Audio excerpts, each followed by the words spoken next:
Hello. What's this? A best of 3 tournament. That's what. Tomorrow we're gonna be doing a best of 9 versus Flying Taco. And before that, later today, we're gonna be doing some campaign action because I need another video to edit. So we're gonna do some sort of blitz campaign, I think. Should be fun. Should be pretty sick. But for now, we're gonna be doing a best of 3 series. Or best of 3 single elim. That means we're doing normal best of 3 versus some of the best in the community. Boss Toss is here. Oh jeez. We got Renataki, Recognized Stallion, Navigator. Danican's here today. Oh boy. B6, Ulrich Wall. Some big spookies. Some very big spookies. So we're gonna try hard. We're gonna ultra try hard. Hopefully it goes well. No suggestions today. Just question face. Can only watch for 4 minutes? Dang. That's not a lot of time. Hopefully this goes well. But yeah, I am excited for a little bit of campaign. Little bit of campaign action later.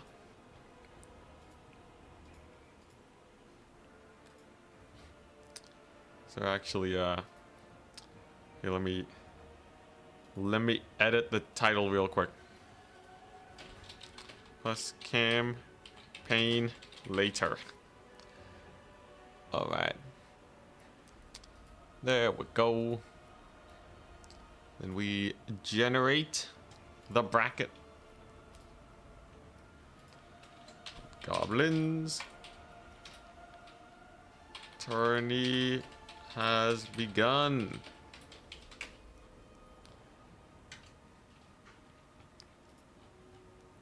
And we're up against Kite.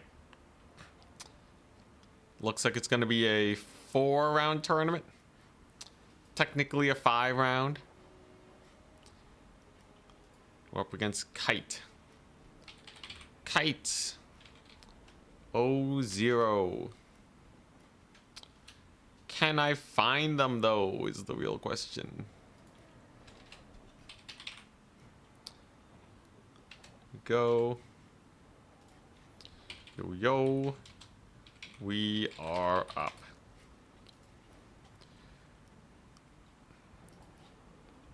Alrighty. The maps. And we gotta go and get our picks and banes going. I'd like to play some undead. Maybe some empire today. Some Slanesh if given the opportunity.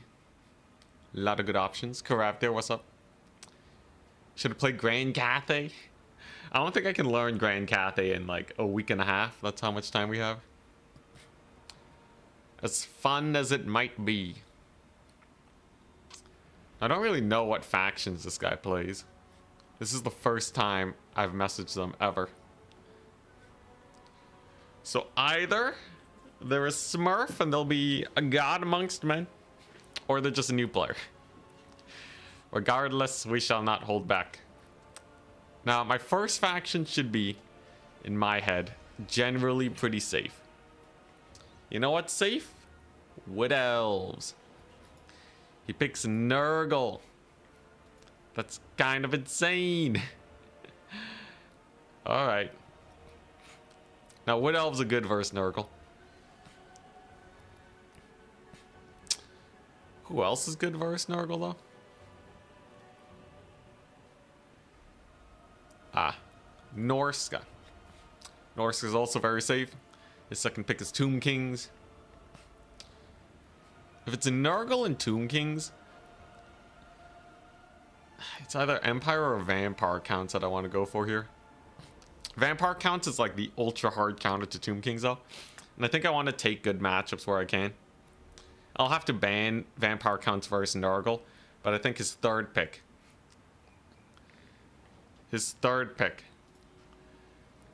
is more likely to be countered by Vampire counts. And yes, it was Beastman.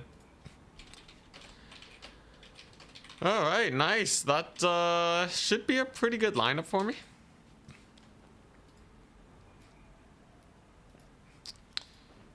Yeah, that should be pretty good.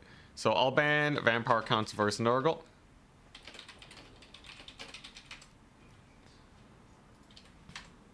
And then we'll go from there.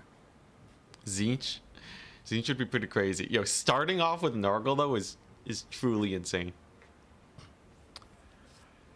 The scary thing though is like against a Nurgle main, they will have some teeth.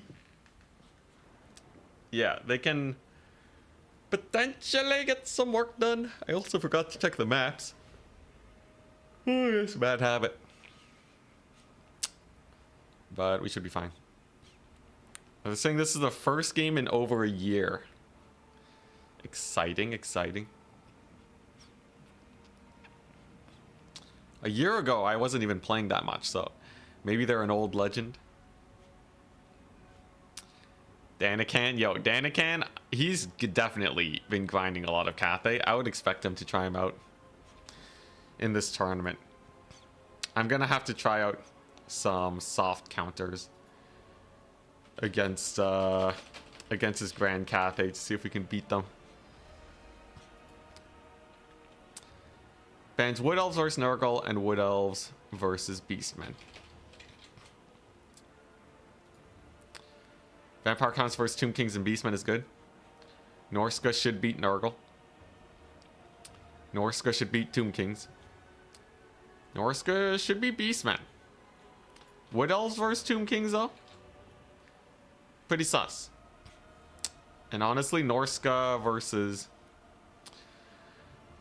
let's see. You know, I could ban the Vampire counts versus Beastmen. I already played that recently, but I should probably get more practice here. I think I'll ban Norska versus... I'll ban Norska versus Tomb Kings. And he bans Vampire counts versus Beastmen. Which means we're set. Let's play Norska versus Nurgle first. I'll ban... Do I want to play in Jade Tomb, Chateau, or the Arena? I'll ban Jade Tomb. Close capture point maps are worse. Or they're better for Nurgle. So I kind of want these Gigantor maps. That should give us the highest chance of winning. Gonna be sad not seeing a giant. The giant was kind of just because it's a cool unit. I might experiment with them though, because Meaty Dangler does swear by them. And he bans the Arena, so we're on Chateau. The Rock Fort. Norska versus Nurgle is relatively chill. Wrong thumbnail. But yeah, all you really gotta do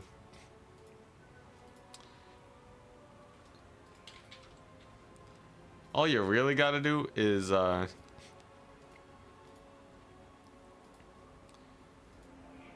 spam Horseman, right? As far as I can tell, Nurgle gets ultra hard countered by Horseman skirmish strategies. So yeah, I think we just go for that. Magic wise, do I want anything other than Burning Head? I guess if he's spamming Chaff, Burning Head is a pretty good idea. I guess I could go with Throg instead of Wulfric. That would actually be slightly better when it comes to the grind fest. The anti-large on Throg is actually pretty amazing. And you know what? Scylla and Fingrim is actually pretty good here too. Reason being, Scylla can rampage rotflies and such. So that should keep me ultra protected from any type of crazy airplay that my opponent might want to go for. Norsika single entity problems for Nurgle. Like technically Nurgle will win all their SE fights. But I believe we will be okay.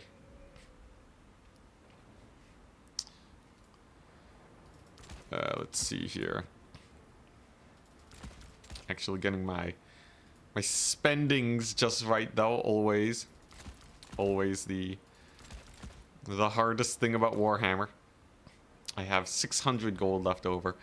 What am I supposed to do about that? Guess I can get a Marauder. Do I need so many early Berserkers? I could take Fimir. Fimir are pretty hype.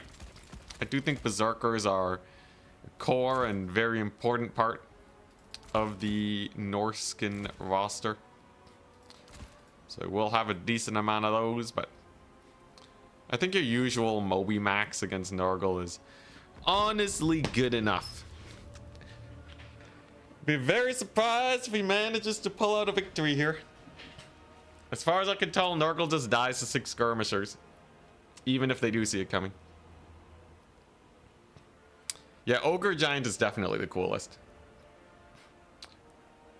Oh, wait, no. Wait, no. Is that the Ogre's Giant? Yes. Yeah, I think it is the Ogre's Giant. Norskin Giant does have that kind of paleness to him, though, right? At least I think. Baby Elephant. Get some big mammoth action. I wish mammoths were more meta. You never want SEs to be heavy meta because they're generally more annoying to play against than everything else. But it would be nice to be able to run them every once in a while, you know? Just give them one job that they're really good at doing. I guess technically they're really good at clearing infantry, but even right now, I don't know.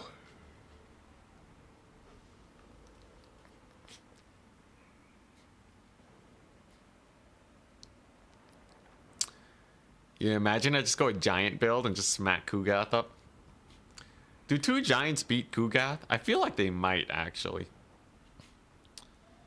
But, I'd be a little worried. Are you number 1 yet? We're currently the number 1 champion. We're defending our title next week, Saturday.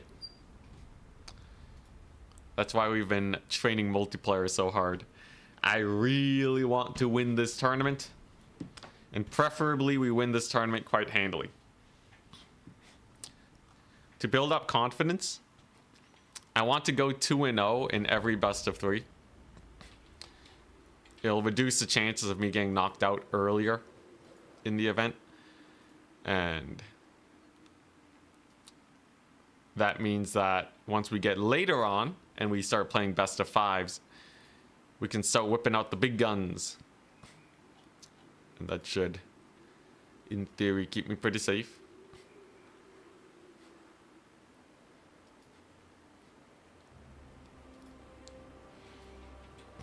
So here we go. Lots of horsies. This is like classic Anticity style. Lots of mobility. Gives me many opportunities to make plays. And an auto win against some builds that my opponent might bring. He has 6 units.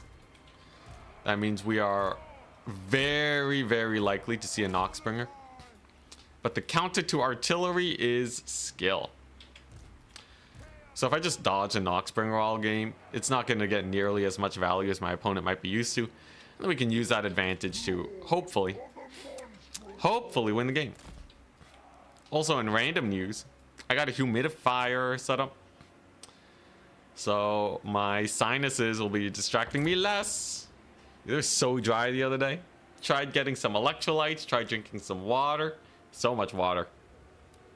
But the thing that's worked the best is the humidifier, because I think the heating switchover for this apartment just annihilated the moisture levels in the building.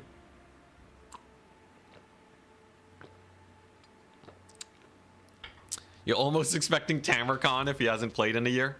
Oh my god, the Tamarcon meta. It was a short meta. It really came and went, didn't it? Oh yeah, Throg does have a puke attack. That'll be pretty hype. It's actually really good at clearing infantry if you get a flank shot. It's 130 damage, all things considered. Yeah, drink water, stay out of the sunlight. We will keep our youth. Now, what are we gonna see? It's the Noxbringer. Now, how much does my opponent respect me? Not at all. So you see that little animation of the shot being fired? That's when you move. Opponent has indeed disrespected us by shooting at me from long range. Either that or he's just unaware of our ability to dodge here. Alley-oop. And that's yeah, this is what you do. The damage has been very, very mild, because it turns out this thing can't land a hit at max range. Kugath is doing a little better, admittedly, but I've been doing this dance for over half a decade now. There you go. There's the closer range shots. So that's going to be pretty decent damage. I'm trying to work my way up to Kugath so that we can bully the main. We have a victory point. Keep it from the foe. I am pretty sure our damage is slightly better than his so far, with the amount of pokening that we've done. I think we will get a Manticore here, because it could potentially bully him real good. And now that we're in range of the Noxbringer, I should be able to just get this thing killed. It puts my Marauder Horseman kind of in danger close range of everything else. But as long as we really hug the Noxbringer here, the damage dealt to it should be rather massive. Already down to a quarter HP.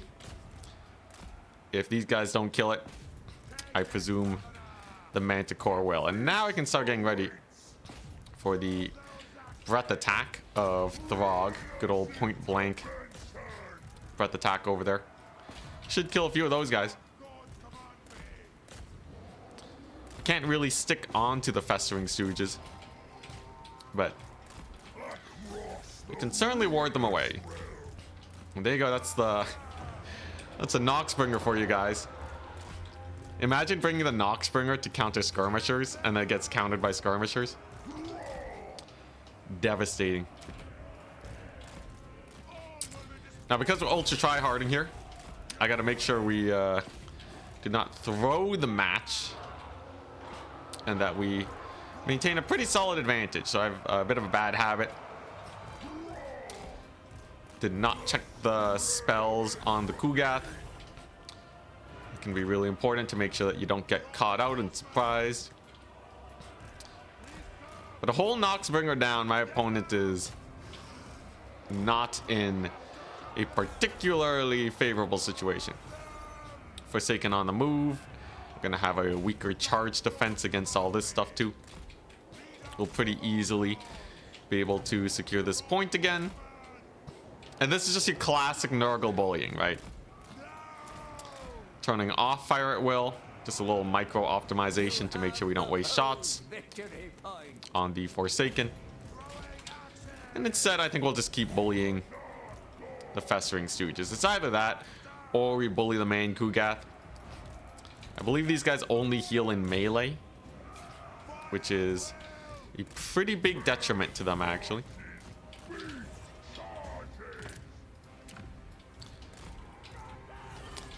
And generally speaking, I should have enough Marauder Horsemen to bully Kugath too. I swear, Nurgle really, you really do need better tools to deal with skirmishers. If the Noxbringer and Kugath get bullied this hard by 6 skirmishers, I don't know what they're supposed to do. I really do not. Should be able to bully the Stooges too with a little bit of a tip-top surround. Plague Ogre should not have the greatest of times ever either. See if we can get that D summon. And then I'm just gonna keep Kugath from the fight. He has a pretty nasty Mortis engine.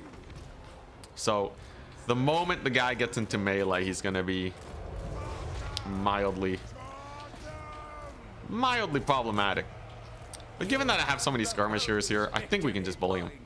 My opponent also did summon in Pestigores along the right flank, which means that his main army is actually going to be significantly weaker here. That'll be pretty good for us. And Kugath, slowly but surely, he will go down. It will take a little bit of a hot second, but even Kugath cannot stand the might of so many skirmishers. And there we go. My opponent has messaged the GG, because indeed this matchup is Omega cursed. All right, nice. Once again confirming to us that Nurgle is indeed the hottest of garbage. Kugath did not do well. The Noxbringer was still 1,000 down. Oof, streaming early today. Yeah, daylight savings hits in Europe faster than it does in Canada.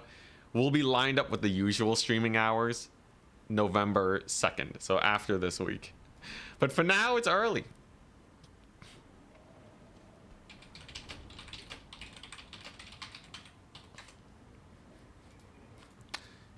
So nice.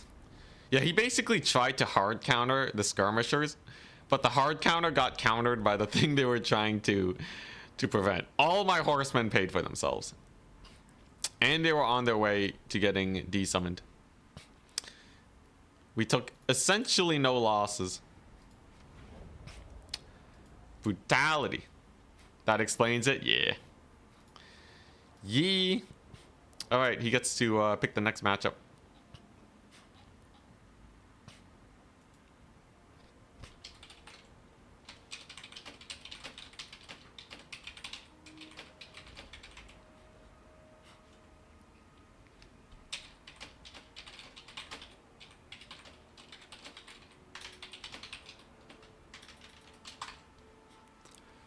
All right, there we go. So next matchup is either Vampire Counts versus Tomb Kings, which is Ultra Cursed, or Norska versus Beastmen, which should come down to whoever plays it better.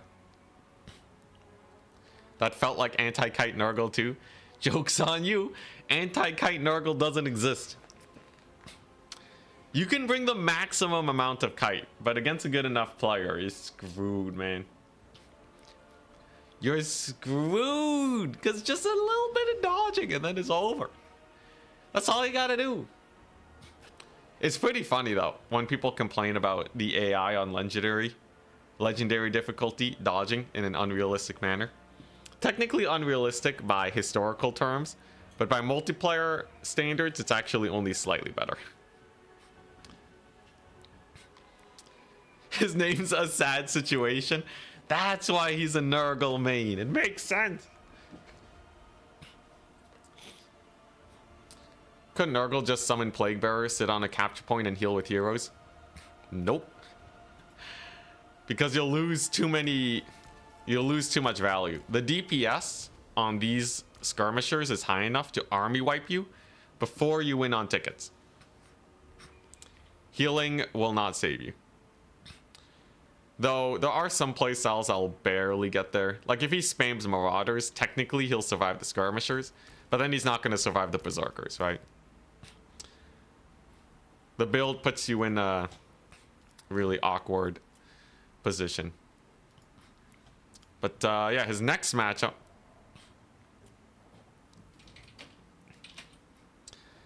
is he wants to play against vampire counts.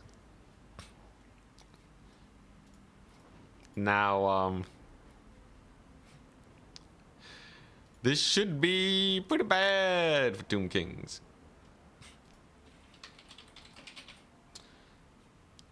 This should be pretty bad.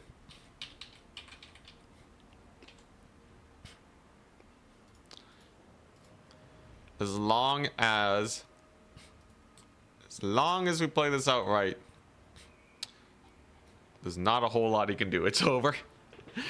Maybe he has some crazy tech. All right. Now, last time we played this, Winds of Death just deleted 2 skeletons and it was done. But who knows? He might have the tech of the day. I do have to deal with screaming skull catapults and the like. Lord wise, what do I want? Preferably a lord that doesn't just get insta-gibbed.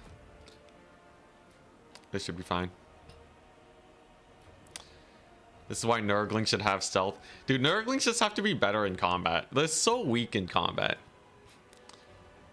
Either that or just make them cheaper. Like Nurglings, I think Nurglings should cost 200 gold. They're basically at zombie tier. They should perform like zombies, right?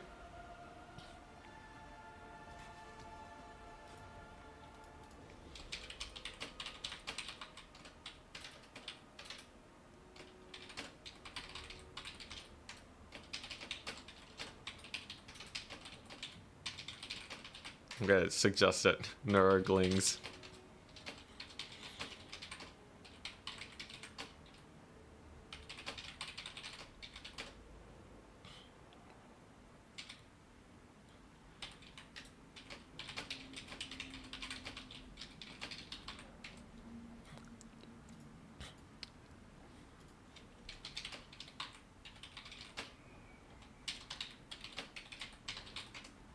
And stronger Chaos Knights. I feel like Nurgle could use stronger Chaos Knights.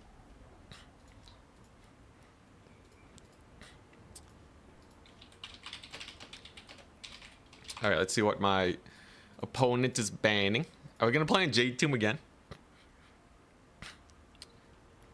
Ooh, give all Nurglings damage reflect? Oh, that'd be kind of fun. The Mark of Nurgle should just give damage reflect. Or like Plague Bearer should have damage reflect. I think that would be jokes if all Nurgle units had damage reflect.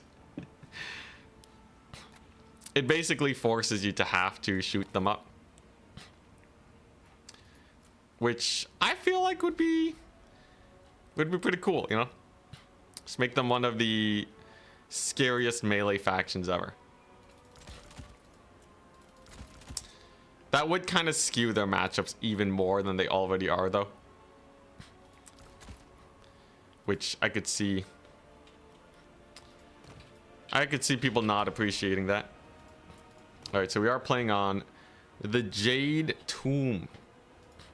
Perfect for 2 undead factions facing off against each other.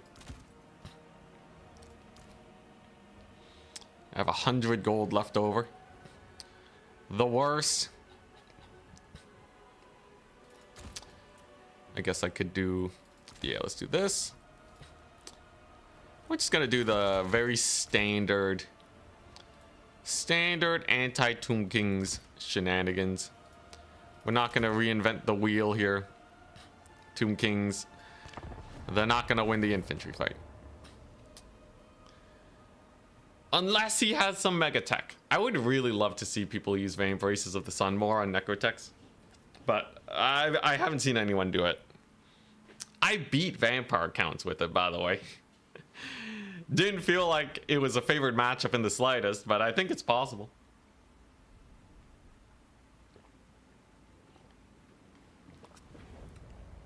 To be fair, the Walking Plague faction should punish guys for getting too close to them, yeah.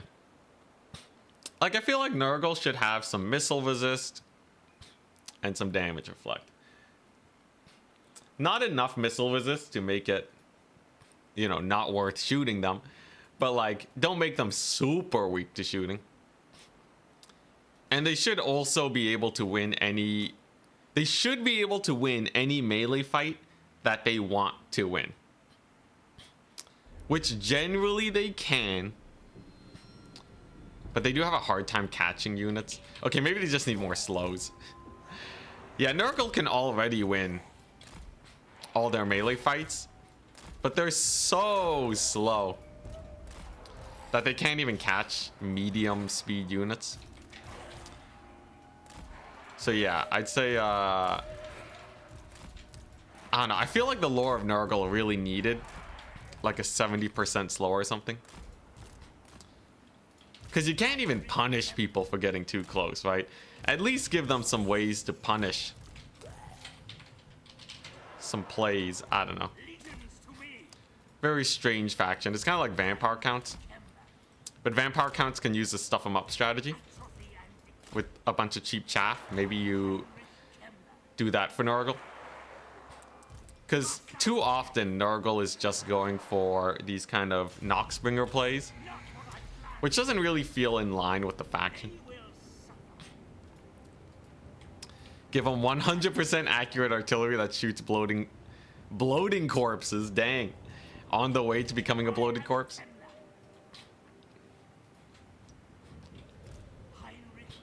No ogres. We're playing a mix of factions. Using my pick and ban format. This is the same build we played against the other day. Except with Archon the Black, which is more old meta. Admittedly. But yeah, this is the same Cambrian War Sphinx shenanigans. I guess he doesn't have the ROR Great Bow. Alright, same old, same old. This is the I dare you to try and get enough DPS on my guys when you only have 9 units. Build. The guy has 9 units. How is he possibly gonna kill a 20 stack of these guys in the next 10 minutes, right?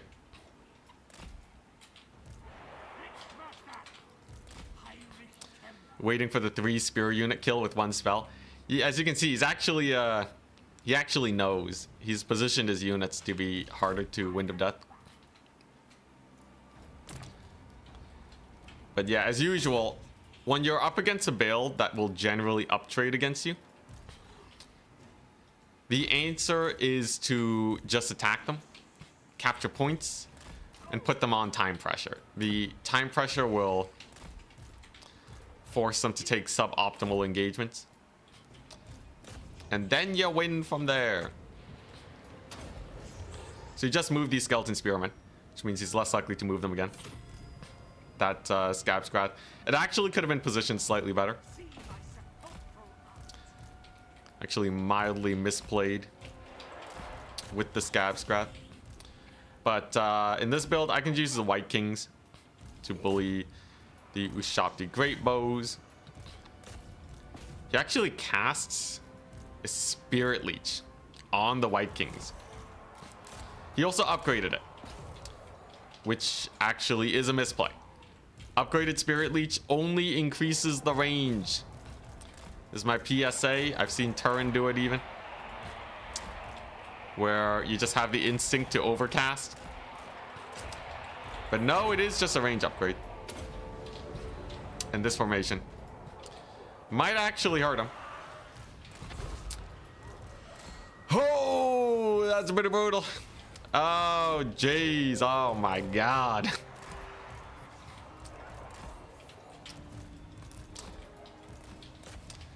All right, nice. And this is a hands-off keyboard moment. Pretty sure the game's over. Guy has 9 units. I don't know what to say. Holy moly, yeah, dude. Winds of Death is the best spell versus undead. It counters undead so exquisitely, it's hilarious. In the vampire counts mirror, I bring Winds of Death. Yeah, Winds of Death is actually fairly fast. Used to be dodgeable back in the Warhammer 2 days. I actually misplaced that very slightly. Minor misplay. If you want them to walk into it, you need the Scav Scrath to be slightly clipping into the unit. But yeah. Winds of Death moves really fast. It is a 5-second windup, so it is technically dodgeable. But you have to be pretty on point with the dodge, otherwise you're pretty screwed.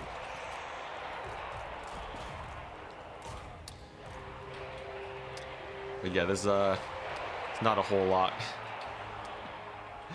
Not a whole lot he can do at this point. This guy's about to get shut down.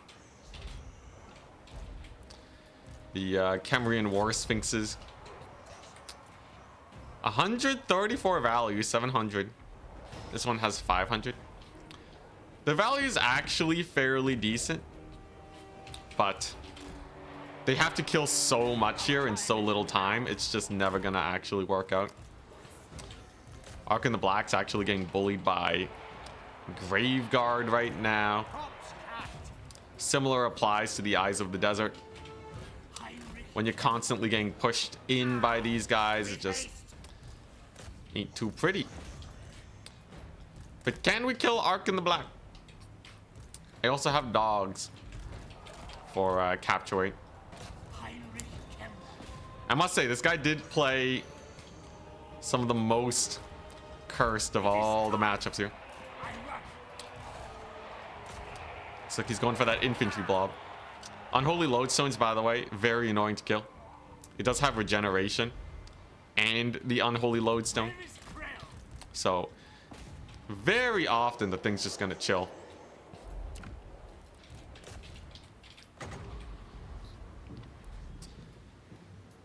And I'm just gonna catch his, just gonna pin down his infantry here. Nice. Oh boy. Yeah, you can set up for Winds of Death to hit pretty consistently if you just get them into melee, and then we'll shatter them because Winds of Death does such a freakish amount of damage that it gets them to minus 50 leadership, which will get the faster crumbling for the undead. Very efficient indeed. And then Ark in the Black, we're just gonna bully him with a bunch of doggos. Huzzah! Welcome to the most cursed matchup in the history of Warhammer. Oh boy. Ah, he's trying to summon cavalry. It's a good thing I have cavalry that's better than his. I'll just set and forget. There goes his War Sphinx. He was unable to kill my corpse carts, who are providing essentially perfect vigor to all of these fools over here. And yeah, this is just ultra cursed. This is just ultra cursed. Have you not seen Pendulum in a long time? It got nerfed. CA nerfed a bunch of damage spells, so other damage spells took their place.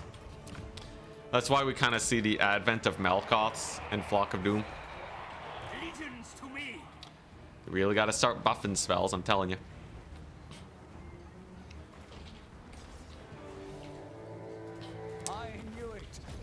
There we go. Opponent taps out.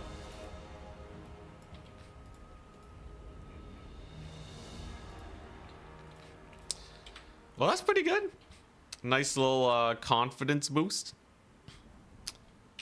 That was Norska versus Nurgle. Vampire Counts versus Tomb Kings. We won both.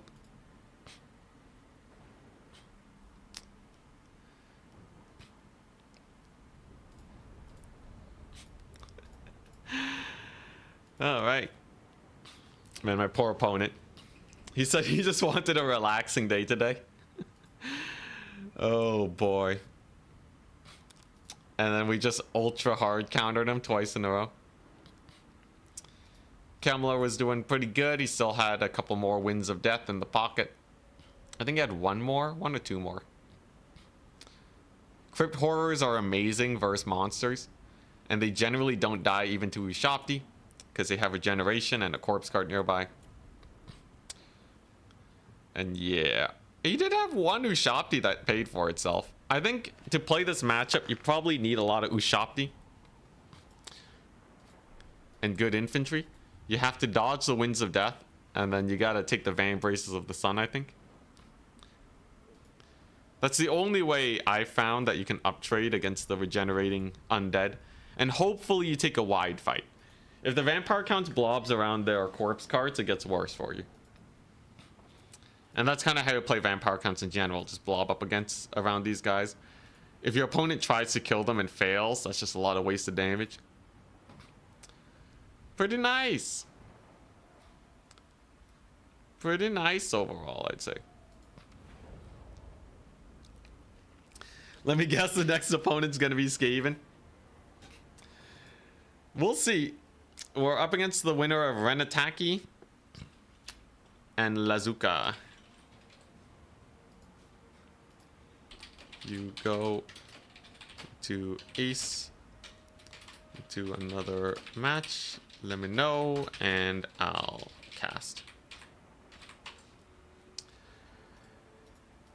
Renataki is pretty spooky. If I can win 2-0 against Renataki though, we're good.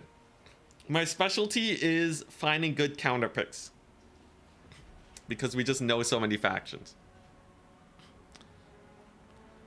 We're not good at any particular faction though, so I really gotta get good counter picks.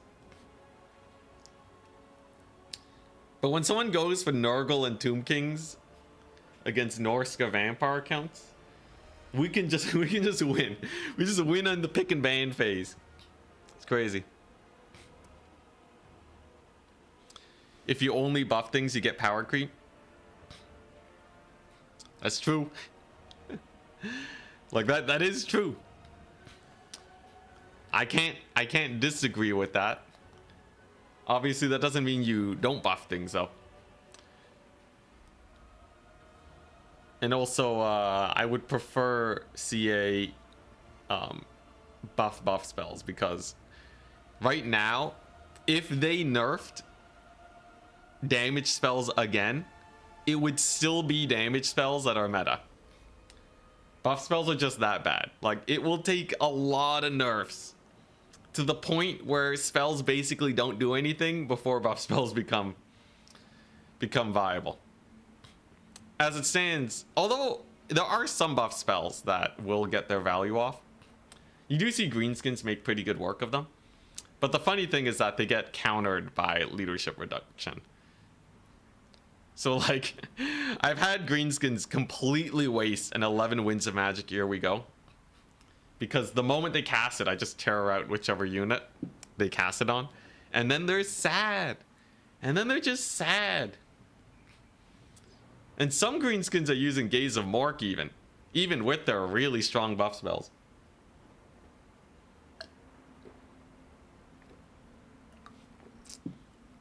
We actually lost a lot of Wrathmongers the other day to some Gaze of Mork action.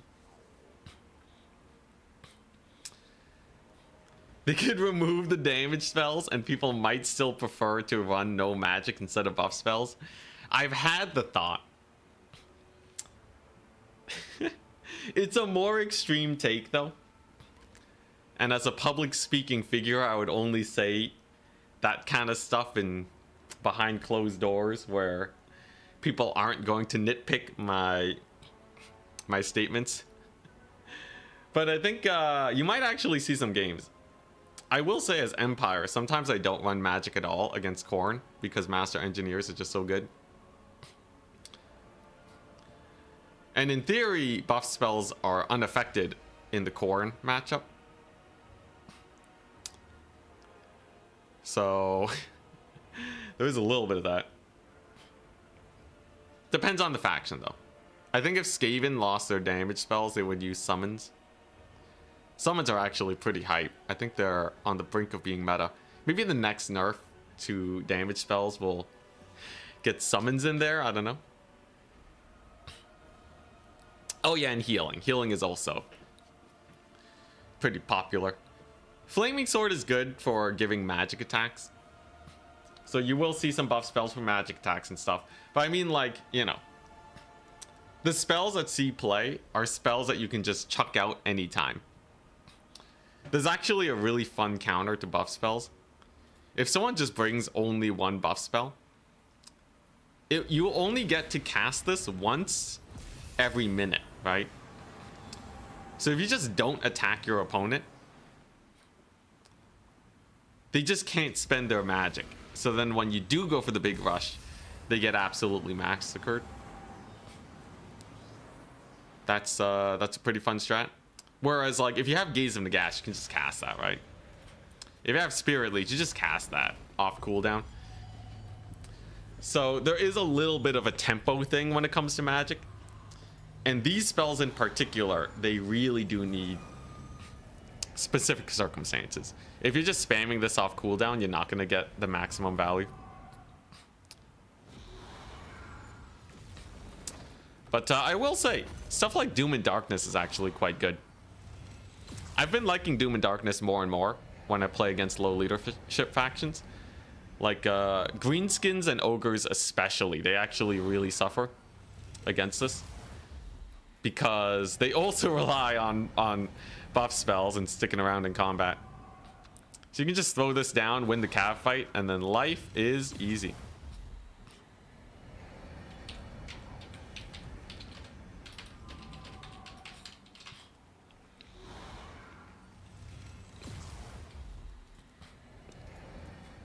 Plague of Rust is also borderline good. It's kind of hard. It runs into the same issue where, like, you can just use Searing Doom in more situations. But Plague of Rust is pretty hype. I would consider this as one of the top debuffs. Alchem's Mind Razor has been tested a little bit. It's okay. If it didn't have such a long wind-up time and was instant cast, I would actually maybe use it, especially because it's also magic attacks. So against demons. Against demons, it's okay.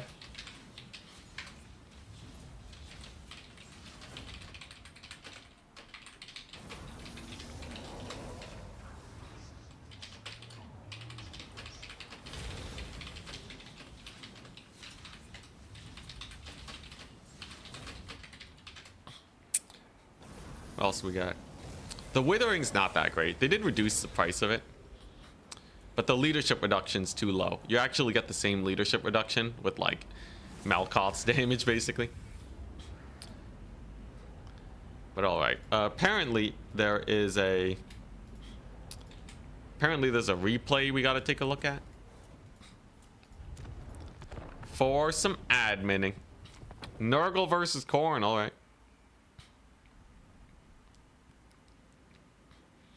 You think a lot of buff and debuff spells suffer from not being instant? Yeah, a lot of them have really long wind-up times. If all of them cast as quickly as Burning Head, they would be so much better. Long wind-up times are actually pretty big in terms of how balance is affected.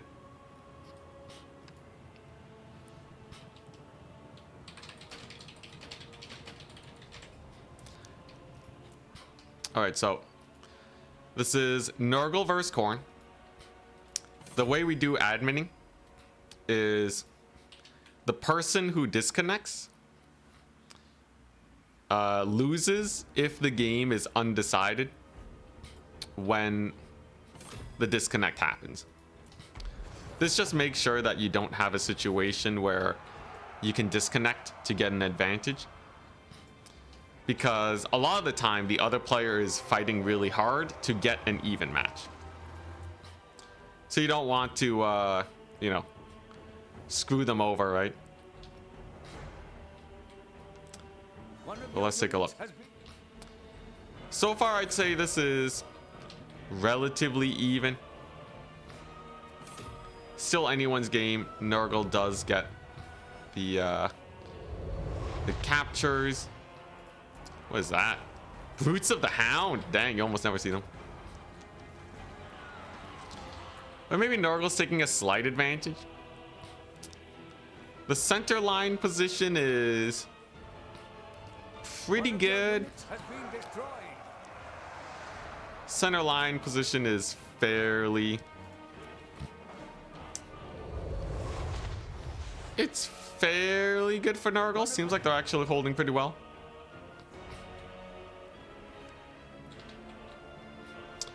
Skulltaker is actually suffering quite a bit. He could potentially snipe Epidemius though, because he's kind of overextended right now. And Khorne has resecured the flank points, so I'd say it's slightly sus. It's slightly sus for the Nurgle side. Seeing a little bit of a rout there. Nurgle's starting to, yeah, really start losing a few units. That big blob that they had in the middle is kind of getting shut down. Maybe a big Skulltaker pick though. Epidemius is heal cap though, so even if Skulltaker goes down, it's very likely that yeah. I would say this was actually slightly Khorne favored.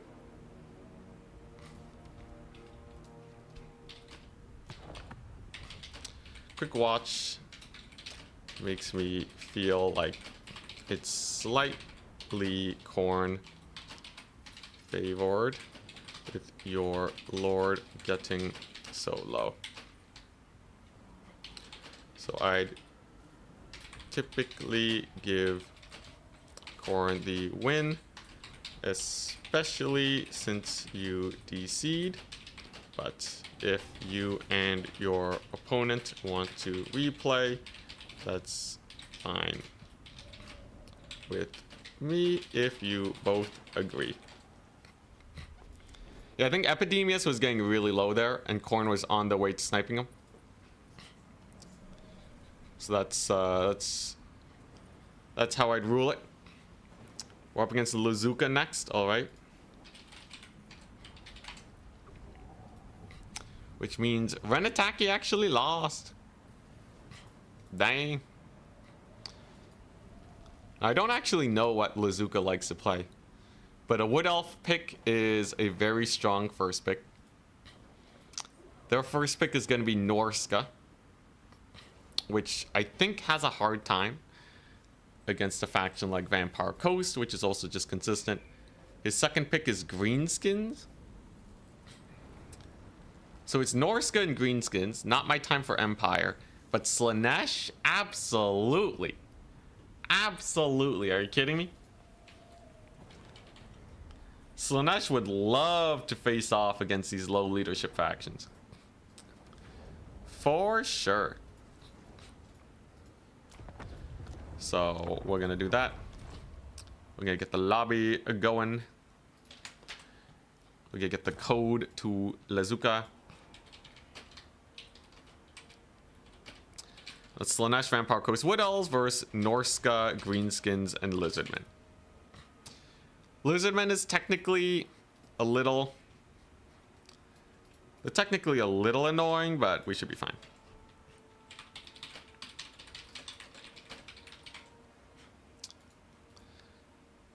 Alright, yeah, Wood Elves.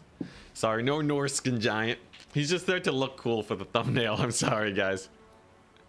Hey, Kartoffel, what's up? You think a lot of buff and debuff spells suffer from not being instant? Yeah.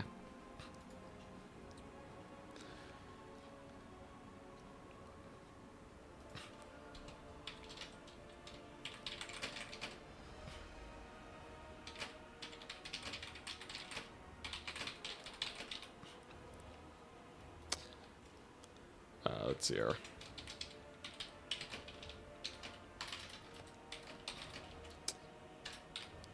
B 6 is round 1. You can use round 2 maps if you want. All right.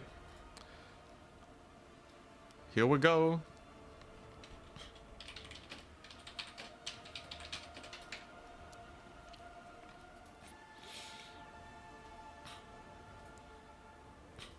All right. And looks like I'm top bracket. So let's get the matchups. And I'm going to ban Slanesh versus Lizardman. Actually, I'm going to ban Wood Elves versus Lizardman. I think I can win Slanesh versus Lizardman. I think I kind of just goofed it in my game against Boss Toss. I wouldn't go as far as to call it Slanesh favored.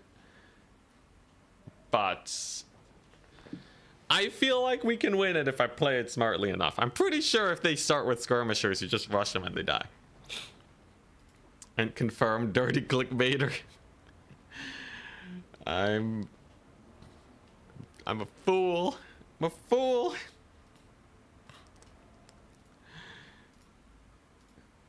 Hey, at least the title wasn't like giant shenanigans like that one time when I was like undead main tide and then I played not undead for most of the games. These best of 3 formats, I just don't know how to get a good, you know, good title and thumbnail going.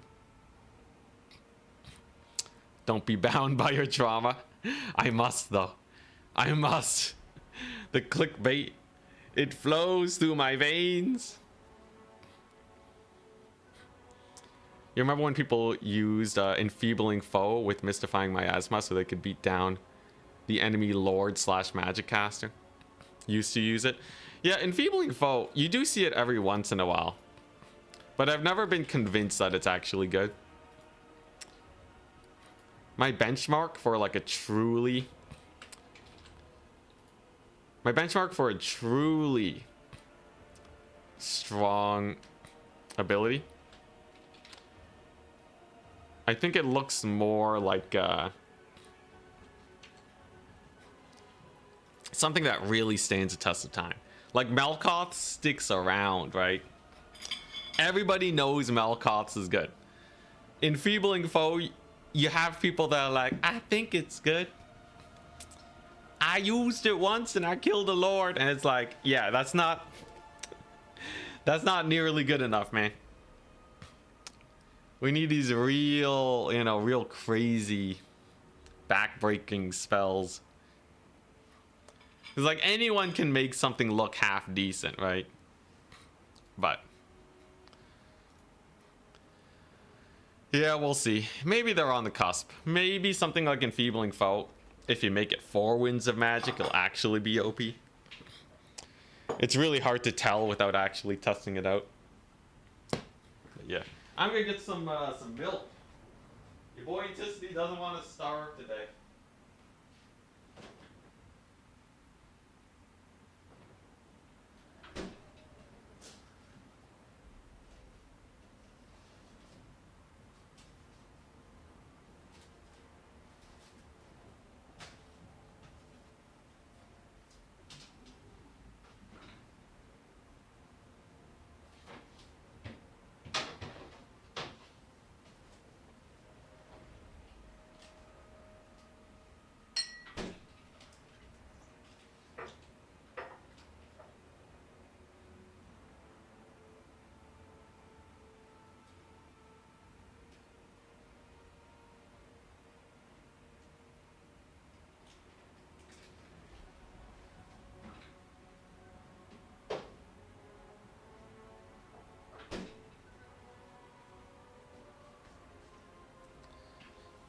All right. And the matchups are there. Let's play.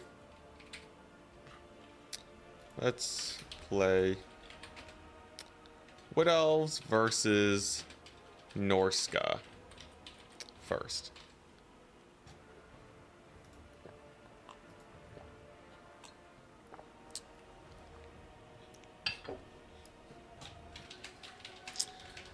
ban Lost Temple. Alright. Wood Elves versus Norska. This one is actually a little interesting. Norska has a lot of really solid tools to stop me from kiting. Good luck in the rest of the games. Thank you, thank you. He wants to play Hatchets, not Itza? Okay, now I kind of have to kite him. He wants to play Hatchet's Oil Fields. What a mad lad. For those of you that don't know, this map is massive. This map is huge. So to want to play on this means that this guy's pretty confident, right? Either we're gonna see some sort of crazy rush, mayhaps. Maybe he'll have a lot of skirmishers. Not entirely sure.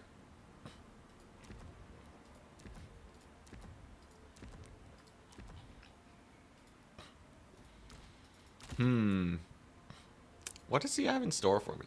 Am I gonna get rushed? Like a berserker rush could be potentially pretty scary, I guess. Expect a lot of chameleons. He's playing Norska.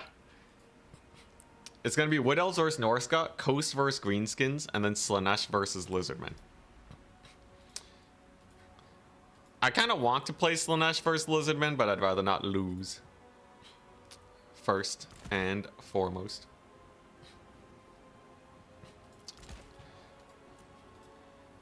Yeah, this should be relatively difficult for my opponent to push into. I don't know, now I'm second guessing myself. Such a confident pick. Playing against Wood Elves as Norska like it's nothing. Like, I'm aware Norska's pretty strong. There's certainly a good faction. But do they really have the chops to beat a proper Wood Elf kite?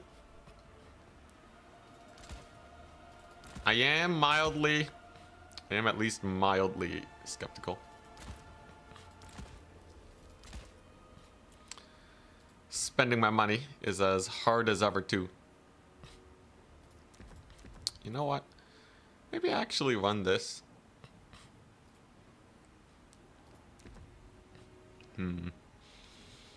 What spells and abilities do I want?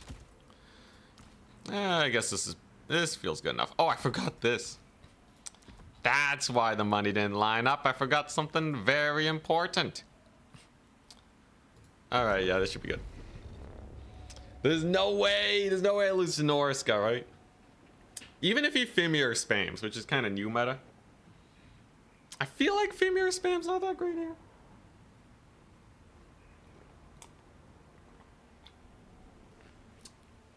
Yeah, surprise him with the all tree army on the biggest map ever. Get the Papa Dearth. That would be pretty crazy. But I've played Wood Elves on this map before. And this right here is a pretty comfortable situation for them. Now I am going away watch a kite. But I also got some deep wood scouts too. Because in the case he does have berserkers or a bunch of marauders, I want enough DPS to kill them. So only 2 way watchers to punch through the heavy armor of Fimir. And then yeah. Should be fine. Fimir spam is not new meta, it's just bad. What makes you feel like Fimir spam is bad? As far as I've seen, it seems pretty good. Also, I almost forgot the net. But we remembered it. And I'm just gonna play around this little edge of the map. But yeah, as far as I can tell, Fimir are really good at tanking Kite. A lot of high-level Norskin players are running them. So I don't know, man. Thoughts on Sisters of Thorn? I quite like Sisters of Thorn, but in a Melkoth's Flock of Doom meta, they're just not going to be as good. I think they are quite strong, though. Now, my opponent actually has gone for Marauder Horseman on the far flank. One Horsemaster over here. Couple of Norskin Ice Wolves, alright. Let's see if I can bait these skirmishers in. Pretty standard Burning Head and Boat shenanigans. Really nothing too crazy here, right? This is like as standard can be. Gonna chase that thing down. And then while he's maybe not looking, we give his horse masters a little hello. That's about 800 gold value for the price of a right click. I'd say that's a fairly comfortable position to be in. Don't forget, we also have a net. And I think sniping his caster next will be another fairly strong play. So archers out of stealth. They're gonna bully the Marauders. That'll be pretty good. And here comes the dog spam. And let's see how good my opponent is at dealing with these guys. So first wave of dogs, not a huge issue. They get shot up immediately. And they'll be on their way to routing soon enough. Don't really have to worry about them. Second wave of doggos though, we got a bully. So I get a big volley on them.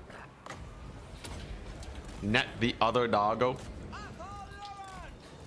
And then that should deal with those issues fairly well. Target firing the horsemen here. We'll get them out. And I think this charge is just going to be a little too lackluster. The caster is also getting mildly bullied by the kite. And we'll see my lord is a little exposed. But with a unit of wild riders here, I think we'll be totally fine. Did I just delete his caster? I saw his caster for a second and now they're gone. Pretty sure they got absolutely deleted. Pretty nice. Just gonna chuck out a Melkoth's with a speed amp. And the dogs I'm not too worried about. They'll rally, but they're pretty easily routed. So we shouldn't have to worry too much. There's another sick volley on those ice wolves. You just want to bully them as much as possible. And we're just being really efficient here with our volleys, because every volley has to be worth its while. You kind of have to get a route off, because if these units don't route, they're just going to be a big old pain. They're going to shut you down. It's going to be a menace. Like you see this here. Wasted a volley on those skin wolves when I should have shot the ice wolves. Thankfully, not all of my guys actually shot. So we had just enough to actually get those ice wolves off my back. I have another net, which is kind of like a get out of jail free card here. That'll be fairly comfortable for us, because potentially I can bait a unit out into overextending, and then if we kill him, then we're good. Something like these doggos over here. So I actually spent a lot of money on this. 650 gold for those dogs. And they're dead. And they're dead. We'll just escort them off with a little bit of cav. And time-wise, we're doing great. It doesn't look like we'll run out of tickets anytime soon. My archers are fairly well defended. These ice wolves will most definitely be able to bully with a little bit of a volley. And it's all about finding those threats, focus firing them, and making sure that your archers just absolutely never die. You do that, you'll be okay. Malkoths will help my archers continue their big ol' runaway here.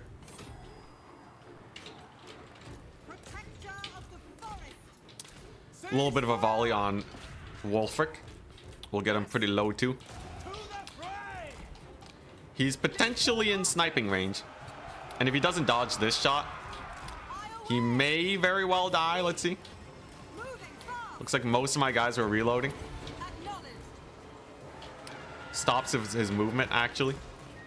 And actually gets a pretty decent dodge. Every wasted volley here is pretty painful. You don't really want that to happen. My opponent actually did get a fairly good dodge there. Now, if we rout off Wolfric, it's still completely over for my poor guy. And the shock damage here from these volleys is going to be really nice for us. That's just going to obliterate those poor skin wolves. Now I can focus on getting a little bit more of a value play. And if Wolfric terror routes here, it's over. In fact, I might just be able to finish him off with my lord here. I think that's definitely worth casting a net on. Because with Wolfric out of the picture, ain't no way the Norskins are actually going to be able to pull out a victory here. And just like that, Wolfric pushed up against this little terrain piece. It appears he dies. Though my dragon is actually unable to get a proper attack on the guy. Come on, just yeah, shove him into the corner, bully him. Bully him real good. Yeah, there you go. Net was totally worth it. Got him hard stuck on that terrain. And then absolutely bullied into oblivion. And without Wolfric, the end times of the Norskins now begins. There's a unit of skin wolves here, yes. But they're about to eat a volley. And that's going to be it for my opponent. Very nice. I think Norska's a little sketchy for Wood Elves. But as long as you are good enough at kiting, it's not too bad. Horse Masters got obliterated. Wolfric got obliterated. And my skirmishers all lived. They all got so much value. Plus, they were on their way to getting desummoned. That's pretty nice. His caster got deleted too. Way overextending. It is very scary though. If you lose your skirmishers, the game's just over. So, it's a little bit of a high risk, high reward type of playstyle. But definitely one of my favorites. As it just cooks exquisitely. And the reason we felt really safe is because he had skirmishers. Skirmishers make your rush way weaker. So that was the reason why I was so confident. If he didn't have skirmishers and went all melee, I probably would have just camped on one point for a lot longer. Because the rush can definitely kill me otherwise. For next matchup, the man Oilfield. It's Greenskins versus Coast. And yeah, if it's Itza and Lost Temple of Sotek, I think Vampire Coast. They're gonna be amazing here, aren't they? Vampire Coast is sick. One of the best factions right now in my head. And against Greenskins, even better.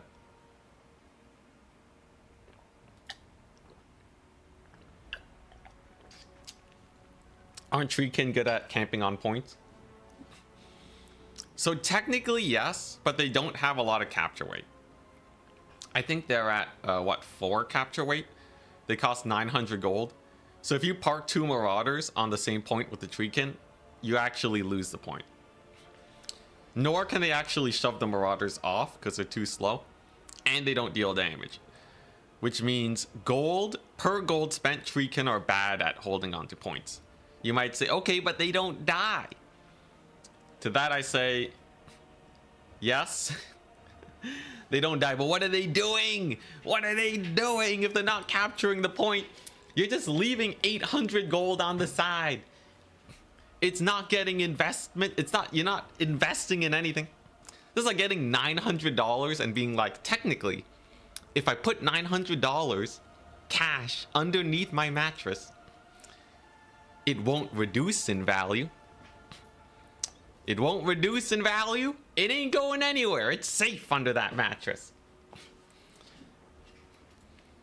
And all the meanwhile, you're struggling to live life. You can't afford anything. Because guess what? The money's under your mattress. Maybe you should do something with it.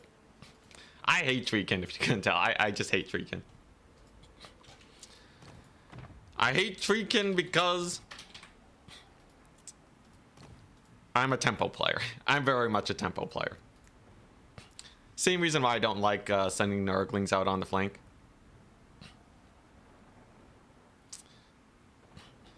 And also most of my playstyles are trying to army wipe my opponent.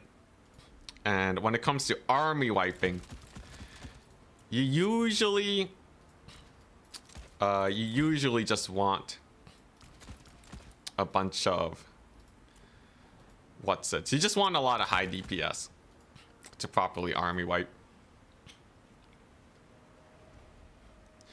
Joke's on you, inflation will make sure your mattress money goes down in value. I was thinking of bringing that up too.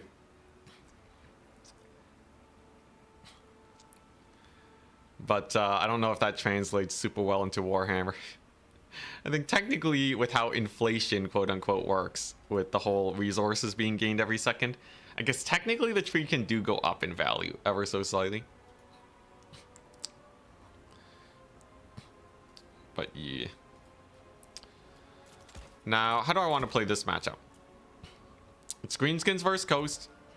You all know what my Coast playstyle looks like. They do actually have access to some basic Winds of Magic shenanigans. Just a little something to keep an eye on. But yeah, I feel like this I feel like I can't really go that wrong with this playstyle. Dang, 1,600 gold left over. Does anyone know how you spend 1,600 gold as Vampire Coast? Everything costs 850. I miss when the Lamprey's Revenge cost 1,600. Those were better times. Better times, I tell ya.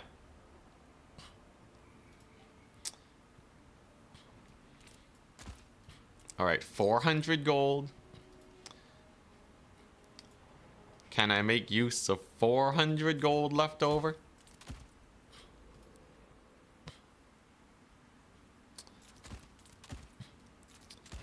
I guess this kind of gets the job done. It's janky, but if it gets the job done, it gets the job done, I guess. And then what? Do I want sirens? Also, you can bet I'm taking bloats this game. Bloated corpses. Bloated corpses actually having a use nowadays. Gotta take them. We on try hard mode? Yeah. No donation requests. We're going mega try hard. Whoops. Queen Bess? Never again.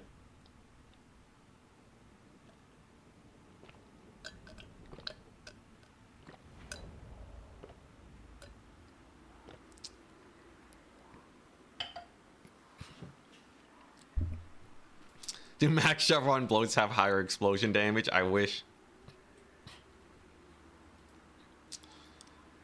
But yeah, this map should be fairly good for us.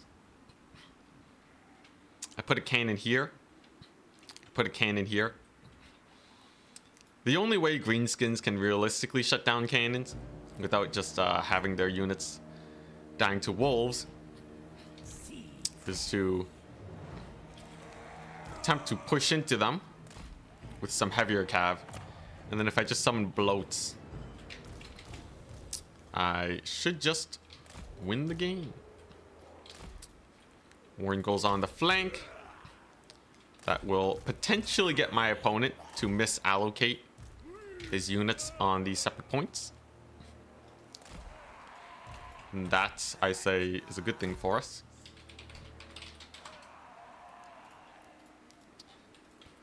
Because if they put too little over here, they'll just die to the night terrors.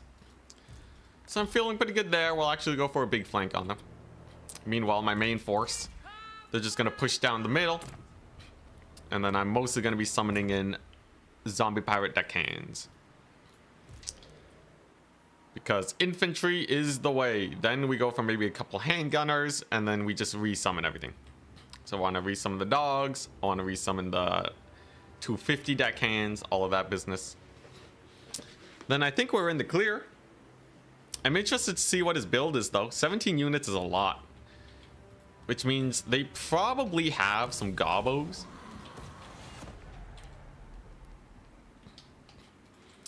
Rugloods. We got some Wurzag action, alright. We have a victory point. So we got Rugloods, we got Wurzag. Brain Burster. Alright, that's pretty fun. Gotta be careful about overblobbing.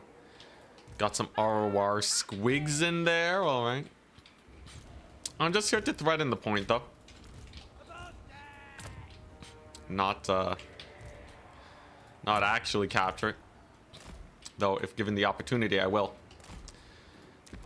But there is a nice thing where if you half capture a point, your opponent has to fully decap it and then fully capture it. If you capture the point, they can actually retake the point faster, which is technically a minor disadvantage.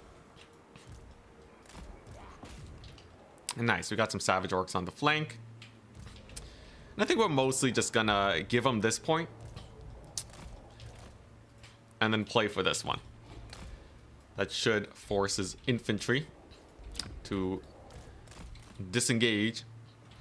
The man tide will certainly be quite annoying here. And the savage orcs are in a little bit too much of a loose formation to hit with the tide call. So the orc boys are what we go for instead. Then we're gonna go for some doggy maneuvering shenanigans. That'll catch his squigs and we'll get a pretty nice rear charge on them. And then if we just pile on to this point, he should be pretty screwed.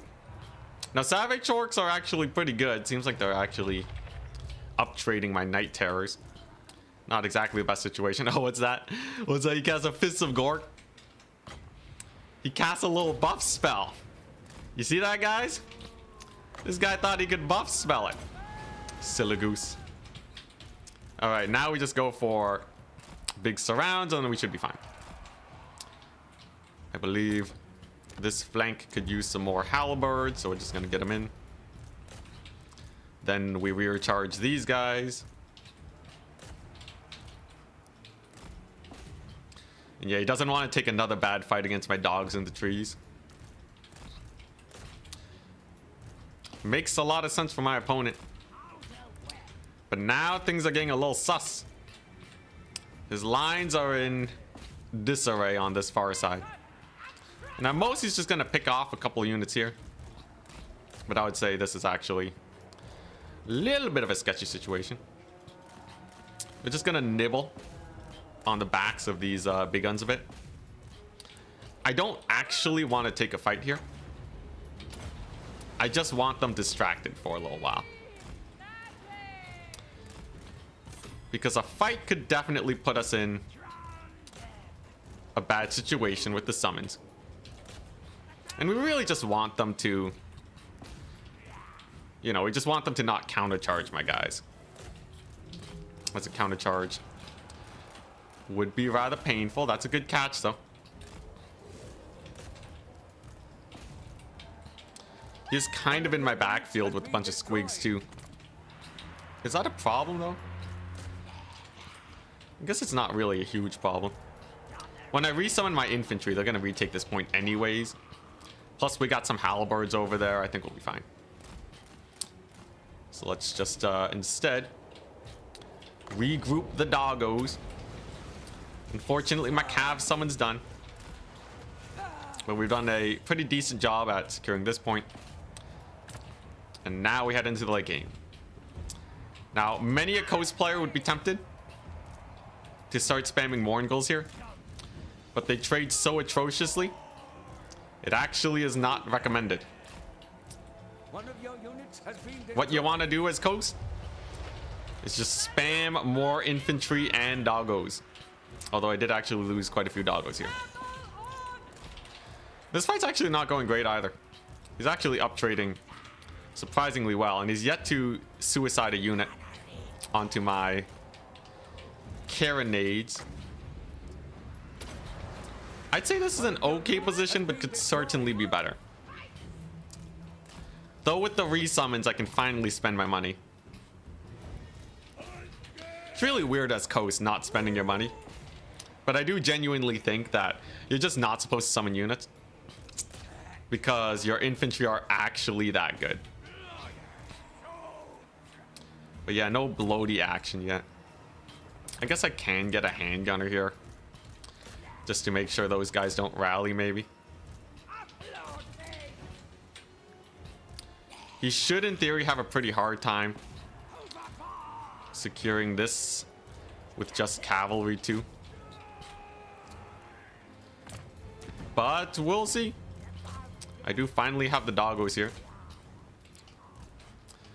The doggy resummon. And he's gonna feel like his army's a lot bigger than mine. When in reality, this is actually about to become rather sus.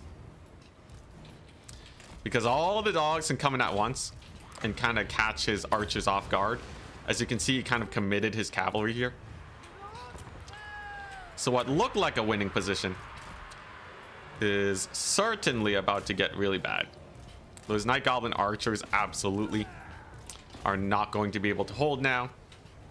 Plus, we have some more pistols over here. Silastra may die, but that's actually not a big issue. I'll just resummon her. And there we go. One archer is down. We can help out Silastra here. We can bully the Rugloods. All is well in the land of the Vampire Coast. And yeah, that's a massive power play, right? I think we actually kind of accidentally baited him out into taking too much cavalry. Or at least committing them here. And then just having them die. Can I rout off the Rugloods, though? That's a big question. If you rout off the Rugloods, that's great. If we don't, I guess it's okay. I might actually want to summon a Mourngull here, too. But we're gonna start getting to the second phase of Coast in a second.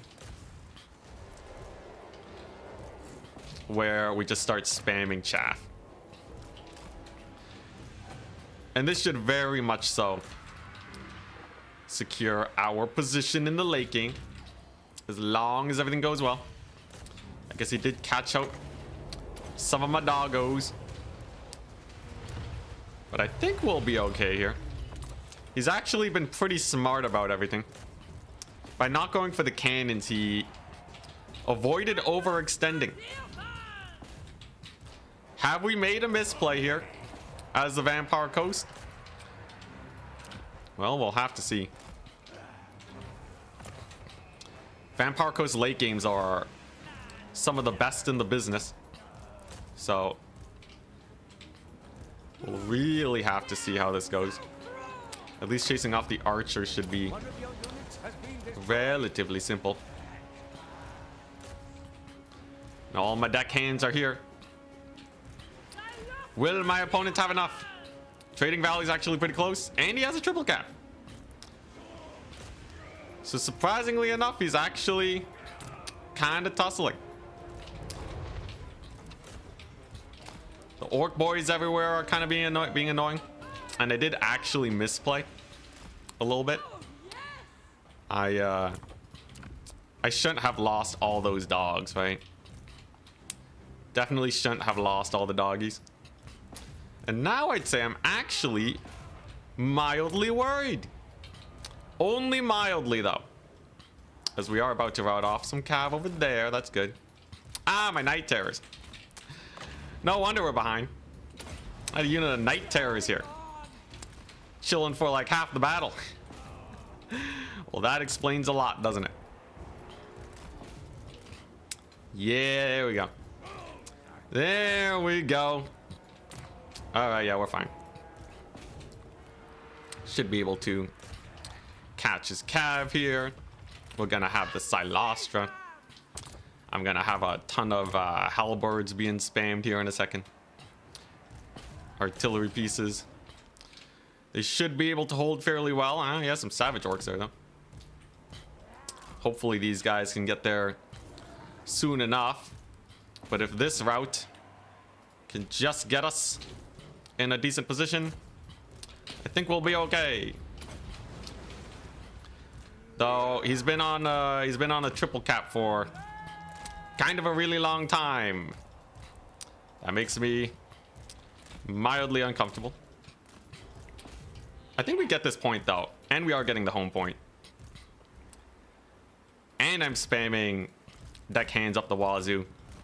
So I think we're okay. At least relatively so. We'll have to be a little careful with the cannons and all that. But the dogs are chilling. He is gonna get a pretty good boar cav charge against the night terrors. However, and this flank is honestly not exactly the best either. I'd say I'm still a little worried, especially with Silostra being so low. I have re-secured one of my points, but a single point is not going to be enough to actually win a game. His mass gobbo tactic and my inability to deal with the archers here is actually kind of putting us in an awkward position.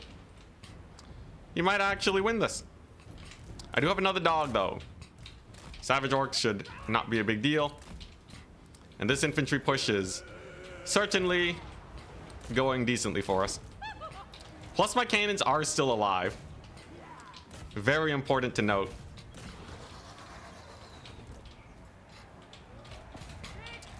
Having even a couple of live cannons here will definitely do us well. All right, there you go. It's a pretty decent terror out on his guys over there. Dang, losing to greenskins as coast though. Not exactly the best of circumstances if I want to play coast in the grand finals. Which dog is he charging? I think he's charging that dog. It's okay though, we got the swarm over there. Looking like he's trying to make another play for this point, but he shouldn't have enough capture weight there. And the far point, I will have a bunch of guys swarming that in but a second, right? Yeah, and there's no way he takes this point, right? Not with all my dogs here. Not with the night goblin boss routing off. One of your units has Surely been destroyed. everything is totally fine and we're not about to lose this. Should be able to shoot these guys up. There we go. It's actually gonna get a pretty nasty spell there, but looks like we are beginning to capture. Will his cavalry get here soon enough though? We'll see. One of your units I think has we're been actually at the destroyed. point where I need to triple cap him. And he secured the low ground. Oh my gosh. I think the doggy misplays actually kind of did me in there. Dang! He actually beat the coast. Pretty crazy. But yeah, I think I was a little too much with the dogs. Enemy has captured one of And the your Morgul's didn't do points. super great. Take it back. Woo! Actually, some pretty nice cav micro. Oh yeah, and I did forget the Night Terrors. That's true. GG, well played! Invested. Dang, greenskins actually have some teeth. Pretty spooky. I did misplay a little bit, but I think even if I didn't misplay, he still would have won it. I was actually quite surprised by the amount of cavalry. Cannons only did okay. It actually wasn't the best map for cannons. Why are Night Terrors better to keep under the mattress? Oof. Oof. But yeah, the Morgul's actually did super badly versus Cav. Not a big fan of them. Handgunner summons also didn't do me super well. I think what we needed to do was just position my units a little smarter. I let a lot of my pistol mobs get caught up. And then just be a little bit better at shutting down his ranged. Though most of his goblin archers actually didn't do well. It was just the Rugloods. Dang, alright. So last matchup is actually Slaanesh versus Lizardmen. Alright. I'll ban Lost Temple. And this is a matchup where I feel like if we just rush them, we win it. Would Mortars have been better? Mortars might have actually done better.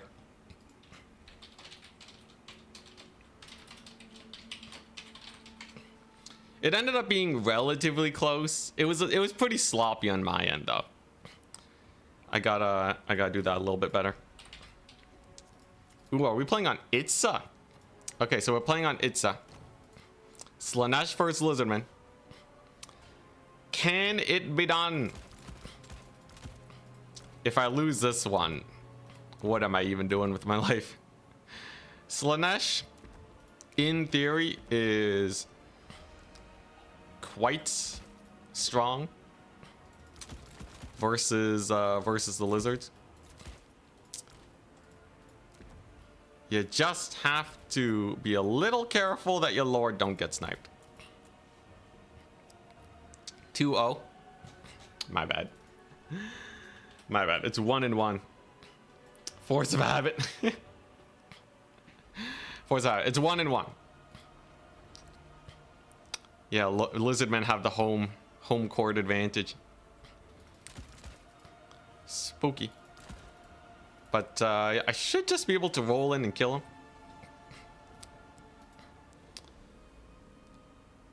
I will definitely want to capture flank points and all that first, but yeah, I should be able to win this. I did lose this last time. This actually puts me in an awkward situation. Losing Coast versus Greenskins is actually kind of a revelation that I should be more respectful of Savage Orcs. Because usually Coast do pretty well just romping through, but them Savage Orcs are kind of crazy. They're kind of crazy. Bro's so used to winning, he gave himself the point. Whoops. Whoops-a-daisies. But yeah, all this stuff is pretty good versus the lizards. Let's not overcomplicate things. Let's just get a nice fast game and not lose. Lazuka's pretty scary, but he's not like Charx or Danican. The scary thing is though is that he might have a really nicely cooked up build. I just haven't played this matchup a lot. But what are the odds? What are the odds that he takes me out of the tournament? Man, if I lose with Slaanesh, oh my god.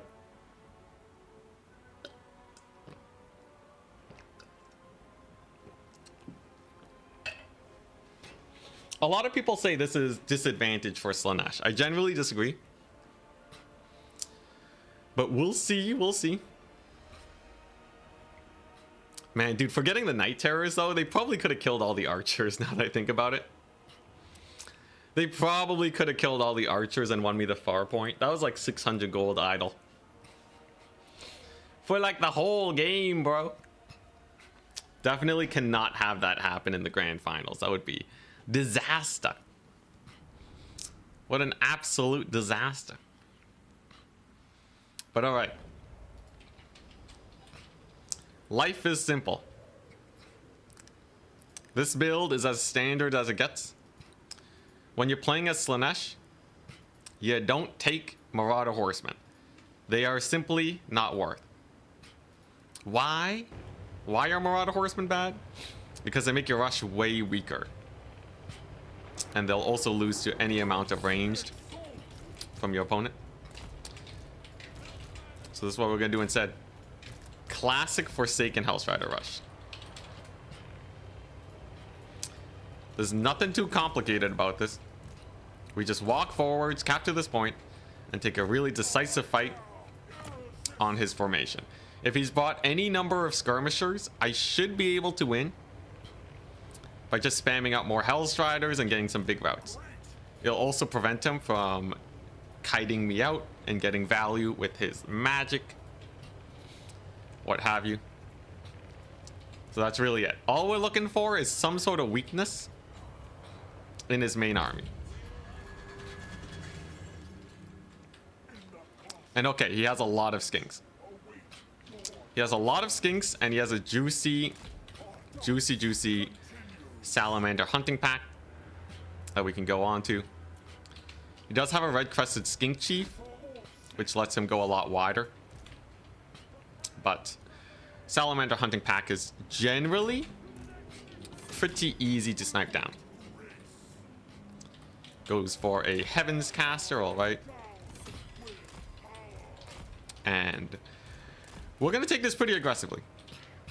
I only have so much time here to bully the salamanders before he starts summoning in units that can potentially stop my rush from being so effective here. He doesn't have any Kroxigors though, which is pretty comfy for us. Forsaken, they are able to get a pretty decent fight here. And we're just going to try and collapse his lines here from the left all the way to the right. And he actually has 2 salamanders, which make things even sketchier for my dear opponent here. So that's just going to be a big old route over there. Then we'll pull away with our cav. Hopefully shut down the salamanders. And we're just looking for good blobs. Looking for good engagements. Peeling my opponent apart. And taking advantage of the fact that I think he just has too many skinks. The skink tide went kind of hard here.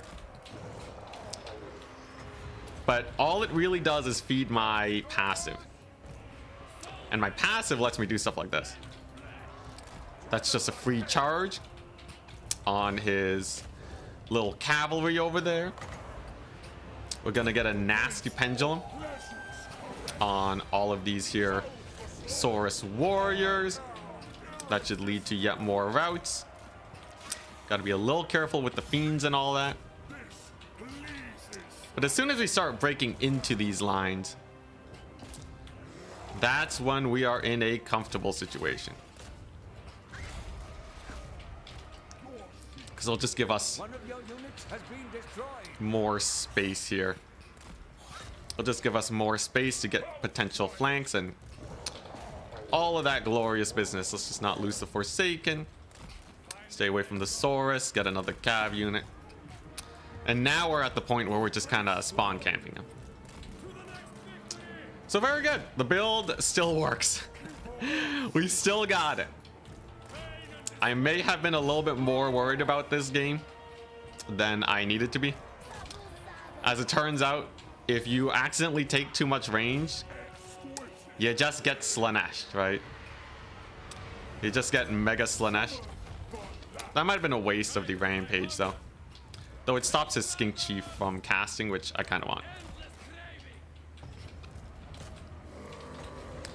Make sure I'm not forgetting any units. Traumatized by that from last time. There goes his little skink chief. We're gonna rampage these fools. And then we're gonna lure them in. Lure them into a bad position, and then hopefully we get them murdered. At this point, I think it's worth it to start spamming Furies. A lot of Lizardman players will go for Ripperdactyls to kill Furies. But because we have such a big lead, if he summons Ripperdactyls, they're just gonna die. 2 cavalry charges. So that really does enable our Fury plays here. It's gonna keep summoning in Cav, but once again, the Furies are going to be the relatively nice solution for that. Though I did accidentally let his caster come back. Little unfortunate. However, I don't think he realized these are Seekers. Unlike Hellstriders, they have Devastating Flanker. And a rear charge on these cold ones means that they're basically just done for here. Very nice. Woo, alright. And then I have another Narcissism. We can cast on these guys. There we go. The netted, so no charge for you. Cold Wind Spear Riders are routed. Very, very decisive. Thank goodness.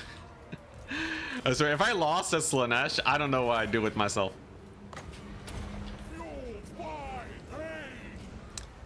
What would I even do with myself? Would I even be tournament ready? Woo. There you go.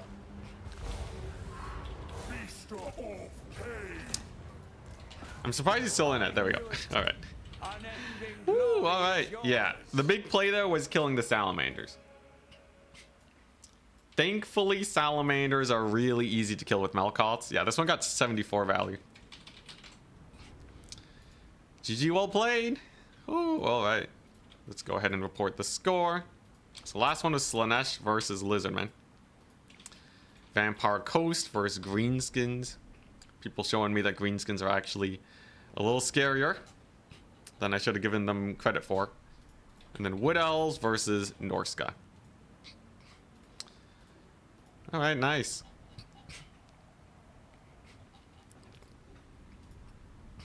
Oh boy, it's Danican next. Here we go. We're up. Nice. Now Danican, if we face him in the grand finals, it'll be a best of 5, not a best of 3. So both very incentivized to bring out our best of factions here. I would like to have him play Cathay, and then I get a feel for how he plays Cathay. If he decides not to play Cathay against me, he will also get worse practice. And he might want to just confirm that his Cathay actually is good. So maybe we'll see it. Also, yeah, the Forsaken are super clutch. They melt skinks like no one's business. Also, I don't know if he chain lightning to his own units, but anyways. Danican, he might want to play Grand Cathay against my Wood Elves. So while Wood Elves does counter some of his stuff, it doesn't counter all of it.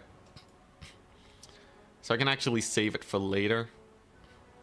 I know he likes corn. Grand Cathay also counters Slanesh though. Can't believe I'm worrying about Grand Cathay. I know a good first pick though that's safe. Vampire counts. His first pick was Dark Elves. Fairly interesting to me. So he might want to kite. If he's running Dark Elves though, Wood Elves have to be good. He goes Corn, which Wood Elves kind of counter.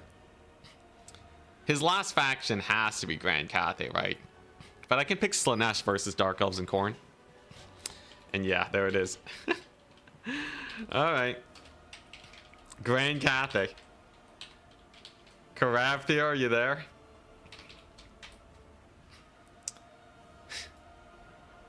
There it is. So Grand Cathay is bad. Like, it'll beat my Slanesh and probably my Wood Elves. I would like to test that theory, though. I need to know, is Grand Cathay actually gonna kill my Wood Elves? Last time he brought some Spell Amp shenanigans and a bunch of Crane Gunners, and that was a little painful. I might just ban that one. I think Grand Cathay might actually be too good versus Wood Elves, but like, I don't know. I might have some Mega Tech, we'll see.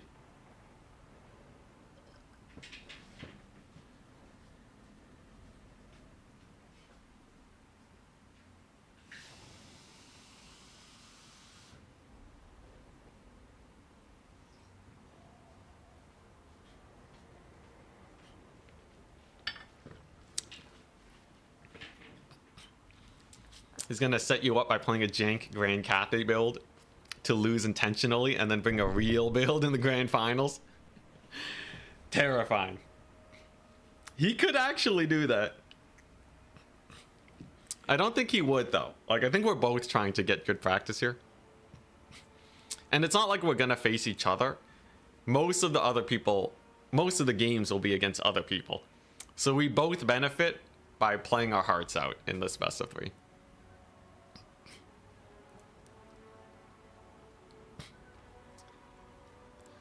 At the very least, Slanesh is good versus Dark Elves and Khorne. Wood Elves should be good versus Dark Elves and Khorne. And Vampire counts as good versus Dark Elves and maybe Grand Cathay. That's one that I really want to test. Because I feel like my Vampire count should be able to win. Karavdir swears by his build, though, that Grand Cathay can actually beat the Vampire counts. And especially when piloted by Danican, it makes me feel a little bit more sus. Because they can get some Mega Breath attacks, you know? Cathay's currently Vampire Counts' worst matchup? Really? That's crazy. So the guy's been cooking, is what you're saying.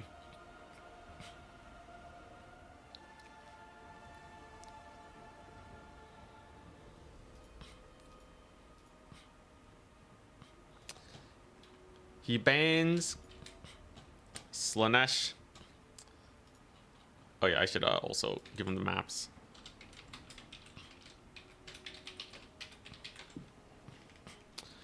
Alright, he banned Slanesh Khorne. I'm gonna ban Slanesh Grand Cathay. That's just way too cursed. But maybe I'll leave the other ones up. Maybe I'll ban Vampire Counts versus... Yeah, and I'll ban Vampire Counts versus Khorne.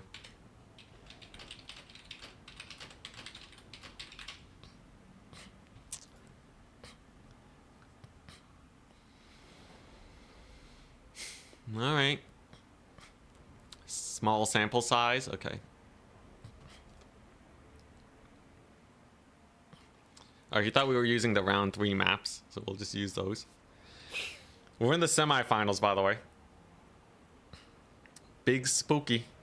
Is Danican gonna knock us out of this tournament? We'll see.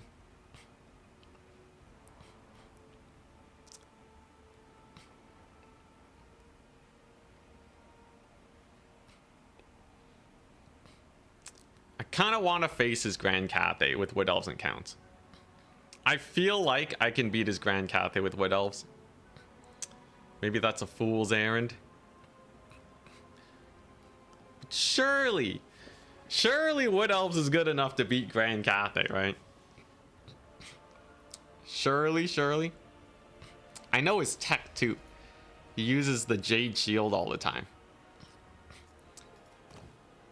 So I just gotta counter that.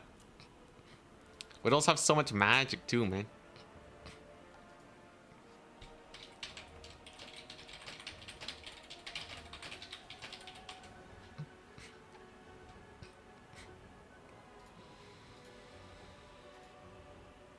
Cathay has cheap grenade tossers, but they're usually worse than archers.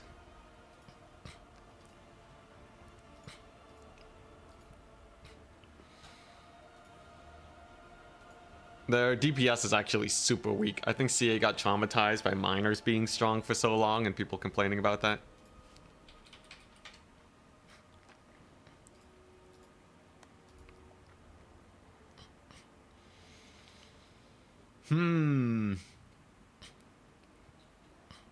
How's the rest of the bracket going, by the way? So I'm up against Danican. Dude, Ulrich Wall is taking a while.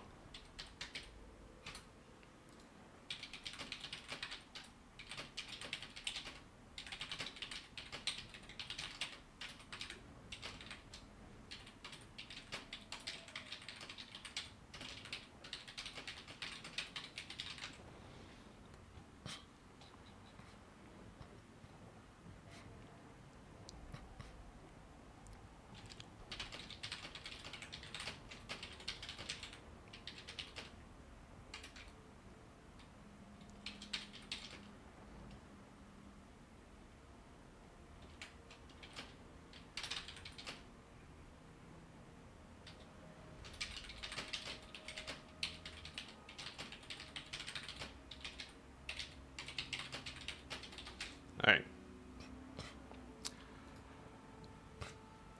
Here we go.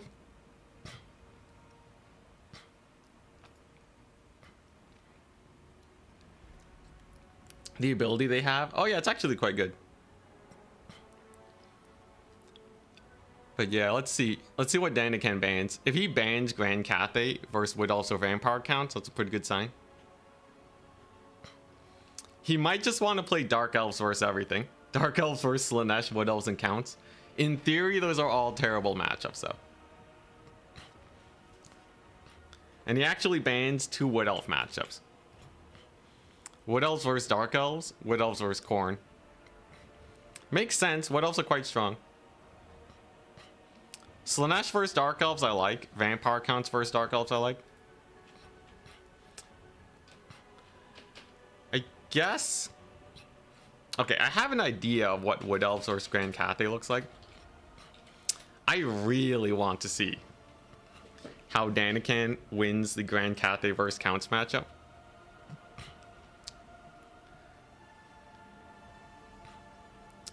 Yeah. I really want to see that, so we're just gonna let ourselves have a little bit of a bad matchup.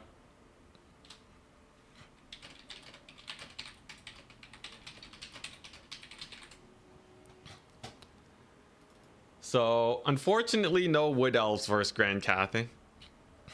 Even though I feel like I have a build for that. And he wants to play Dark Elves versus Vampire Counts first.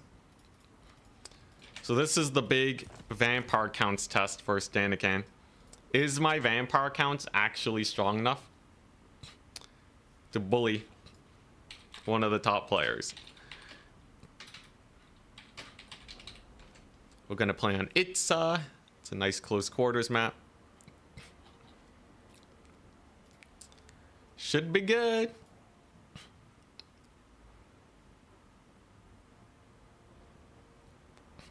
Can't wait for to listen to this guy in 5 years whine about how his neck hurts because of his bad posture now. Yeah, my posture is pretty bad. I don't usually get a lot of neck pain. I am hitting my 30s soon though. Apparently this chair is ergonomic though. So maybe that'll help. Or maybe my neck will fuse into position and then it won't hurt at all. Alright, here we go. Vampire Counts versus Dark Elves. How does one do it? Getting old. So we gotta have some way of killing off his range units. That's simple enough as a task. Will he have the Dread Scourge runners though? I think Dark Riders are almost a given. You can kind of bully them though. But it would be nice to just offer them as few targets as possible. Are Grave Guard good here? Is it gonna run Blackguard? The scary thing about Danican is that he can actually dodge, unlike a lot of other players. So, like, if I don't get a massive Winds of Death, does Danican just crush me? That's kind of, yeah, that's kind of the big question. You got this? I'm stressing, man. I'm so stressing. Dark Riders are just, yeah, they're just kind of a huge pain. Technically, I can use Black Knights, but Cold One Knights can do pretty well there. Even Dark Riders can kind of uptrade a unit of Black Knights if they get us around. And with how cheap they are, it's not exactly the prettiest of situations. I might just need to rely on my dog spam. I might just need to rely on my dog spam, or I'm using Vargeists. Now, I know a lot of people like to use Vargeists. I've never really enjoyed them very much.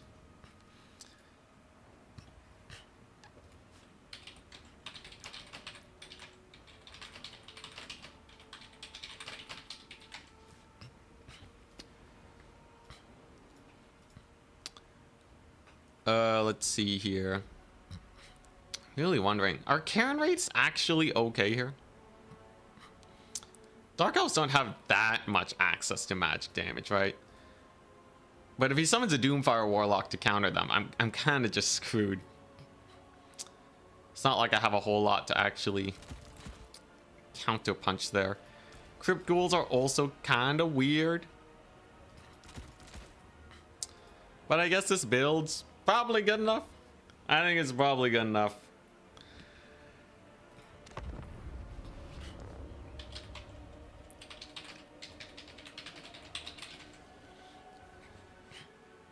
Alright. Now Danican might have to leave for a quick second, but he should be back in a wee bit.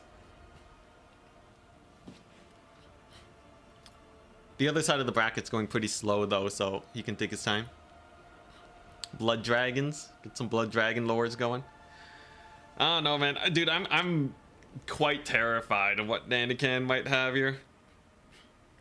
It's weird that vampire counts actually don't have that many chaff options.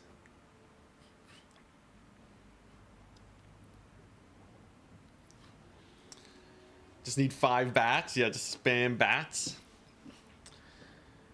Oh. The thing about Dark Riders though is that they're not that great versus undead infantry. That'll probably screw them over. Cold One Knights are also not that great. So if I can force him to summon a bunch of Cold One Knights and Dark Riders, and he has to defend them. Or yeah, he summons a bunch of those guys to defend his range units.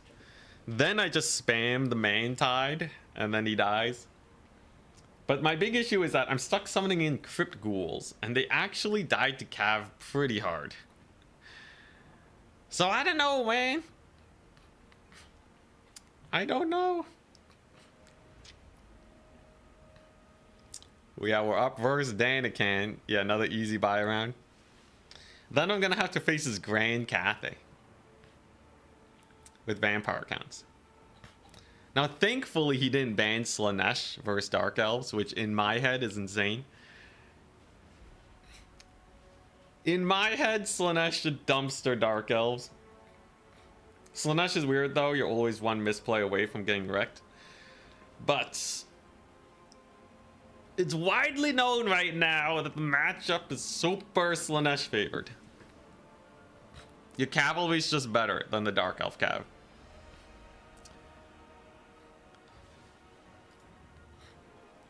Man, vampire counts versus Grand Cathay though. Oh my god.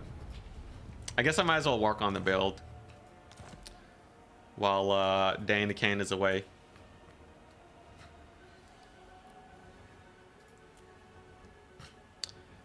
I kind of wonder what Grand Cathay is supposed to do against this playstyle though.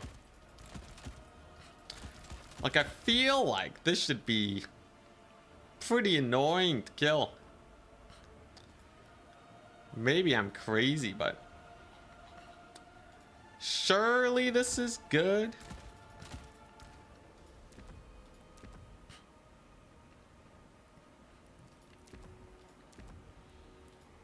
Yeah, surely this is good.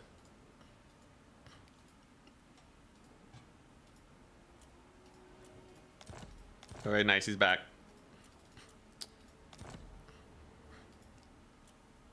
Oh my god.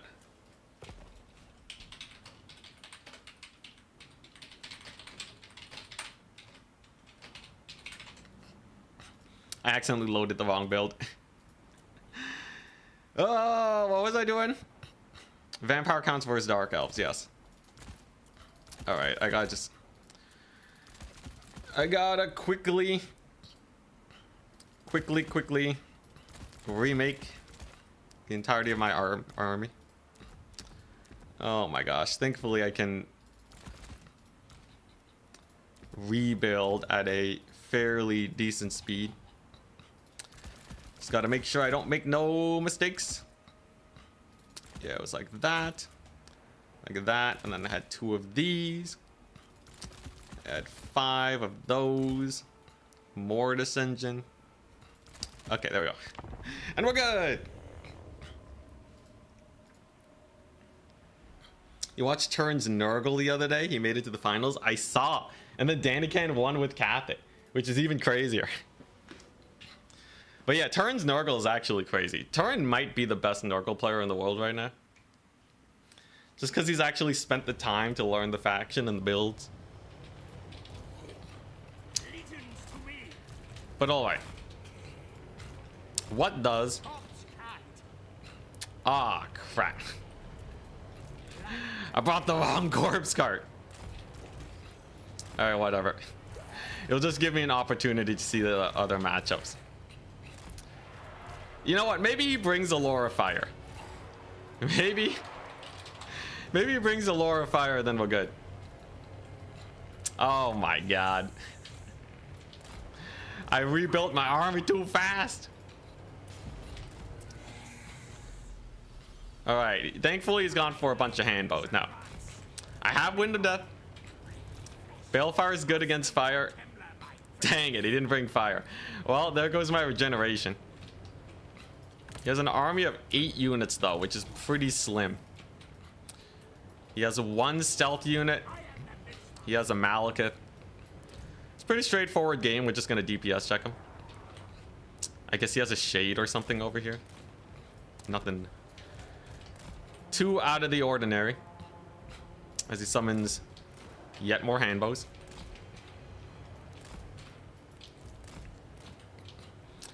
We're just gonna chill. We're gonna regenerate with most of these guys. And in theory, Malekith doesn't do well here. Plus the Canite Assassin is just not particularly great either.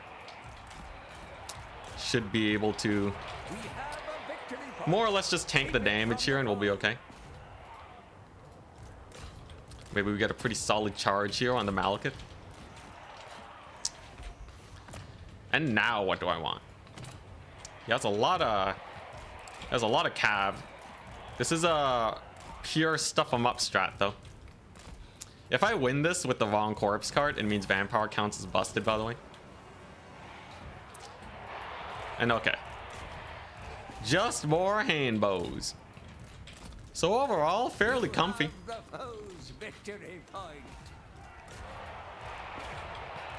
Gotta be a little careful about the Cold One Knights. I think with so many zombies nearby, I'll be okay. Don't know exactly why I summoned that doggo, but I suppose it's probably a good idea. And on a triple cap, we're sitting relatively comfortable here. Please tell me Dandakan's blind. Okay, yeah, he does dodge it. That's the problem with Wind of Death.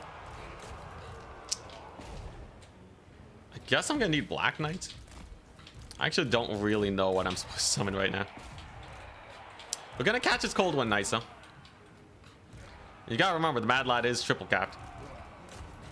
That does net us a little bit of recourse. Oh my gosh, dude, I really wish I had healing right now. Really wish I had healing. But in theory, it takes too long. In theory, it simply takes too long for him to kill this much undead, right? Like, he just did not really, he just doesn't really have the build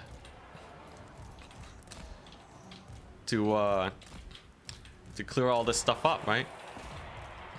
A couple Corsairs here are not a really big issue. We have another 6 Scab Scrap. There you go. Hit a bunch of Corsairs with that one.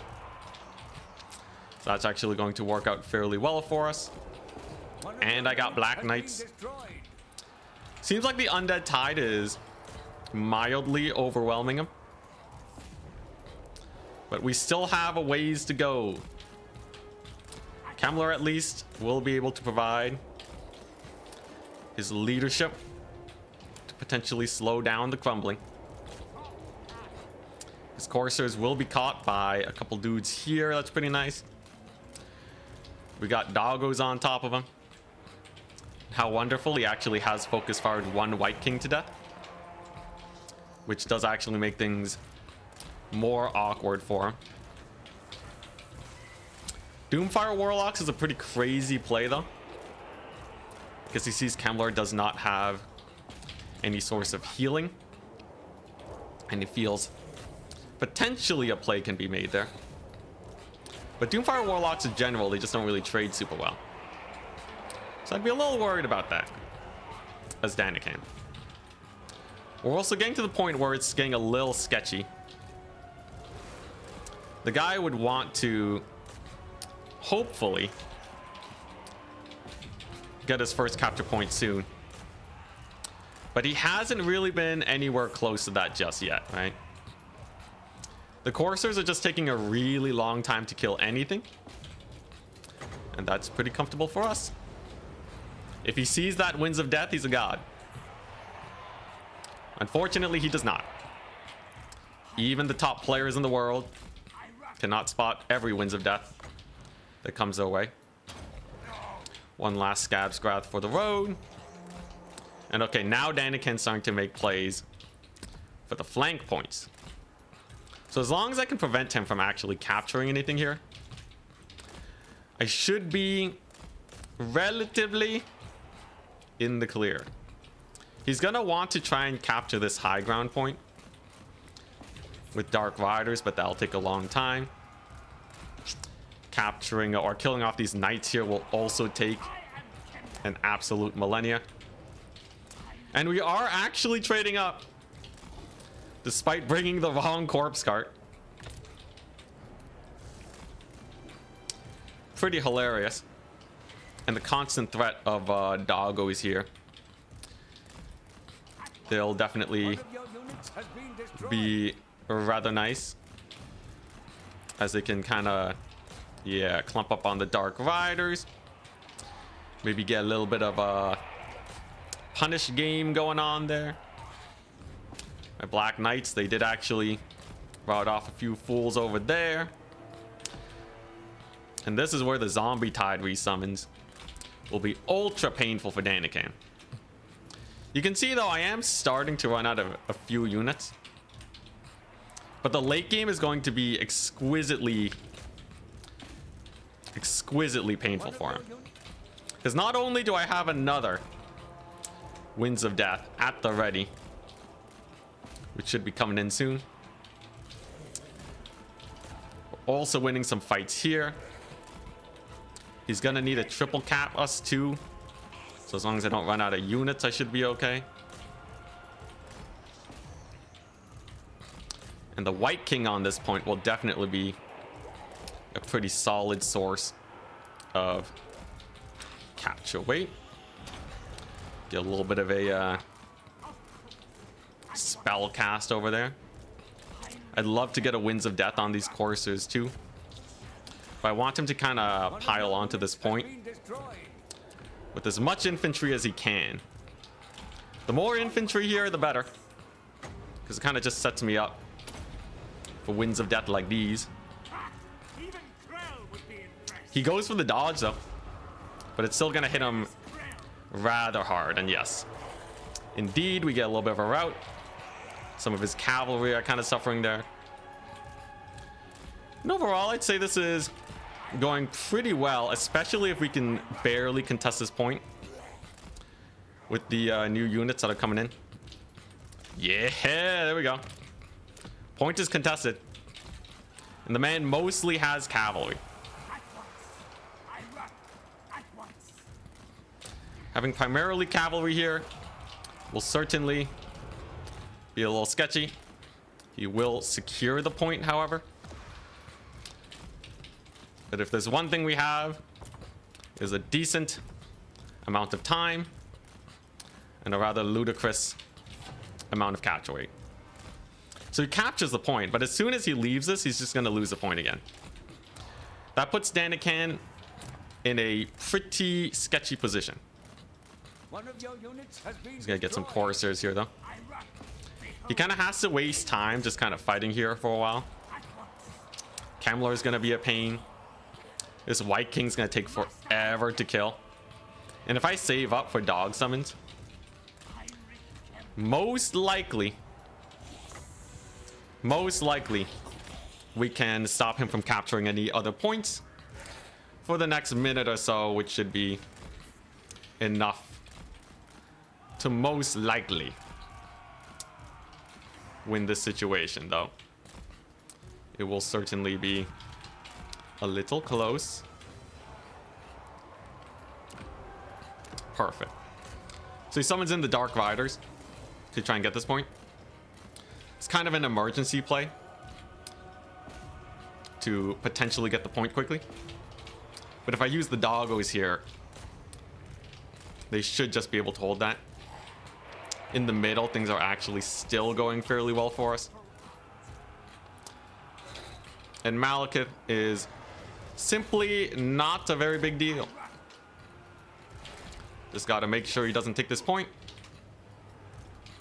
And then if I start hunkering down on the high ground, we're pretty comfy. And then the real deal breaker. One ginormous Wind of Death on all his infantry and cavalry. That'll get him routed. And just like that, the vampire counts, they do prevail. Even with the wrong unit, even against the best Dark Elf player in the world right now, we actually pretty handily get a victory here. I do think the full kite is a little bit of a, you know, rough army to have in this type of situation. It's a little rough having so many kite units against just a stuff 'em up style. So that kind of makes up for the crappy bale cart situation. But yeah, it turns out even if you can dodge the Winds of Death, you still lose it as the Dark Elves. You knew I had this? There was one moment where I thought I was running out of units. Think ordinary Corsairs would have done better? No. They don't do anything versus the Horrors. The Crypt Horrors were the most annoying unit in this match for him. Look at that. They all got lots of value, which is pretty rough. Let's play Viki Vampire Counts versus Grand Cathay next.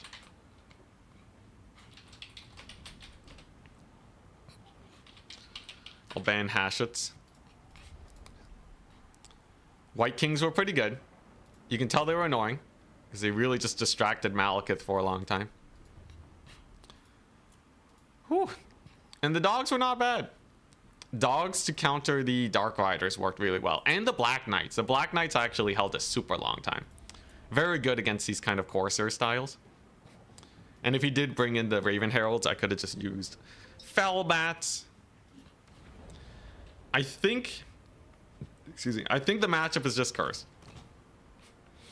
I believe it is just cursed. But we'll see if he can beat us playing Grand Cathay. He wants to play on Itza. Oh boy.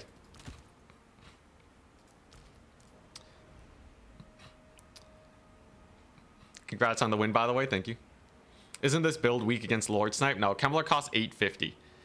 There's no Lord Snipe cost efficient enough to kill Kemmler. Because, like, how much magic would you be willing to spend to kill a unit of cavalry that costs 850? That's one Empire Knight.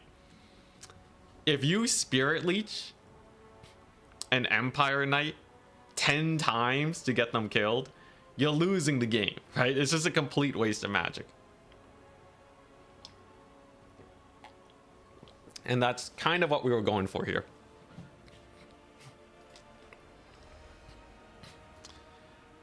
We just, yeah, we just wanted to make it not worth it to snipe Kemmler.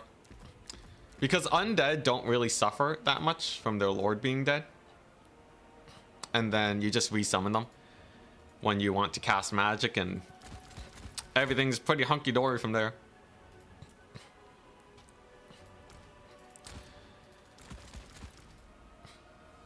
Alright. So, this build's looking not terrible. Now, Cathay Cavalry, they're pretty annoying. I must figure out the best way of getting them dead, because he's gonna have a lot of Crowmen and Jade Lancers, and he can use that to kill stuff like Crypt Horrors or what have you. I think that's yeah, that's kind of what I'm most worried about. In general, though, if we play a similar strategy, we might just be able to stuff them up. Do need to make sure I have at least one Mortis engine, though, because there may always be a blob, and then I think we're okay. Especially on Itza, this should be fairly comfortable. Then again, going, if I lose with Dark Elves, am I even tournament ready? Man, I hope my opponents are stressing as much as me. A lot of people say that, you know, when they face me, it gets a little stressful. But I assure you, I'm sweating as much as everyone else. A confident man, I am not. Even if we are winning tournaments, things can always be very sketchy. So ready, good luck, have fun. This is the I'ma rush your face build. As far as I'm concerned, Cathay doesn't have a way to kill off this much armored infantry. And vampire counts are really good at stalling points. So if I just kind of walk forwards, he should die. He should die. He only has 13 units. We can summon White Kings if he has units that are unarmored. If he does, I just don't. And then I save money for more Graveguard. Should be good. Yeah. The mega elite undead infantry line. The zombies are going to lag behind, but that's totally fine. And I've brought the normal corpse carts because Cathay's pretty good at shooting these things to death. And I don't want to spend more money than I need to on these little guys. More Dissension in case we see a mega box. What's not to love? Crypt Horrors in case he has a lot of armor. And Daniken, he likes to go for the spell amplifying Cathay kind of playstyle. And generally I find you spend so much money on the spell amp, it doesn't work out well. But he's actually gone for Yuan Bow. Amped up Jade Shield, Net of Amitom, and Final Transmutation. He doesn't have the breath attack. Some Jade Warrior crossbows. They shouldn't do very well against this build. No point taking White Kings. Not in this matchup.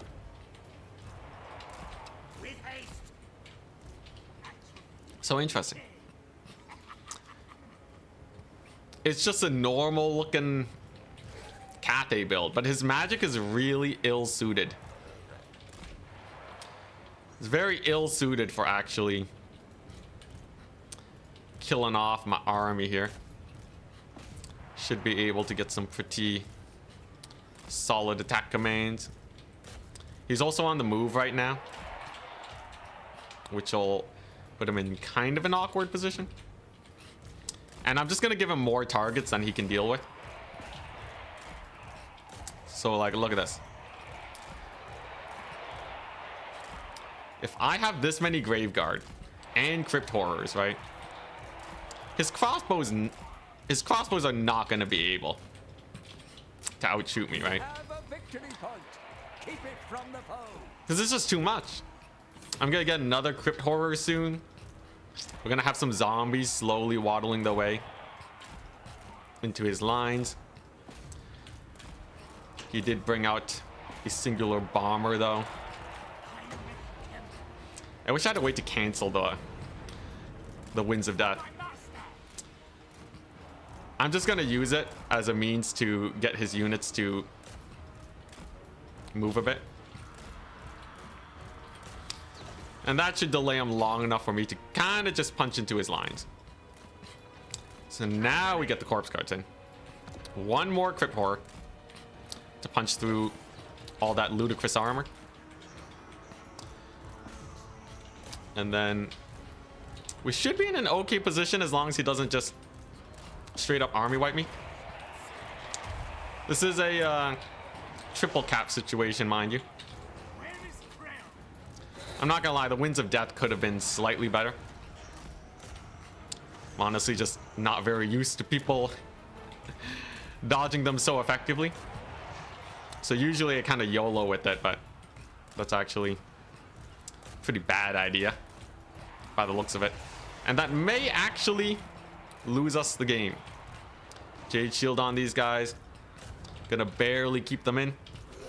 But as soon as we get into this backfield, life should be ever so slightly better.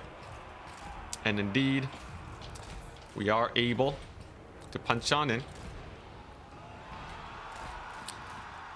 Dogs at the ready. Just chilling. Ready to be as annoying as humanly possible. And we're just never gonna let him actually capture points. He's actually summoning in more ranged, which is risky. If my dogs get in there, it would be pretty sus for good old Danican. So that's what we're gonna try and do here. Just kind of sneaking the dogs around. Maybe getting a little bit of a route over there. How very nice. Then he's gonna summon some cav here. No, Jade Warriors. So that should actually be a rather decent pick over there. And as soon as we get into a late game, it should be pretty sus for your boy Danican here. Because he's gonna have to capture one of these points sooner or later, right? But if he doesn't army wipe me, then I can just kind of pile on. And then, yeah. And then we're good. He's really relying on his range here to hard carry. I still have a decent amount of Graveguard, thankfully. Even caught ourselves some peasant horsemen. How nice. But I am kind of feeling like I'm just running out of units. And for the vampire counts, that's not exactly a comfortable position to be in. You can see him starting to push through there. That's actually pretty bad. Okay, those are just peasant horsemen. I can defend the high ground. Like so. We still have lots of dogs. But his hero squads are making their way in here. This may not go as well as I had originally thought. I am totally getting army wiped. I see. He is also going to be able to capture these points a fairly decent pace.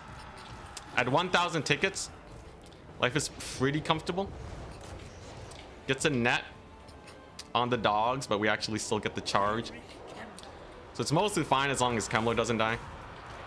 I guess I do still have capture weight here, technically. But he is actually starting to capture the flank point now, which is not comfortable. He's going to be on his way to 2 capture points soon, if I'm not careful. And if we get army wiped, it's just over. So it really depends on how good my late game here is against his rather high number of range units. I think whiffing that 1 Winds of Death kind of put me in an awkward situation. He's gonna have a good amount of time to just kind of sit back and relax here. Not the biggest fan of that, let me tell you. Jade Warriors versus Crypt Ghouls. Not exactly, yeah, not exactly the best of circumstances either. Yeah, I guess we just start the long march. So I should be able to maybe resecure this. And the high ground will take him some time to take over, right? Blood Knights would have been good here. I think Blood Knights are pretty good. I felt like they were going to be a little too risky. Like he'd final transmute them. But yeah, having no cavalry to really fight his backfield was kind of a bad idea, and I'm still gonna scrap it out. You never know. Maybe we take over this section or something. A little worried about Kemmler though. Losing the Crypt Ghouls here on the flank also. Yeah, not exactly the prettiest of situations. So the theory goes, armor tied. Not really the best. Yeah, I thought the Grave Guard would just punch through his infantry, but it just kind of held forever. It held for a really long amount of time. And now he has Jade Lancers over here killing my doggos. He has an insane value lead too. Maybe I shouldn't have taken the fight so early. And now potentially he kills Kemmler. Now, if I could get a nasty Wind of Death on this cavalry, that'd be great. But odds are Danican is indeed keeping an eye on this situation. I'm gonna keep this glob of infantry here to contest this point. It's fairly cheap and it should keep him busy for a little while. Gotta remember, we do still win on a single cat. And yeah, maybe he blobs up with his infantry. I'm really banking on a big maybe here. But yeah, maybe he doesn't catch his Winds of Death. Come on. Come on, big money. That did nothing versus the cav. And he dodges it. Yeah, all right, GG. GG, well played. There is only defeat. I think there's ways I could play this differently.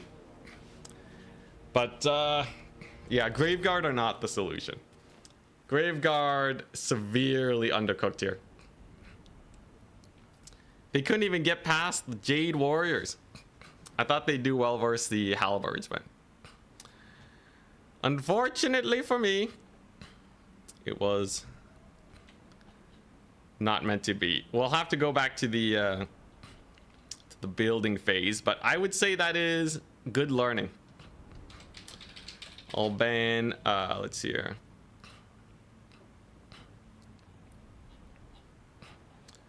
Yeah, we'll go for the, what's it, round 3 maps. I'll ban Slaanesh versus Dark Elves. I'll ban Lost Temple. It's a pretty good matchup here. It's Slaanesh versus the Dark Elves. If we beat his Dark Elves twice, that'll be pretty good.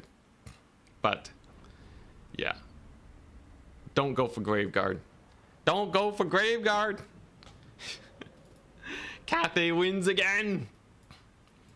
What is this crazy Cathay shenaniganry?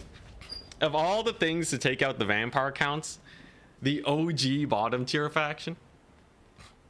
It's true though, they have a lot of armor. Now, the other solution is to try and go for Blood Knights. Basically what you do is you use their anti-infantry to clear Chromin. And then they're just generally good versus all the armor. So they can actually get some pretty sick backline dives. But I was a bit worried. Like, he has the net, he can countercharge and all that. I guess Cathay doesn't do that great versus the armored Cav core. But I was kind of sussed out, I'm not gonna lie. You could also play on a bigger map too. That can be pretty fun. But yeah. Back to the basics. Dark Elves versus Slaanesh. Who wins? Generally speaking, it's gonna be Slaanesh. But you never know. This is Daniken we're talking about here. He plays a mean everything. Preferably we can sneak out a win against him. Thank goodness Slaanesh is pretty strong. The one time I'm not cav maxing, should have cav maxed a Cathay. I usually don't though. I don't feel that confident charging into a Cathay box. But maybe I need it. I don't think White Kings would have done super well there. Alternatively, I Wind of Death his infantry front line. Because I don't think they can dodge it. I think that would have been way better. I think 1 Winds of Death on his infantry and we win that actually. I could totally keep him on a triple cap for 3 more or for 2 more minutes. If I get that off. Yeah, you know what? Winds of Death on the infantry front line. What am I thinking? Casting it on his archers as if he ain't gonna dodge it. It's Daniken, of course he gonna dodge it. Think I could have killed like 2 units of Jade Warriors for free. Maybe 1, because he would still dodge it, but yeah, I think if I do that, we're totally fine. No problemo. And then I'll use some Blood Knights to win against his Cav or something. Yo, those bombers were actually so annoying. I was kind of wishing I had those White Kings. I might just take the White Kings literally just to contest the bombers. Because I'm not going to lie, I kind of let them shoot like a lot for the entire game. Kind of a big misplay. But alright. Daniken's Dark Elves.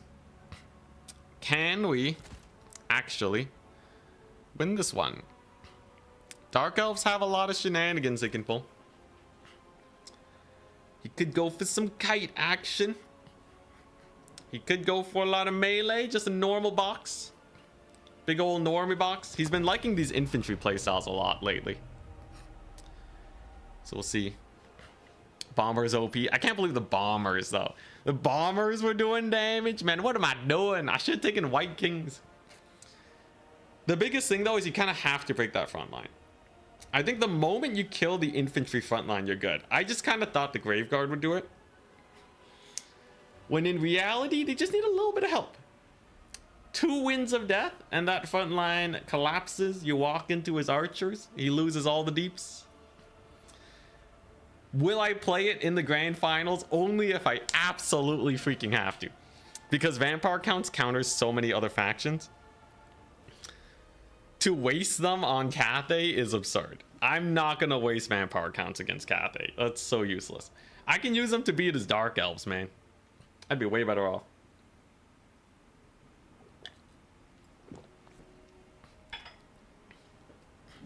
Black Knight Lances and Barding.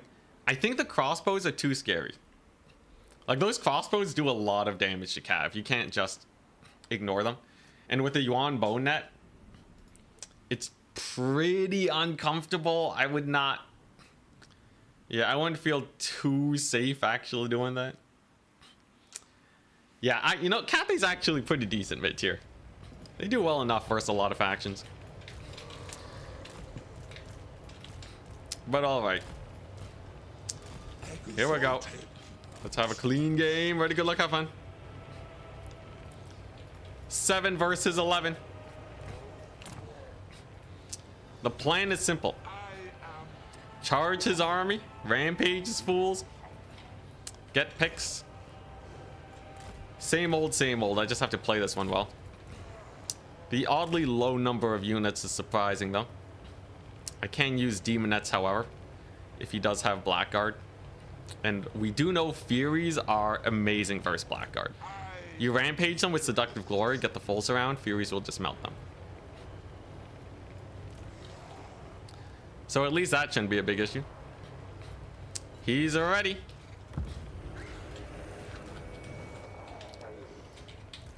I see.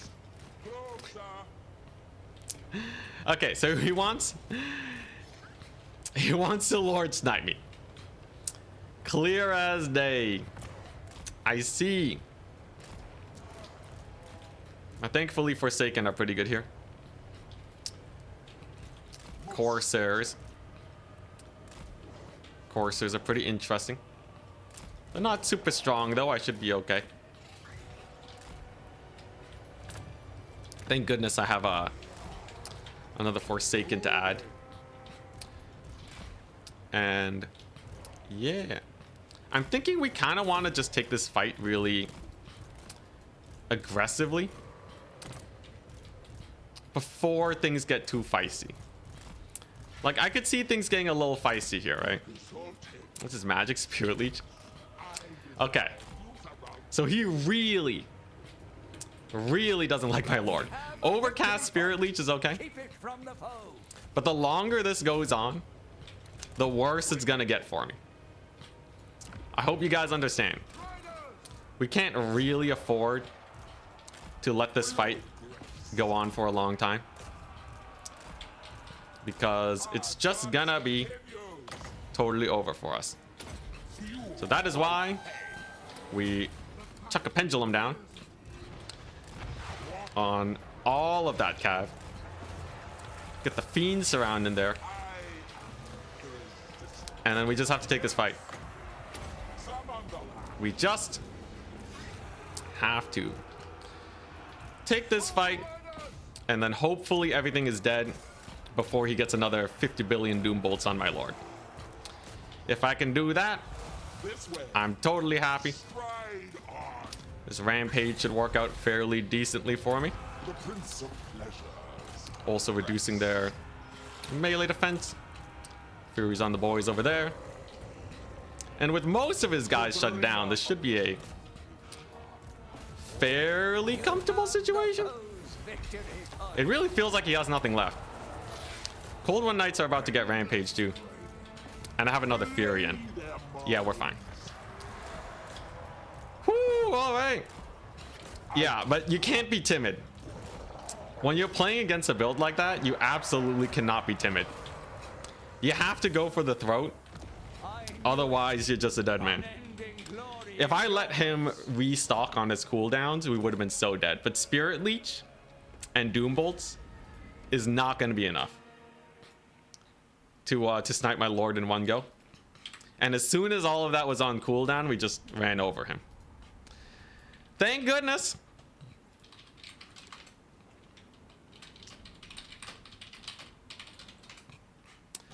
Thank goodness.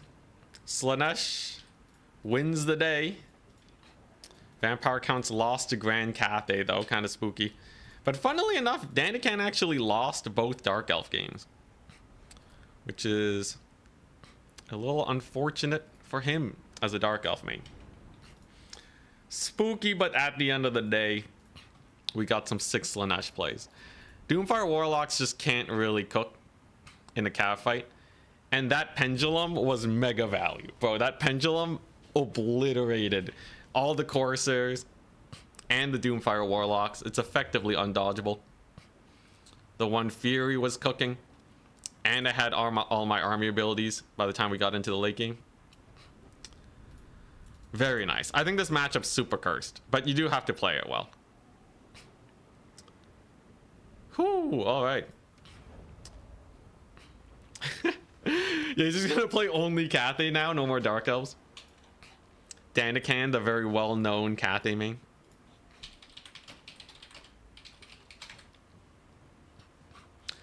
That puts us in the grand finals, though. We made it! I'm gonna have to fight either Ulrich Wall, Boss Toss, or Adlering. What's the most overpowered unit and hero in the game? Hard to tell, actually.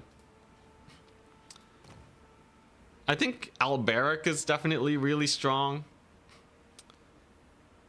Let's see here. Yeah, Alberic is quite strong. Most metas right now for a lot of factions, you go for a super cheap lord. Because cheap just lets you spam infantry. Alberic kind of breaks the mold by being strong enough to be worth taking. But it's also on a faction that kind of needs Alberic to be on a big hippogriff. I don't know if people would actually run him otherwise. Wulfric with his boat is pretty strong. I think a lot of people would run Wulfric if they had access to him. Kairos is actually crazy, but he's on a faction that's kind of weak. Silastra is also good. But yeah, I can't believe I wrote off Alberic like about a year ago. I thought Alberic was garbage, but he actually didn't get buffed that much. I think he just got a 50 gold price decrease. But he was just a hidden gem this whole time. Hashtag buff Chaos Knights. Absolutely, they need a buff. Archaon's pretty sick. He's the gold standard of Warriors of Chaos, but they don't always bring him. It's actually quite interesting. There's not a lot of lords that are kind of always brought on any of the factions. So I guess most lords aren't super busted. Most overpowered unit, though, I would say absolutely the Hellstrider. Hellstrider's busted up the wazoo, man. This thing's crazy. Slaanesh nerf when? When the DLC comes out, and then everyone complains that Slaanesh is broken in all game modes, and then they nerf them into the ground. So roughly 2 to 3 weeks after the DLC comes out, Slaanesh should actually be finally off the top of the meta.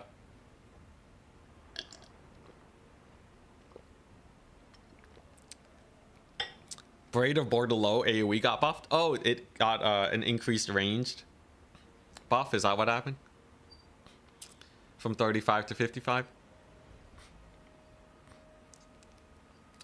Luther Harkin was pretty scary in Warhammer 2. But Noctilus was always competing with him, so maybe not. People used to run Franz a lot too. Grom the Paunch, though, was definitely one of the most annoying lords back in the day. Because he was indestructible. You couldn't kill Grom, and he would just farm value off of you forever. Units with Hell in the name are the most busted. Hell Cannons, Hellstorm, Hellstriders. I wouldn't say the artillery pieces are actually busted, though, but they're definitely good. There's some sort of correlation between Hell in the name of the unit and them being good.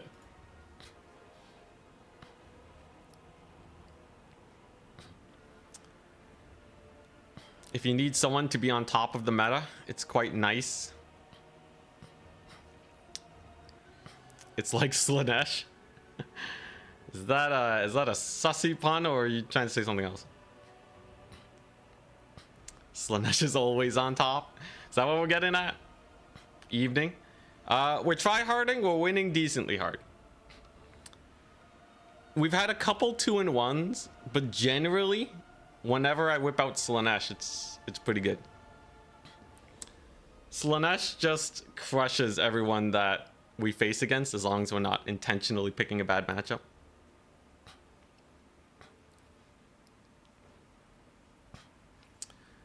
What if I join being some random person who's never done any PvP in this game? Feel free to. I think the community actually quite enjoys new players coming into the scene. So you are invited to do so. in most tournaments, they are Swiss tournaments. So that means if you lose 2 games, you start getting matched against people who've also lost 2 games. And generally, you'll find people that are roughly your skill level. Now, if you're completely fresh, you might get wrecked. But that's kind of up to your personal preference. If you're okay facing against the odds, kind of like a Dark Souls boss, and trying to get at least 1 win in when you play tournaments, I think you'll have an absolutely great time. Community's generally quite inviting too. They'll teach you all the rules and the know-how. And if you want to sign up, link in the description at the beginning of these streams is where the tournament's at. Would highly recommend. You're once again requesting casting of novice matches. Yeah, I should do that more. I want to get more new player events and all that. There's a lot of replays I gotta cast too. I've just been feeling a little like there's too much stuff that I gotta manage. I want to post a 3rd video first and foremost. I think number 1 is I gotta be financially stable. And that means I need some sort of YouTube video series that does well on the channel. Right now, I don't really have anything that's really worth my time. But I have a good feeling about these edited campaigns. I think if I post a few more of them, it might actually pick up. We'll have to see.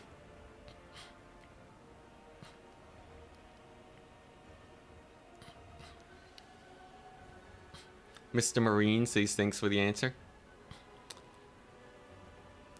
About the strong units.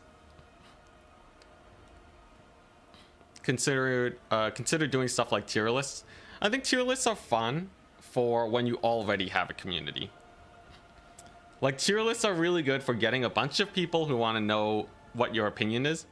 But if you're a nobody, a tier list is not that exciting, right? Like, when you watch tier lists, right? You're not like, imagine if like some nobody, you know, a channel you've never recognized before, was like, here's a tier list for Dawn of War 4 best units, right? That's not exciting for you, right? What is exciting is when you have a content creator that you really like Legend of Total War. He already has that following, and the tier list gathers them all together because they're like, I really want to see how Legend ranks all the YouTubers, right? That's some big brain play. But for me, my tier list at best would just draw in like hardcore multiplayer people, and it would just kind of get average views, maybe slightly above average, but I'm kind of aiming for like the 100,000 view range more than the tens of thousands.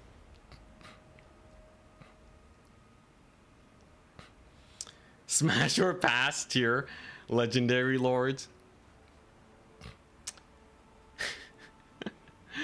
Oh my gosh. Anyways, no one's gonna watch that unless they know who I am. Imagine being like, hey, I had this really fun smash or pass video, and it's like, oh, who's doing it? And it's like some guy you've never heard about, and it's just be like, that's weird. I don't want to watch that. Bathtub stream though, now that will hit a general audience. There you go. That's how you make the big bucks. What's your current game version? Whatever the most recent update is. We would like the average view video, yes, and thank you. Man, I want to, man. I want to just make super hardcore multiplayer videos, but my financials. I'm like getting ready to get a car. I'm saving up for a house. And that was already going to be pretty hard for someone in comp sci back when I was making more money.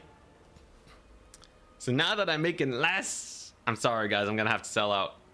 Gonna have to sell out. Bathtub streams for life, tier lists for days, mega clickbait. If you want the real intensity though, you head over to his streams where you can ask him all the random questions you want. In fact, since we're waiting for a lobby to spectate, you can do the tier list right now. Let's see here.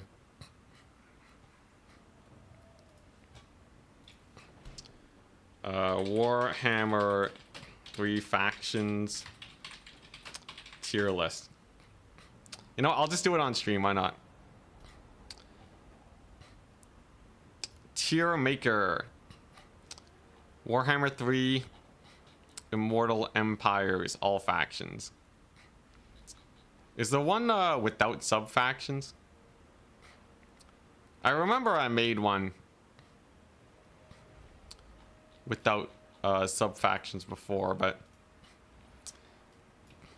I guess this one will do.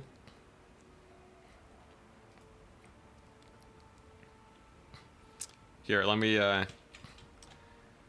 do this. Browser.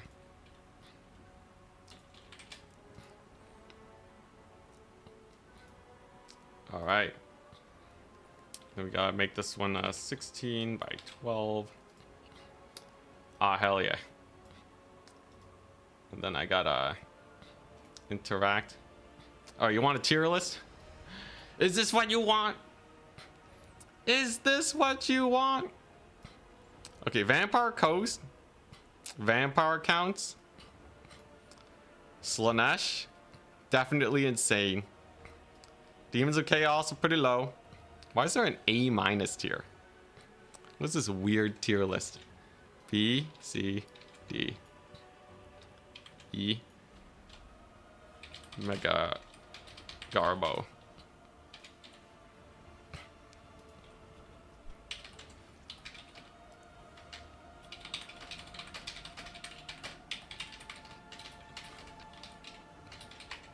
Organizing the tournament.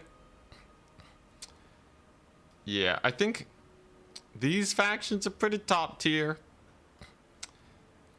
Dwarves are weird. They're kind of good for counterpicking. Norska's very strong. I don't think they're this strong though. I think these guys will really crush face a lot of the time. Grand Cathay is actually stronger than I think. I would actually put them. I would put them higher than dwarves, but only slightly. Dark elves are pretty low. I think they're only good because of Danican. Wood elves are S tier. Tomb kings are, yeah, they feel kind of the same tier as dark elves. I'll have to reorganize some of this. High elves. Yeah, okay. I think this is like, it's like the playable section. C tier is like playable. Bretonia seems pretty strong. I think I just suck at them. Lizardmen kind of feel like the same as greenskins. But yeah, I think C tier is like, C tier is like playable, but they're never going to be like your main pick, right? Oh yeah, my bad. There you go. Let's see here. What else? Oh yeah, Empire feels quite versatile. So put them there. Am I missing anyone? Ah, yes. Nurgle is pretty bad. Yeah, Nurgle also goes in the Mega Garbo tier. Technically, if I had to space it out, Nurgle would be slightly higher. Because Turin can actually get into the finals with them. With Skaven, nobody's getting into the finals. If Charx can't get Skaven into the finals consistently, and Turin can get Nurgle... You know what? For getting into the finals, Nurgle gets E tier. Nurgle's actually an E tier. Kislev? Oh, yes. Kislev is kind of there, yeah. Beastmen. Yeah, like I think B tier is like, you know, playable. C is pretty niche. Am I missing anything still?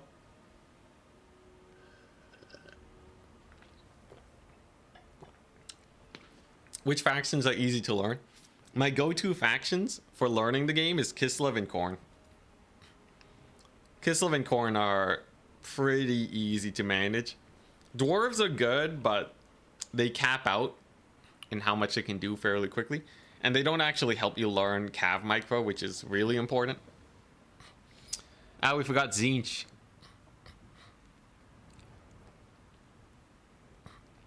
But where is Zinch? Okay. Yeah, I think Zinch kind of goes there too. Along with my boy Korn. Korn doesn't feel that great anymore. Yeah, we already have Warriors of Chaos. Let's get their proper banner. Yeah, we have Warriors of Chaos. We have Demons. Yeah, this feels pretty good. Nurgle gets its own tier. Nurgle's weird, man, but every once in a while they actually do well. Unlike Demons of Chaos and Skaven.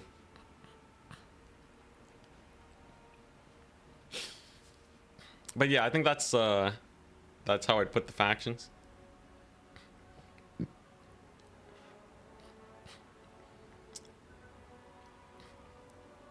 Yeah. It's questionable the S tier though, because the S tier are obviously just the factions I'm playing. But like I'm playing them because I feel like they're S tier, you know?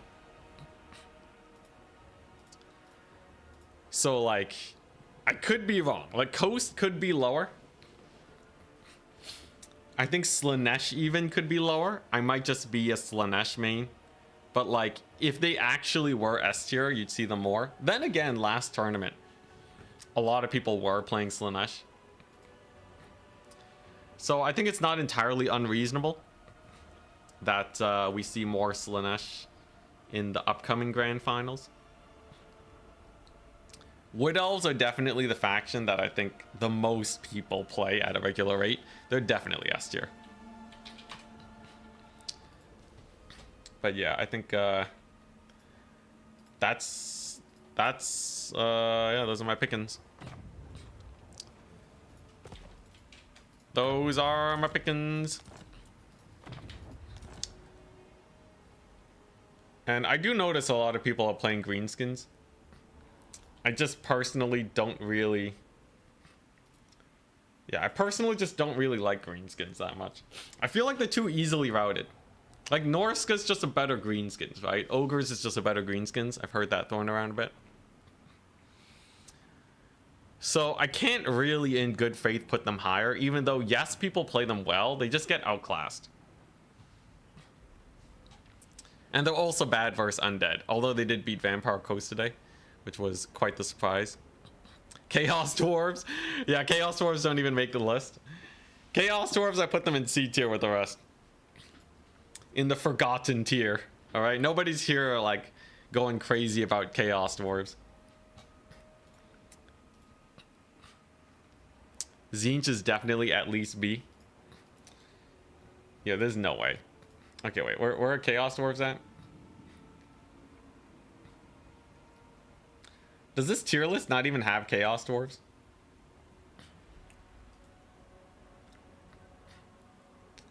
Is that why we forgot about them?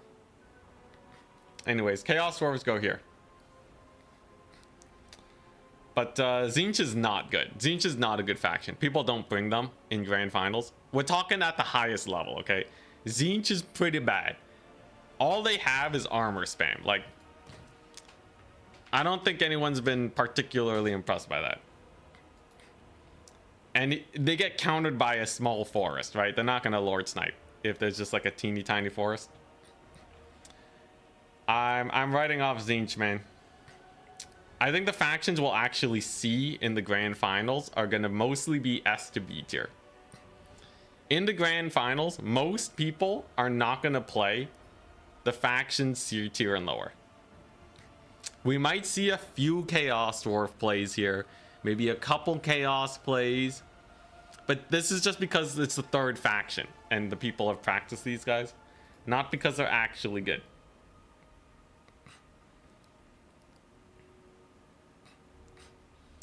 What about a difficulty to play tier list? I can do that one later. Slanesh is definitely one of the most difficult to play. But yeah, Daniken's gonna play Cathay, but like not everyone's gonna play Cathay, you know? It's not like suddenly, you know, just because Daniken plays Cathay, it's like, wow, We've discovered that they're OP. Because like anyone who's actually practicing a faction on the reg, they're gonna do well playing that faction. Warhammer meta is just not developed enough for, you know, for that to happen. So for me, the only realistic way you can actually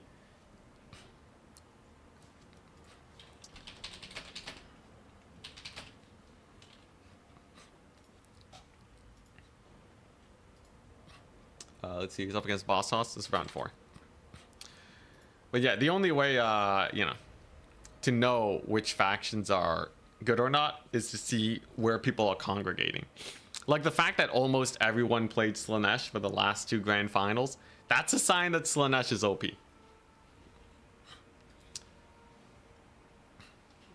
Norska too. A lot of people, actually no, not that many people play Norska. Maybe they're just easy to learn. I don't know. But you got to get past the personal preference part for sure. Vampire counts is definitely super strong. The fact that I can just pick them up and we're just crushing people with it is a sign that they are really strong right now. And they used to be stronger. They used to have 5 capture weight zombies. Or is it 5 capture weight skeletons? This was way, way back.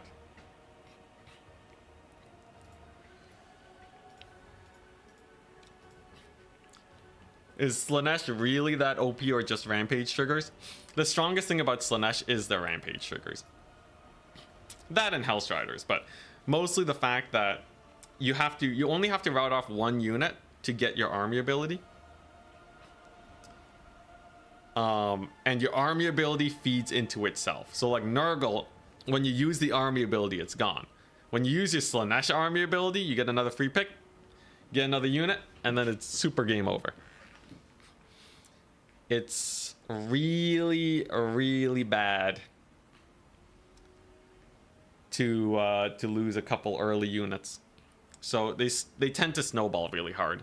But if you actually just remove their army abilities entirely, I think Slaanesh is still going to be pretty strong, but they're not going to be like super OP, where at least you'll have a chance to come back against them.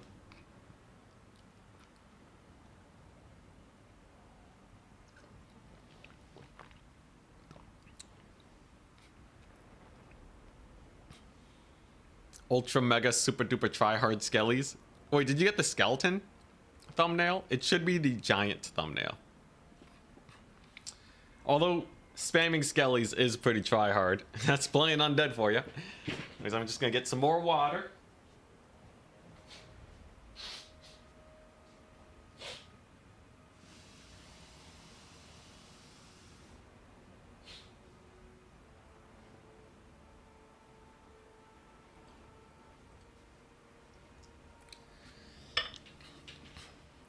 I'm feeling good though, taking out Danican.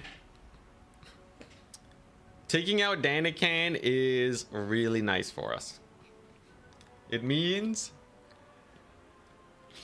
we can chill. We can chill a little.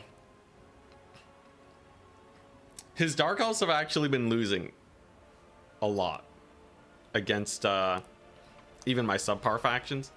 I think I have a 50-50 win rate against his Dark Elves when playing Empire.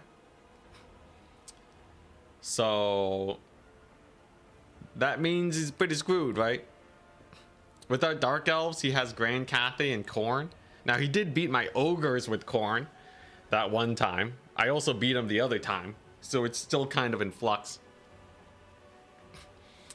But the fact that he doesn't want to play Khorne into Wood Elves, at least, is a good sign.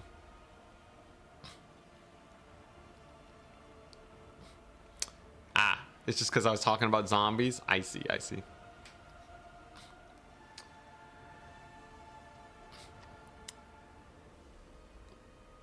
But yeah, I'll have to be really careful about Grand Cathay. I think you kind of need something that can clear that infantry front line. Because just a basic Cathay infantry front line with a bunch of crossbows, that might actually just be good enough. But if you can just get through it, if you can just punch through that, you win. And that's kind of the main style that Daniken's going for too. Alternatively, maybe you flank and kill the archers. If I was Grand Cathay and there was a cav flank coming on though, I wouldn't be that worried. I would just send Jade Lancers, a Crowman, and maybe a Halberd. And then the cav is dead. Plus he has a net. So I really feel like Grand Cathay could be pretty spooky. Just spamming crossbows and halberds that just never die. But I really don't know. I really don't know, man.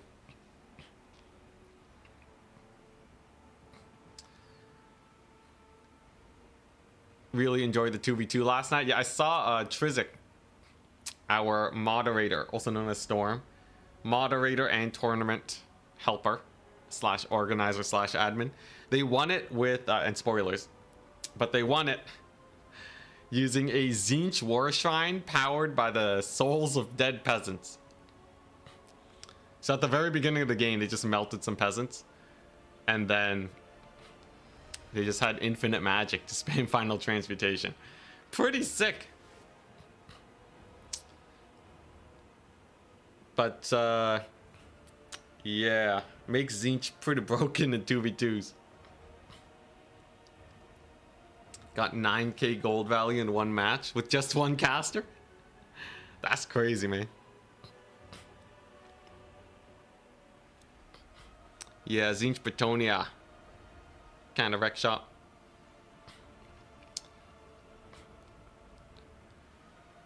Now, Boss Toss versus Ulrich Rahl. Are we seeing Dark Elves versus Vampire accounts again?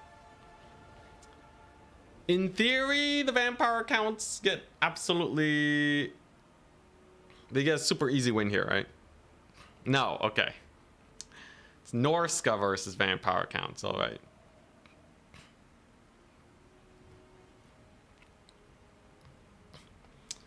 Norska versus counts. Alright.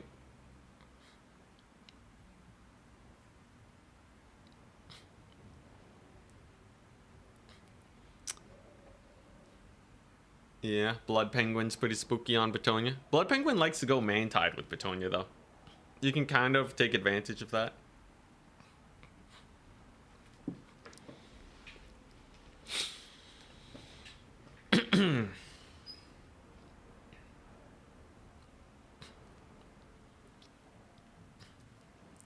I'm really interested to see, by the way, Norska versus Vampire counts.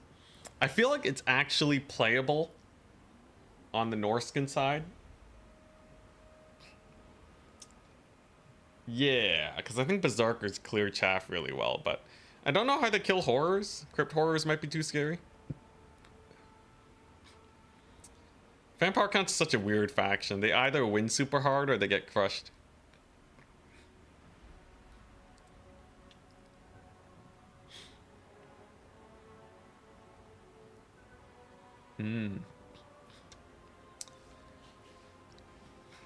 Unless Ulrich Rahl does go off meta. I think the best Vampire counts playstyle is that heavy main tide. Some people will go pretty hard on the SEs though. So maybe we'll see some of that. Marauder Horsemen. Okay, so here's the thing. If Boss Toss goes Marauder Horseman spam, and Ulrich Rahl goes for just a bunch of and Ulrich Rahl just goes for like a bunch of infantry, I think it's just super over, right?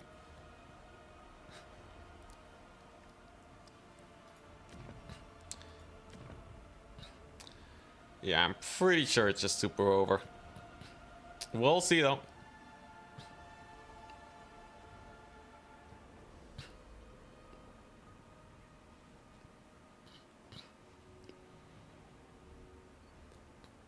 Double Mammoth Giant, yeah. The Mammoth Giant strats.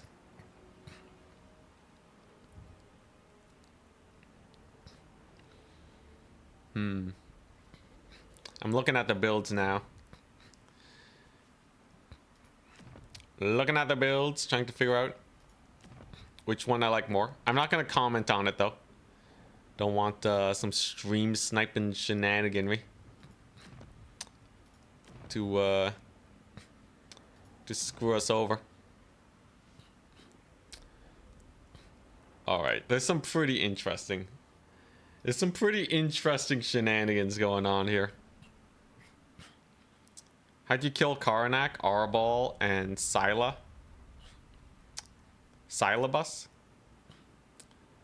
Let's see here. Yeah, if they go triple SC. Let's see here. Ran 3 fiends and my lords into them, thinking you could easily kill them. They killed all 4. Fiends should be able to kill Karnak, Arbol, and Sylla with your lord. But you just gotta make sure they're not super blobbed up.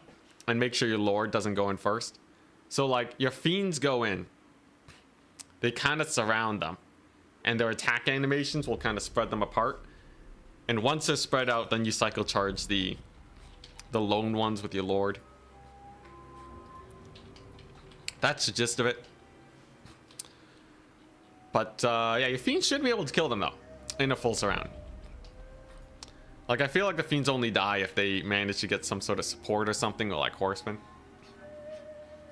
You should also have the mobility advantage in general, too. And then if you cycle charge, you should be fine. Especially Karnak. Like, Karnak dies super fast. But yeah, let's take a look. Norscan build has a bunch of Marauder Javs and a bunch of infantry. Lots of capture weight, lots of deeps. Vampire counts going for the long zombie play. I'm not a huge fan of the long zombie play, because you see how much further back it forces the rest of your army to deploy. I get the idea of it, though. You're trying to minimize the overall damage that you take. But well, we'll see. We'll see how effective it actually is. Now, there are a unit of Graveguard, 2 units of Graveguard. One, the Arwar, which has sick regeneration. And, of course, 2 White Kings. So, White Kings will do pretty well here. Master Necromancer. Coming on in with the Winds of Death. The Raised Dead shenaniganry.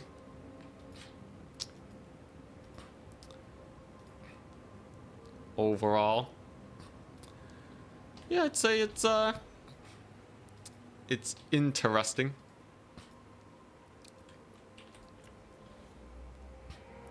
Got the Raised Dead. Ooh, Winds of Death. Okay. Now we do know Winds of Death is dodgeable. I think personally the best place to cast Winds of Death is on the front line, though. I think that's probably your best bet.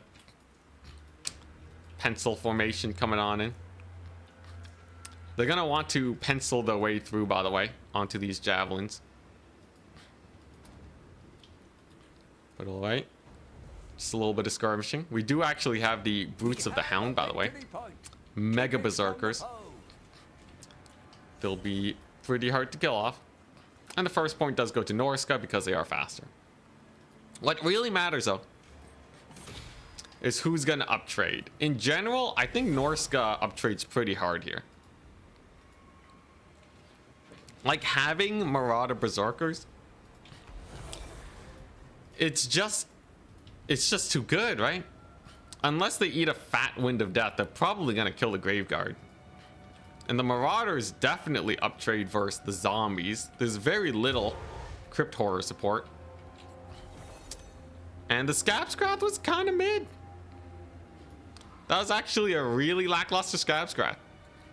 And you can see the counterplay, by the way.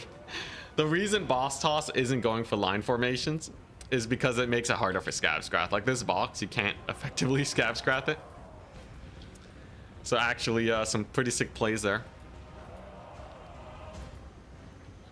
Javelins now. Trying to hit the White Kings, but it might actually just lead to some friendly fire. Using the Brutes of the Hound instead to contest. And I would say vampire counts in general Yeah, I don't know. Does get a pretty nice zombie summon on the Boots of the Hound. But like, this isn't gonna change the main fight very much, right? The big problem is that there's 5 javelins. And they kill basically everything that's here. But the big push, it comes on in. Those are Blood Knights, by the way. Will they be able to cook in the back line? I think some normal Ice Wolves will be a big problem for the Blood Knights.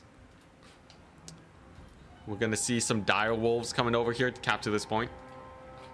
They can probably loop around and hit these javelins in the back too. So I would say... could be Suspenorska. The game hinges on these javelins dying though. Now we could see another Scab Scrat. Very good formation control though from the Norskins. Look at all the boxes. We're seeing box formation. We're seeing pencil formation. Dang, for once formations actually play a pretty big role. Boots of the Hound too are actually kind of getting deleted. So it's a little rough for Norska. I think they did make a little bit of a misplay. Scab Scrat, it hits okay. It's nothing to go crazy about. That's 4 Scab Scrats total. And these guys have only lost a handful of entities. I don't think the zombie summon's gonna rout them off either. And the home point does get defended, but there you go. Another summon, and that does break 1 javelin. So Vampire Count's getting into a more comfortable situation. They still have to deal with 4 javelins. 3 of them have been completely untouched. But this is where plays are made. Dire Pack. Anti-large gold chevron doggos. Find a little bit of an opening, and they could get a little bit of damage in on these javelins. Smart play from Ulrich Wall. Full committing with the doggos. He knows that the javelins are not protected by Marauder Spearman. And the damage, it is glorious. 1 javelin getting routed off due to the dogs. The other one, though, fairly well protected. Wind of Death, we missed it, but not Boss Toss. Gets a pretty decent dodge on that. And the fight goes on. Dodging that Wind of Death is absolutely a big playmaker here. If you get hit by it, you're basically dead. But things are going pretty well here overall. I think the javelins haven't been able to get that much damage, but the Crypt Horrors aren't exactly in the fight yet. Some Blood Knights charge Berserkers, but the mass is going to keep them safe. And a lot of these javelins, they are going to rally. And most likely they're going to rally before the front line routes off. What I would really love to have seen is actually a Scab Scrat on these Marauders here. Because I think if the Vampire Counts break through this infantry front line, I think it becomes pretty doomed. Because the javelins will be fairly unsupported. But as it stands, front line's holding pretty well. Norska does have the rage mechanic, which makes them quite suited against fighting undead. Getting leadership, physical resist, and melee attack. Everything you could possibly want versus the undead. But a little bit of a blunder. Marauder Ice Wolf chariots get caught up. A boat drops. A burning head drops. But overall, damage is not particularly magnificent in this current game for the Norskins. The front line's starting to waver. Wolfric's doing his best. He might snipe a few Crypt Horrors. But look at the cav. Blood Knight Lances now killing off a good handful of Skin Wolves. And not a javelin in sight, really. So this one got zombie summoned. These two are kind of busy. They're not really doing too much. And with Cairn Raids flanking them, I think Vampire Counts are going to win this. It seems like their infantry front line is just a little bit too much, right? Now, these are not healing corpse carts, but in general, they'll still be helping out that vigor. And as Norska gets more and more tired, that vigor difference is going to be making Pretty big difference here.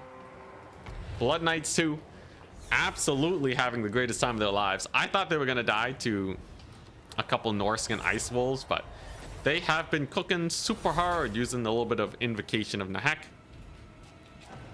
They're chilling. And in the backfield, Karen rates are just being annoying. Vampire counts know that as long as they can buy time, they'll probably be okay, considering their healing and the fact that they're up trading here. So even though these Karen rates will technically eventually die to the Icehorn Chariots, it's generally still a pretty good trade. Plus, we are also seeing some Crypt Horrors finally pushing their way through. The Grave Guards, Stern's men, have also gone around. And that's probably the last Javelin Corps. They're all dead now. And now the Norscan front line is left alone to their own devices, which is not exactly a comfortable situation for them, right? Not exactly a whole lot left overall. Burning Head Bounce. Oh, did I miss the Burning Head Bounce? Ripperonis, but I don't think it's going to be enough. There's just a little bit too much undead. And Norska really doesn't do that well once their units are at low HP. Whereas Vampire counts, they're totally fine. Like, look at this Graveguard, right? They're chilling. They got perfect vigor. They're not even crumbling with this Corpse Cart nearby. Crypt Ghouls 2 are shutting down Marauder Horsemen. We're definitely going to need to see a miracle here for the Norskins. Mayhaps they will finally kill off the singular Blood Knight, but they've already gone a solid 2100 value. Insane for a unit of Blood Knights. And yeah, Firecaster's dead too. I think he was actually a little overextended in the fight here. So a little sus. Looks like Vampire counts pretty comfortable overall. I think yeah, I think Norscan infantry just don't really do well. You kind of have to use ranged. You'd think Berserker and like Marauder spam would do it, but they just really don't do that well in the grind. Even if you look at these Berserkers, right? 1000 value, but they're almost dead now. They fully charge their Berserk. But that doesn't really work out when the rest of your army's dying. Maybe if you spammed only Berserkers, but then just asking to get Scab Scrat. I would say this is probably bad for Norska, unless it's an absolutely massive map where you can maybe use mobility to steal points from the Vampire counts. It seems like if you just take a normal frontline engagement, you're probably gonna die. This is just an extra Vargulf because Ulrich Wall feels pretty safe. The Vargulf is not the best tool here. Like a unit of Black Knights probably would have been better, but he's summoned in most of his units at this point. He's just gonna have this guy clobber away. I guess technically Norska has also summoned most of their units, but a lot of them are routing off the battlefield. And how frustrating this must be for Wolfic. He's sitting here watching all his troops rout off the battlefield. He hasn't gotten a single good fight. The only fight he wants to take on is cackling in the sky somewhere, yeah. Routing off his troops. And the Necromancer's never gonna get caught here, right? Crypt Horrors are barely alive. Even the Karen rates from earlier are still alive. Let's take a look at that value. Paid for themselves, dang. Pretty brutal. Is Wolfric really gonna be fighting a Corpse Cart now? He might. Not the best use for Wolfric, but that's basically all that's left. And the Vampire counts take the win. One of the best melee grinding factions in the entire game. If you take a melee grind, you're gonna die. And this was without optimal Scab Scrats too, right? The Scab Scrats really did not get that much value. So imagine if they did. Imagine if the Winds of Death hit too, right? Winds of Death with dodge and it's still pretty bad. Absolute brutality. RTK on RTK violence, yeah. But yeah, this game's super over. Norska's basically tabled at this point, right? What's this one Marauder Horseman gonna do? Ain't enough capture weight on this unit to actually pull back. And there's a Vargulf, mind you. So Wolfric's just gonna get murdered by that thing. Corpse Cart capture weight is good. Alright, so Norska's going for that Hail Mary play. Boss Toss looking for solutions. If he captures this side point and Ulrich Wall doesn't respond to it, Boss Toss would technically win. He has a Skin Wolf, a Marauder Horseman, a Routing Marauder Horseman that actually rallied on the point, and a Marauder Spearman. Now, Vampire accounts have two options here. Either they can go and split up, or they can hunker down here and go here. If they do that, it's probably pretty sus for the Norskins. Catching it early, Boss Toss has decided, all right, I don't want my home point stolen by some Cav and White Kings. I'm going to summon some Boots of the Hound. But against the elite cavalry, I'm a little sussed out. I'm not going to lie. Boots of the Hound are not amazing in this situation, but we'll have to keep an eye on them. Meanwhile, on the flank side, Dog gets summoned, but it does get countered by Chariots. So maybe if Ulrich Wall gets too comfortable here, Norska actually wins. Because tickets are actually kind of reasonably close.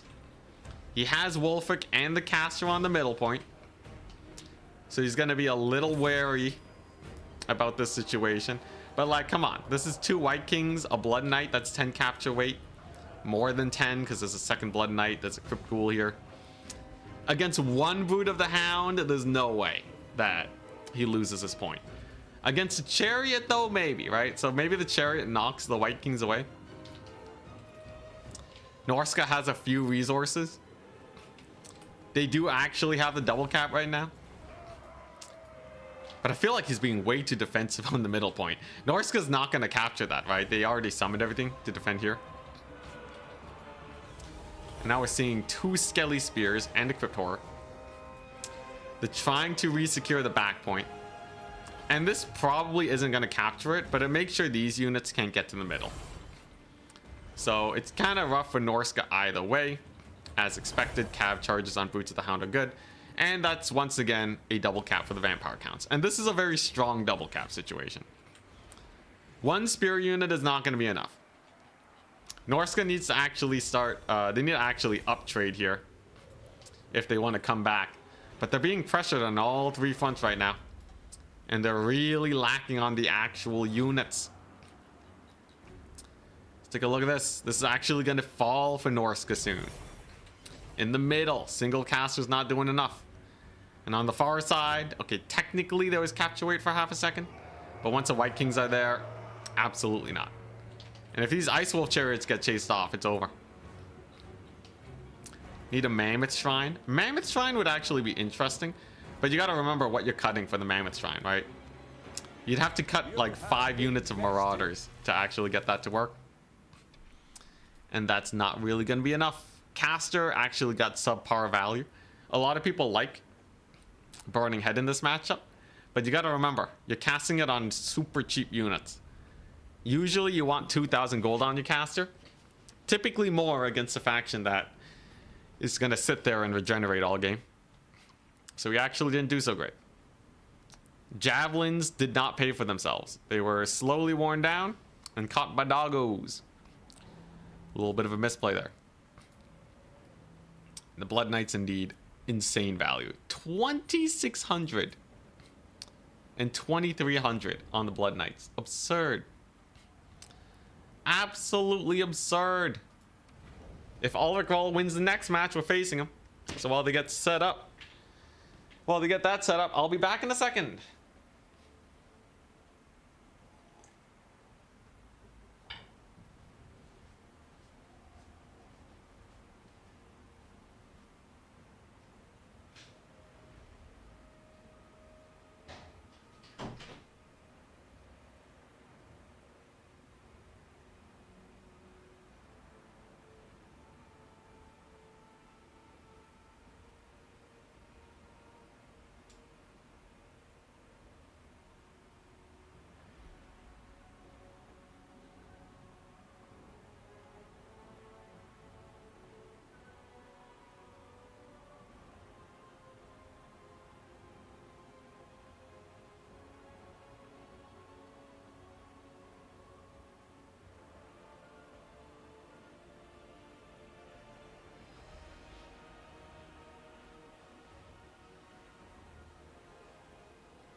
And we're back. Are we seeing Kislev versus Ogres? Oh boy, that's intense. That's intense. Kislev versus Ogres, eh? I would say Ogres are pretty bad versus Kislev. I think Ogres get the mega dumpster. Because Little Grom is kind of insane. Plus they have unbreakable halberds. It's pretty rough. It's pretty rough. Now, if they're playing on Whirling Maelstrom, I guess that's a little better. But yeah. Final Transmutation on whites, not super worth.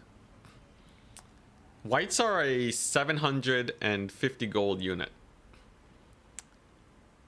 So like Final Transmutation's okay against them. But they're still gonna get their scab scrats off before they die. And that's kind of where most of their value is. You'd have to get the Final Transmutation on them and kill them way before they actually get into the fight. And that's just not really possible. Final Transmutation's way better on units that are like 3,000 gold, you know? Like a Flying Lord that's 3,000 gold? Yeah, Final Transmutation, that. 2 White Kings, that's only 1,500. Pretty sus.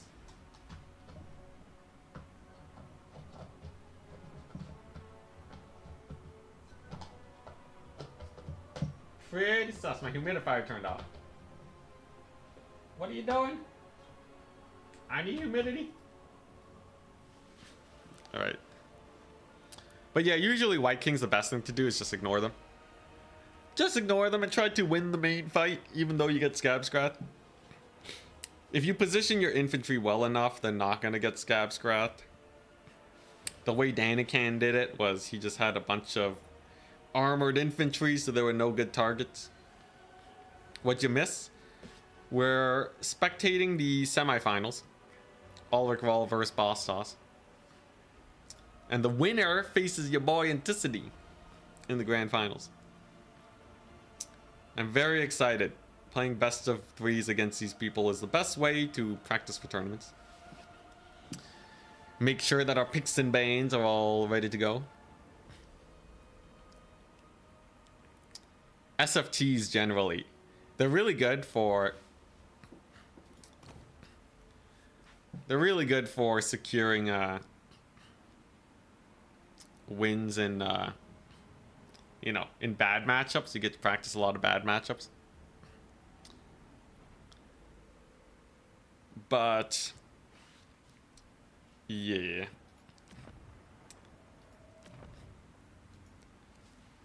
Yeah, it's not super great if you want to counter pick in like an actual grand finals.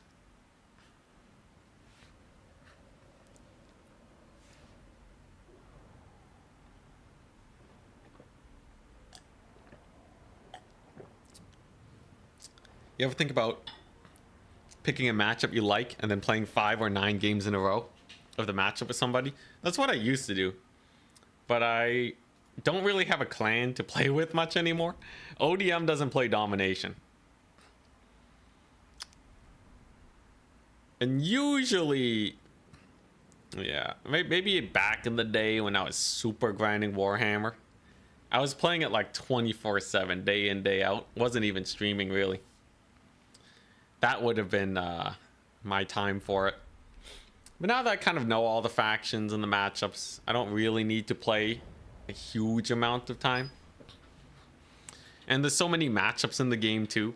It's generally better to work on your generalist skills. Got to be able to adapt to all the weird situations and builds people take. Are there any good Conquest streamers? I think Human Boy, yes, is the biggest Conquest streamer. I don't think there's many though. Conquest is, you know, because Turin doesn't cover it, there's just not as many people interested. How much do you hang out with the ODM guys? I couldn't tell you the last time I spoke to them. Yeah, I ever since Warhammer 3 launched and I started playing domination and they stuck around with conquest, I've basically not spoken with them. I have nothing wrong with them. You know, they're great. I just don't really have a reason to hang out. RTK Anticity would be so cursed. Yeah, maybe not. I'm not gonna join another clan at this point. If I end up in a different clan, I would make my own clan. That's probably as far as I would do. I would go. I would make my own clan with all my viewers, and you know, people who follow my play style. I teach all you guys, but I don't think there's enough. I don't think there's enough people. Nor do I have time to actually teach and run a whole clan. But if I were, I would totally make an Ent clan. And then people will be like, oh boy, it's the Ent clan. They're gonna cav rush me. They're gonna kite me into oblivion. They're all using his meta Slanesh build. That's what I want. I want a bunch of little me's running around, you know? That'd be hype.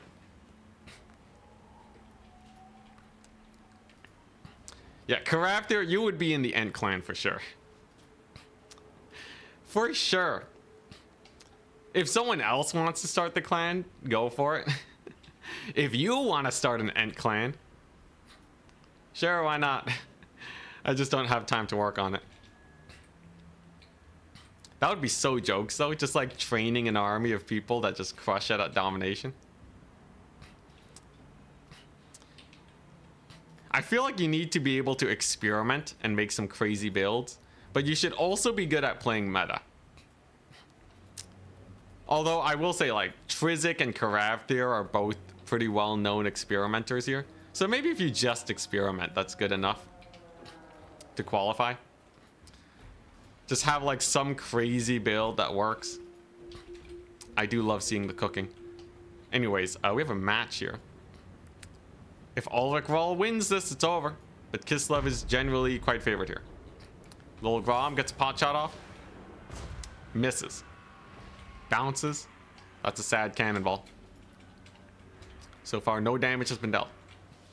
Now, lead belchers can be a problem here, especially on such a terrain-heavy map. I would say this might actually be better for the ogres. But it really depends on how the lead belchers do, and if Kislev is forced to advance further than the halfway mark. But usually they don't, right? You have Lil Grom, you have archers. You can just chill here. He knows he's not getting rushed too, because we are seeing a lot of lead belchers. Make my clan for me, cultist behavior. Hey, cultists also eat food and stuff, alright? Just because we do stuff that is like cultists doesn't make us cultists. Okay, even saying that makes me feel like, am I starting a cult? Is that what this is? What is a cult, but not a very dedicated club, you know? I feel like the real deal breaker, though, is when they start using sketchy tactics to recruit people. That's when it's really sus. When they start whipping out those lines, it's like chaos corruption, man. They're like, yeah, no, this is just a family. This is a nice little family. You know what? Sure, why not? Red flag it up. All right, guys. I need one of you guys to start a family for us, all right? Where we're all gonna watch each other's backs. And for the low price of $5, fully optional, you know? But like $5 gets you into the proper club, you know? And then that's where you get better. You know, anyone who joins my club, they get so good at Warhammer, all right? It's the most successful ever. But only the people who pay $5, all right? Let's be clear. Make sure to tell all your friends too, all right? In fact, the more friends you bring in, the more advice we will give you, all right? It's actually really well correlated with the number of people you bring in. So that's the goal, right? We want more people. Kislev's getting smoked. Yeah, just a little bit. They're really not doing well versus the lead belchers. I think the map is kind of screwing them. Bro's going off the deep end. Dude, I lost one of my friends to this.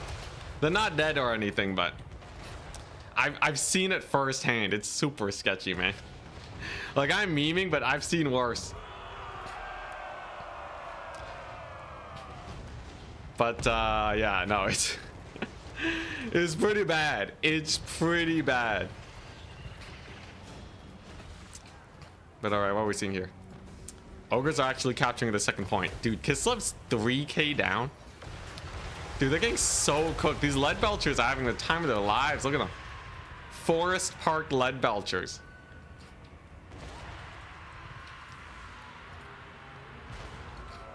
$10 and you get premium with Ent. If you don't want to end up like this Kislev player here, right? Well, we really gotta double down on those negative emotions, right? So like immediately after someone loses, that's when you go up to them and then you're like, hey, I can help you out. Also, holy crap, Boss Sauce got smoked. I feel like this is a really good matchup for Kislev, but I guess, yeah, I guess if Ogres just get the terrain advantage, you're just screwed.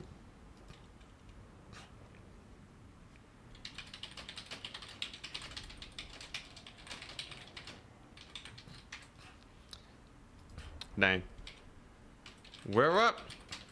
Me versus Ulrich Val in the finals. Crazy. Been a while. Ulrich Val's a beast, though. I would say it's not easy to beat Boss Toss like that. But he had a good map. Did pretty well. The maps. Altar of the Champion, Glinty Tooth's Crag, and Bray Valley.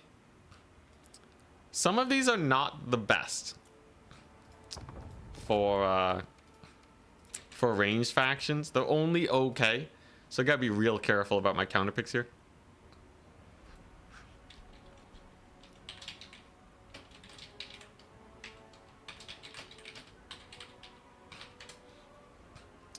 Man, dude, that terrain advantage, though.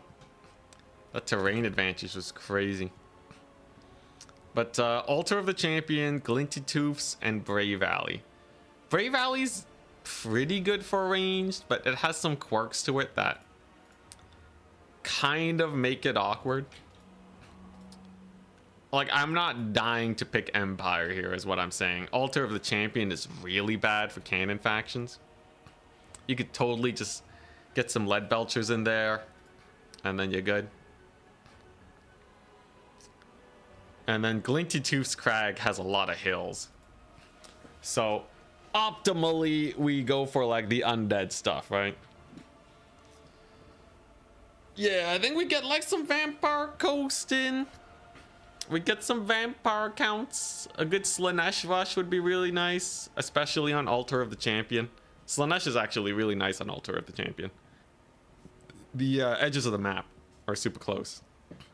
So maybe I do that.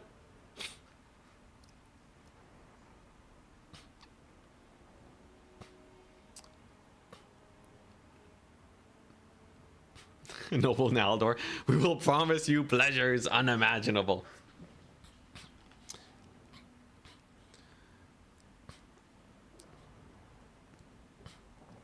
But yeah, I won't go into any details about the stuff I've seen. But yeah, definitely though, if I ever have kids, I'm teaching them what a pyramid scheme is. Absolutely. They gotta know the red flags, all right? Before they get into a relationship, they should know the relationship red flags. What are the maps?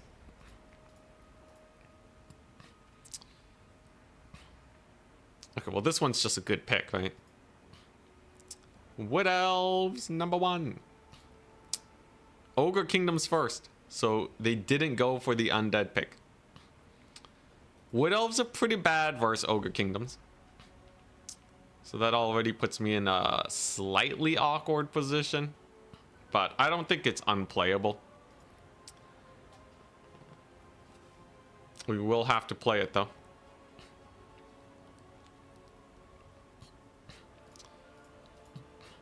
Oh, also Slanesh? Whoa. It's a good thing I didn't go undead.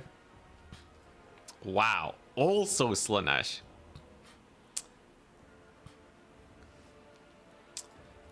Oh boy. Ulrich Val likes playing counts, but... Also Slanesh? Bro, what am I supposed to do? Oh crap, I gotta think fast. Oh, okay. I was kind of caught off guard by the also Slanesh. Okay, last matchup's Chaos, thank goodness. Oh my gosh. I kind of froze at the end of the draft there.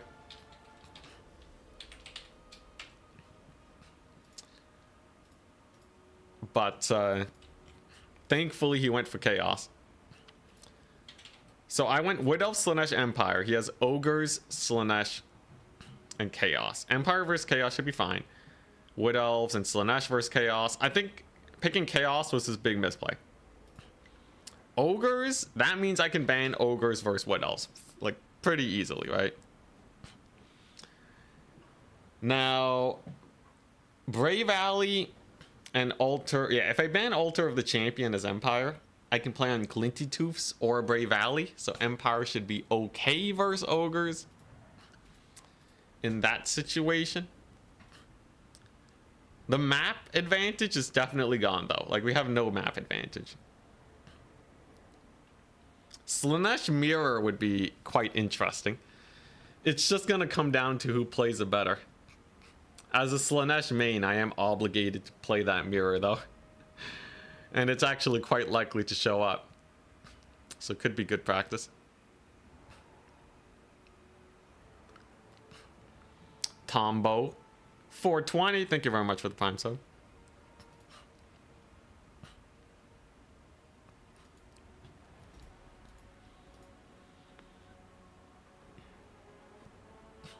You recently reinstalled Warhammer 3. Did they make the loading times longer? They should have made it shorter. Usually CA make the game slightly faster every few updates. But I haven't noticed any dramatic increases, so maybe it's something hardware related on your end. That's the first thing that comes to mind.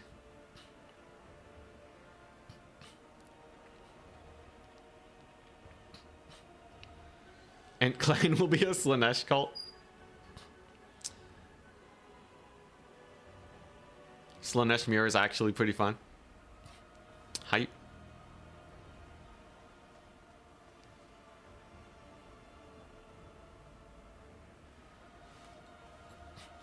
Oh, some comments are getting filtered out of top chat because it's too it's too sus.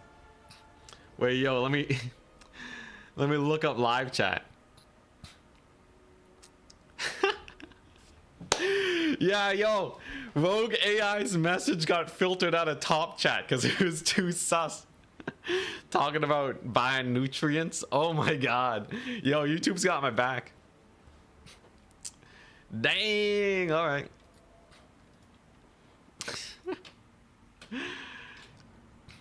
Yeah, if I have a kid, I'll be like, you see, even YouTube doesn't let people talk about this. Bans Warriors of Chaos Empire. Pretty nice. And ban the Slanesh Mirror. So I can play Wood Elves versus Slanesh of Chaos. Slanesh versus Ogres is fairly comfortable. Slanesh versus Chaos is fairly comfortable. I'm gonna get rid of Empire Ogres.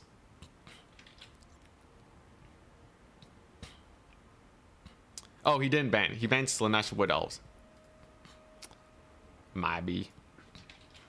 He banned Slanesh Wood Elves. I'll ban Empire Ogres then. Do I leave the Slanesh Mirror then? I could just leave it. Okay, yeah, he banned, yeah, Slanesh, Wood Elves, and Chaos versus Empire.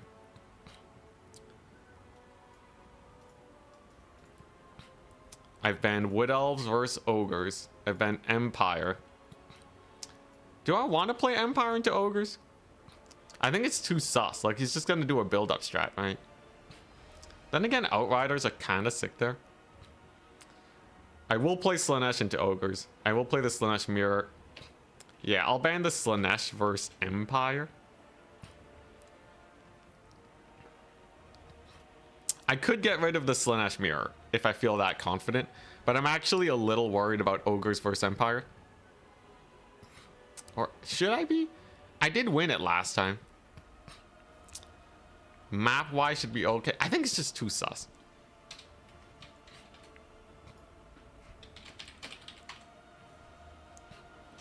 I've left the Slanesh Mirror open. Slanesh versus Ogres, Slanesh v Slanesh. Slanesh versus Chaos, and Wood Elves versus Chaos.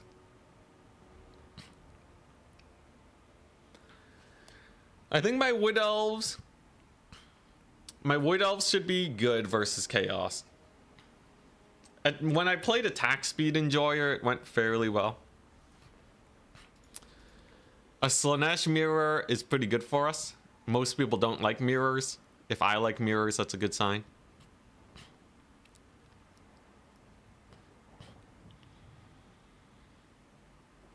This would be quite interesting. And it would be really good practice because I think a lot of people are going to pick Slanesh. Though, then again, mirrors might be banned in Turin's format. Usually he gets a format that just completely disallows mirrors, so. Maybe it's not useful.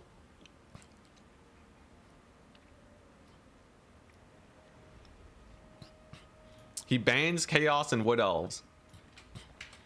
This guy wants to play versus my Slanesh. I'm down for it.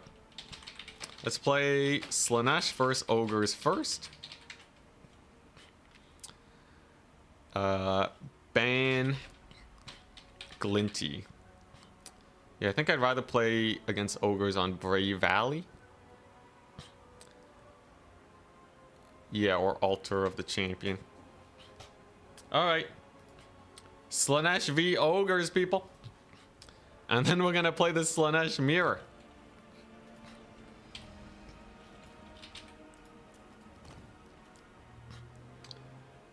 What exactly is the difference between MLM and a pyramid? I don't know.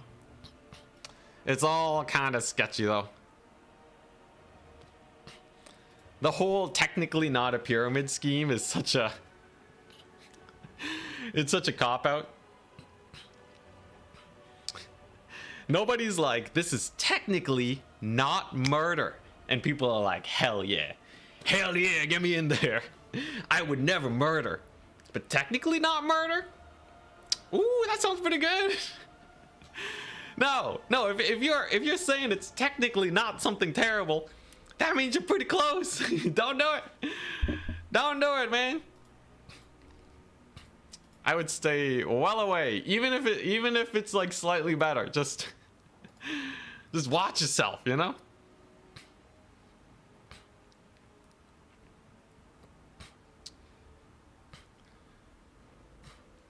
Yeah. Anyways, Slanesh versus Ogres. I think he probably wants to play on Brave Valley. He wants to face my Slanesh with 3 different factions. Ogres, Slanesh, and Chaos. I could get behind a little bit of manslaughter now that you mention it. Just a wee bit. Just a smidge.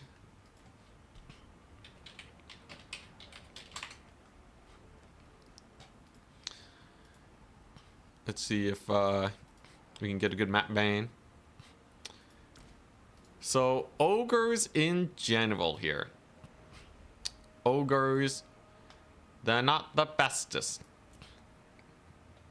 Okay, wants to play Altar. Interesting. Altar of the Champion has a lot of trees, which are nice. The thing about Slanesh is that you gotta kill off the Ogre front line. fast enough. That's kind of the main thing. If you can do that, you'll be fine. Ogres are a little annoying. They're just a little annoying. But you can kind of manage them with a bunch of fear and terror tactics. Now, I kind of wish I had a manticore. Ain't got none of that, though. They also don't really do super well versus elite cavalry, I found. Daniken was able to beat our ogres with corn using some ultra elite cav. That was actually quite enlightening. So you kind of just need the deeps. You need the deeps and you need the routes. Yeah, you hopefully don't get shot to death by man-eaters.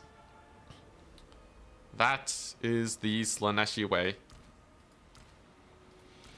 What do I want here?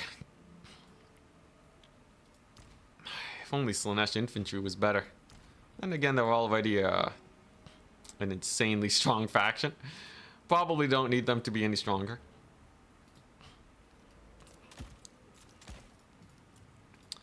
I've got 1,000 gold left over. Alright, sure.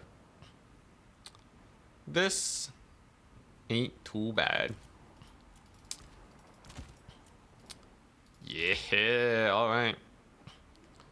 This should be pretty good. All I gotta do is get my first couple routes, and then I'll be okay.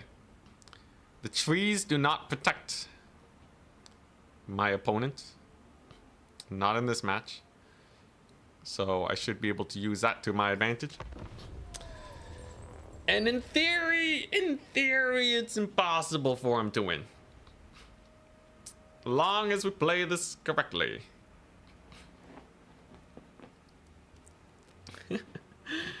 Join the newly formed Ent clan. It's technically not a cult.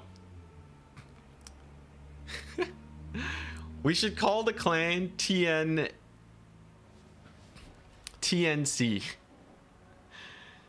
I think that'd be great. Technically not cult. When everyone, because people always ask me what ODM stands for. It'd be great. Unless TNC already stands for something. It sounds like it might.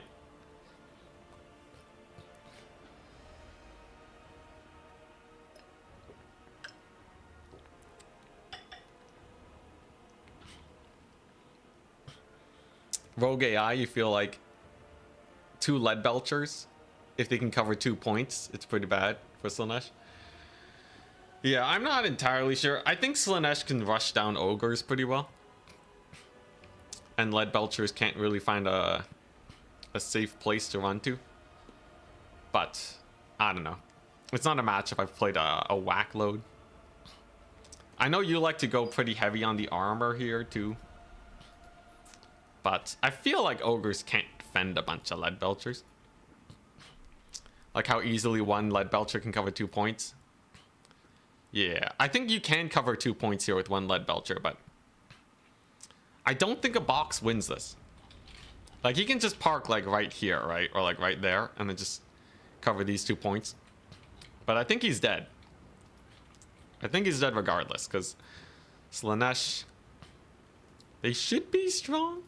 If I lose here, though, that would be an eye-opener. Because then I can play Slaanesh against Ulrich Val. How marvelous would that be? I'd say that'd be quite sick. But good luck, have fun. So we're seeing 8 units. If he has too much ranged, as Slaanesh, you just attack. Not enough range, and you can kind of play points. If he goes for a big box, we have Terror. I have a lot of Forsaken. And what I'm trying to do this game is to spam Blissful Rapture. I feel like the melee attack boost to the Forsaken, it could actually make them cleave through ogres surprisingly well. So this is kind of an old school Slaanesh playstyle where you just spam these 2 abilities. No idea if it actually works, but we'll see. Don't spawn, just die to lead belchers. If you sit there and take it, But we're rushing his face. Lead Belcher should not be too safe. And there he goes. Opponent ready. Alright. And it's box. Pretty standard fare. Looks like the guy does fear. Has a little bit of fear of the big Slaneshi action. I know he's a fan of these Amble Peak dudes. 13 units. 3, 1, 2, 3, 4, 5. You shouldn't have too many stealth units. So, as long as I can take advantage of potentially some mass routes, maybe I can head into the back line. There's a Buna caster that we will have to be mildly wary of. But one very annoying thing you can do as Slanesh is you just straight up camp your opponent's backfield and just kill any units that get summoned on it. They're gonna have to try and overextend most likely. They're gonna have to, you know, to get points, they're gonna have to leave their reinforcement points. And that gets you many opportunities. For example, this one. But the lead belchers are mildly exposed. Now he does have the yeah, he does have these guys here. So maybe we do back up just a smidge from that. But the triple cap situation is fairly comfy. We haven't gotten Spirit Leech or Buna yet. So no point being too aggressive here. We're just gonna sit back, relax, and then maybe bully this lead belcher. As it does feel they are actually quite exposed, right? If I can take a fight in these trees too, that'd be great. Lead belchers. Yeah, not looking too great. Couple basic Noblars here is not exactly gonna keep them safe here. And yeah, if I can just deep dive these guys, I feel like we'll be in a good position. Now they did run through my lines, but they did run through his own lines fairly well. That'll keep him relatively safe. He does have some saber tusks here too. But in theory, if the lead belchers are just kind of kept busy here, I'll be okay. Forsaken are gonna need to get some sick routes. Are we gonna get the Lord sniped though? Lord's looking a little sus. It'll take a little bit to actually rout off the fool. But low leadership is certainly a fairly comfortable situation for us. Lord is getting some pretty decent dodgerinos here. Probably gonna have to disengage from all those guys in the distance, but we've killed the lead belchers. Just gonna pop a rampage, and as long as this shot doesn't do 1,000,000 damage, he'll be okay. Those trappers though. Those trappers. That was actually a lot of damage. Now Lord will rally, thankfully. But geez Louise, those trappers almost just ended the game there. Lord is gonna have to stick around some routing units for a little while to make sure that they don't die. Now one more Spirit Leech is not gonna kill my Lord. That's should be relatively okay for us. Enemy Lord is taking a bit of damage too. And potentially if I can get a snipe here, that'd be great. That's a plus melee attack and melee defense boost for us too. Lord is just gonna have to chill and hopefully not die. We're gonna silence his caster so that there's absolutely no chance that he gets a Mega Spirit Leech on us. And overall, trading value is still pretty good. Should be able to route off that Lord now.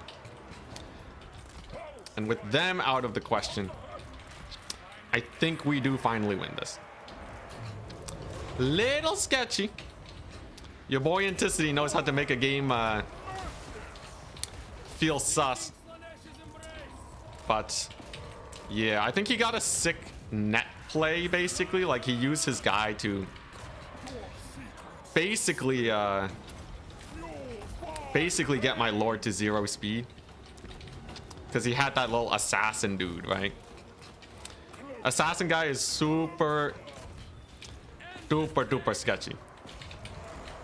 But yeah, my Lord is just a little too healed up now. So the Bruiser should go down fairly quickly. Warnfang Cavalry is not too bad. And I actually kind of like the buffs that I was given to all my guys. It's like, look at that. That's 41 melee attack. 41 melee attack on a bunch of Forsaken. What's not to love? But yeah, the lead belcher though, like you can see, if he had more lead belchers, he'd be totally dead. I just don't think you can really. I don't think you can really make that work. I think it was actually a misplay bringing in that lead belcher, because like the moment he did, I just rushed him. Lead belcher got 170 value. I had to almost throw my Lord for that to become close. But like the Forsaken just shredded. Oh my god.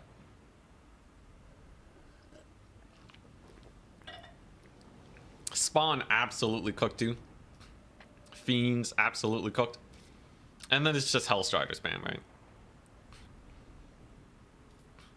Very nice. Just gotta not throw my Lord next time, and then we're good. Yeah, front line in shambles. Which gives us our first win. So either we're playing the Slanesh mirror, or we're playing Slanesh versus Chaos next. Kind of crazy still that this guy, Ulrich Wall, did not ban any of the Slanesh matchups. But we'll see. He wants to play versus Chaos next.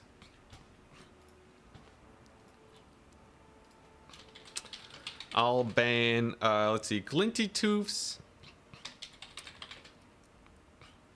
Or do I rather play in Brave Valley? I'll ban Glinty. Brave Valley's pretty nice for Slanesh because they have Strider, which apparently negates hills, and this map has quite a few of them, so I should actually be fairly safe when playing on the aggressive side. Chaos is usually not the biggest deal in the world. All you gotta do is make sure a Hell Cannon doesn't bully you. But that ain't too hard, is it? All we gotta do is, yeah, just march forwards. Use the Forsaken. My Forsaken are faster than his Forsaken, too. Though his Forsaken will hold the line pretty well. So there is a little bit. Just a smidge to be wary of. He bans Brave Valley. He really likes Altar of the Champion. I feel like this is a good Slanesh map. But I guess Ulrich Wall feels differently. Alright.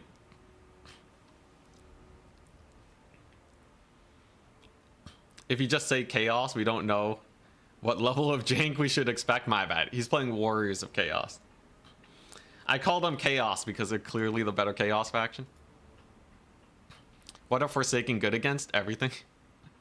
They have high mass, so they can kill cavalry. Lots of deeps for infantry. It's better to think about what they're bad against. They're specifically bad against high armor-piercing infantry. Otherwise, Forsaken are great. They can also be shot up a bit. But in general, yeah, they're pretty nice. Now, personally, the best thing we can run into here is a bunch of Marauder Horsemen. I think if he goes for a bunch of Marauder Horsemen, he's basically a dead man. If he goes for a bunch of Halberds, I can camp his backfield. So that tells me, like, probably I should just cav rush it.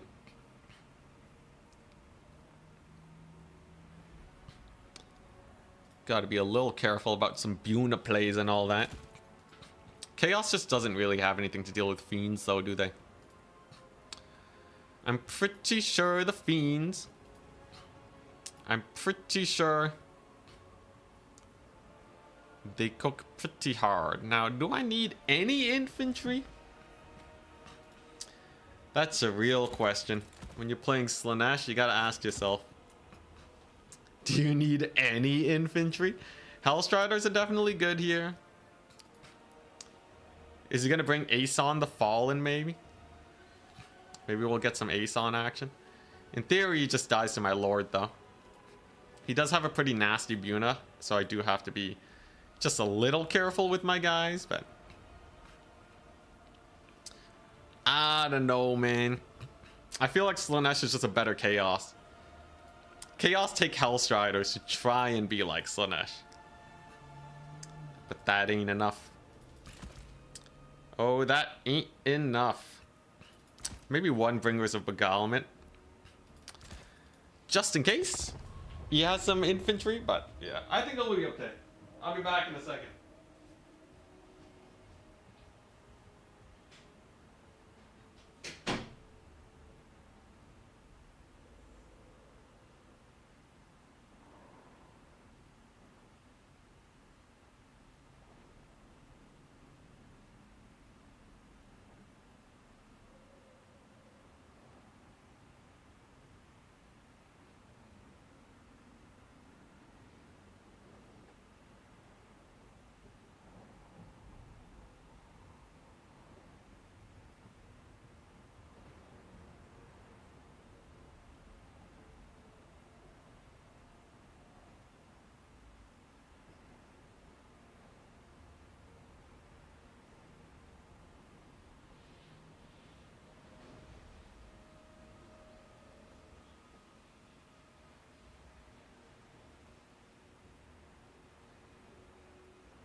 Is he ready yet?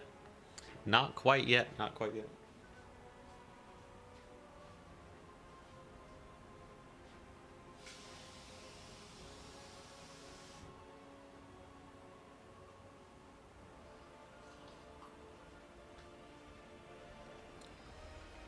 All right, let's see it. Is Slaanesh actually busted?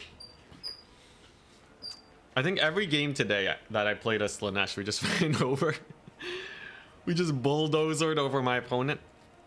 The only matchup that really gives me pause, or maybe two, I'm not going to play Slaanesh versus Grand Cathay of all factions. And I'm also not going to play Slaanesh against Wood Elves. Aside from those two factions, I feel pretty comfortable with my rush. Yeah, Warriors of Chaos, generally, they like to bring a lot of horsemen. But I think that's just an insta-loss. If he brings horsemen, it's pretty doomed. It's pretty badly doomed if he just brings horsemen. Imagine, though, grand finals against Ulrich Wall. If I beat him without him capturing a single victory ticket, that would be something. Because last game, he did not get on the capture points. Oh yeah, and Bretonia, yeah. I would also avoid it, though I feel like that one's almost playable. I wouldn't play Slaanesh versus Bretonia against Charix, but against a lot of other people, I probably would. But it's true. If you're playing against someone with better cavalry micro than you, Bretonia wins.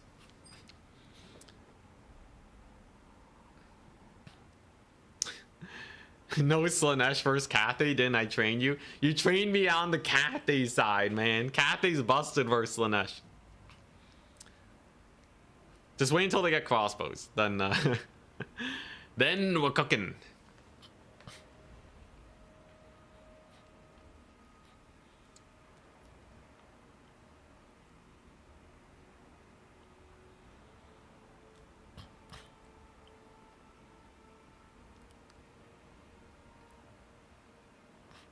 The units that no one brings counter Forsaken, yeah. No one's bringing like a Chaos Warrior great weapon, right? And the fact that we're kind of in a Cav meta, it really lifts up Forsaken. Because if you charge them with like a Jade Lancer, the Forsaken win. It's great. Yeah, a lot of people say it's Lizardmen favored for Slanesh versus Lizardmen. I think you can win it as Slanesh with a good charge. I have yet to test the proper full charge, but I think Lizardmen's ability to box up and punish you from the safety of the box, it makes it better for Lizardmen. Now, you might still be able to just rush down the front line. Slanesh Forsaken are just insane. So, yeah, potentially that's an option. And if they take skirmishers, that makes your rush even stronger. I would say that's probably your best bet as Slanesh. But the whole they can remove Rampage with any of their lords thing, that kind of screws you over. That's kind of like a big part of Slanesh, and they just remove it. Remove it like it's nothing. And yeah, Croxagores, Sacred Croxagores are probably the biggest pain because they dumpster on Forsaken.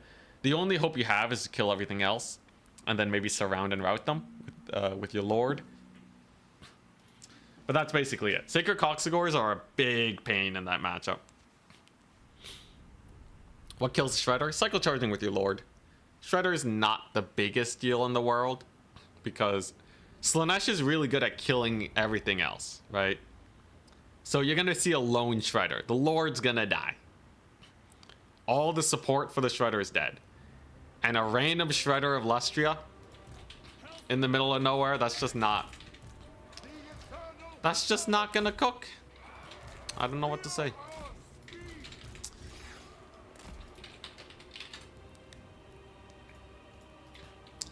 But alright. Cav maxing it. So if my opponent has horsemen, I should be voice crack. I should be able to instantly win by just walking over his face. This is not a huge map. There's not a lot of places to actually run to. So I can catch the skirmishers on the edge of the map. I got speed amps using Lore of Shadows. They also have the Lore of Shadows, but no passive. And actually goes for the Tormentor Sword. Alright, that's pretty crazy. So opponent has the Tormentor Sword. Lots of cav here. We will be able to secure ourselves a point. We definitely kill off all these Hellstriders here. Maybe a bit of a surprise pick. If we can catch some fools over there, that could help. Tries to get the slow on my Hellstriders. But maybe a bit of a misplay here. Gets one Hellstrider caught up. Does countercharge me fairly well. But loses the Marauder Horseman to a rather glorious Flankerino. And there's the Rampage, which should do pretty well there. I can be fairly confident that we'll win this fight too, because we've just spent a lot more money on our units here. But I guess there is a Tormentor Sword to be had. Here's the thing. If I can get a Pit of Shades in on that action, I believe that should bully most of these guys. Pit of Shades is not going to damage my fiends. And you also got to remember, I have army abilities. You know what army abilities mean? Zoop. It means 150 speed Hellstriders. Get wrecked, Chaos. I'm faster than you. Yeah, see, Chaos is just Slanesh without army abilities. I'm convinced of it. I'm convinced of it. It's just lesser Slanesh. Look at that. What a joke, Marauder Horsemen. They thought they could play keep away. And now it's just a few spawn. It's a handful of spawn left. Whoop-de-doo. There is no escape. I do have to be a little careful here, though. But even this fight, I think I should be able to handle. Let's kill off them Hellstriders. Okay, they did actually catch me on the edge of the map ever so slightly. But this is kind of a am I trapped here with you or are you trapped here with me type situation. That melee defense reduction on the spawn, by the way, do you guys see that? That just deleted all of their faces. Gets the Tormentor Sword off them. But yeah, my opponent is absolutely trapped. Chaos Warrior Halberds are absolutely a non-issue. And then I'll just save up for another Pit of Shades. As soon as the Lord is dead, I'm totally fine. And instead of capturing points, I think we will. I think we will just win this game. Because a big old disgusting blob fight like this, I think it actually does go in our favor. I just need one more Pit of Shades. The Lord actually did die there, I believe. Pretty painful. More Hellstriders have been summoned, though. But I foresee a bit of a mass route. At least, as soon as my Furies can get in here. Yeah, because they have Devastating Flanker. So, if I just do that, then they're all routing now. My Lord Mortis Engines all of their faces because they're routing. And then we just ignore the tickets. Alright. It's the I get to kill all your units button.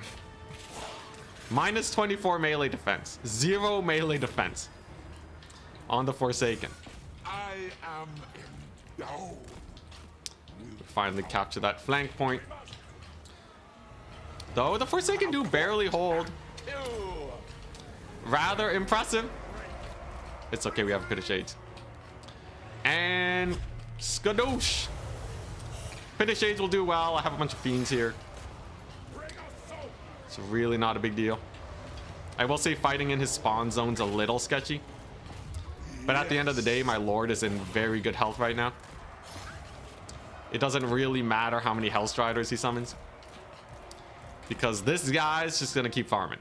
Already has 3,000 value. Pretty intense.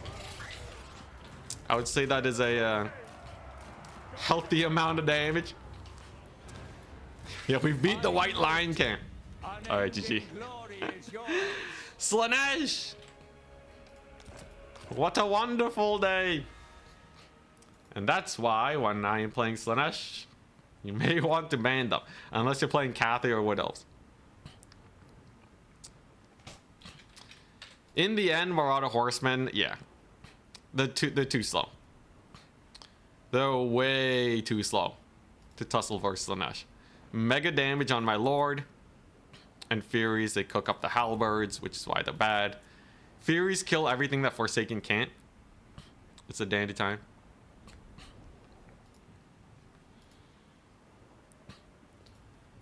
Pretty nice. Now, I will be playing campaign.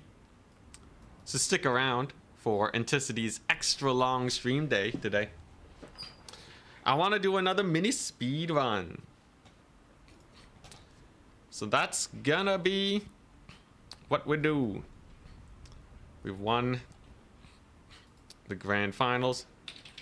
Go to report score verse.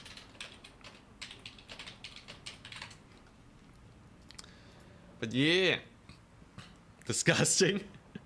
Yeah, that was pretty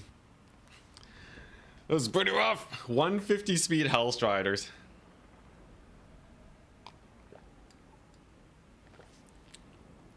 Yeah, not the best map for Chaos either. How much would hammers need to be buffed in order for people to bring them? I think if you give them an HP increase, people would actually start running them. But give them like 2,000 more HP. I think they need to be like 20% better before people really start spamming them. Because super elite infantry just don't really have a place. Not in today's meta. Who even needs points? This is just a land battle. Oh man. That was gross. So does halberds get value? Okay, one of them got value. His spawn got butchered though. Yeah, his spawn got super butchered. This one got good value.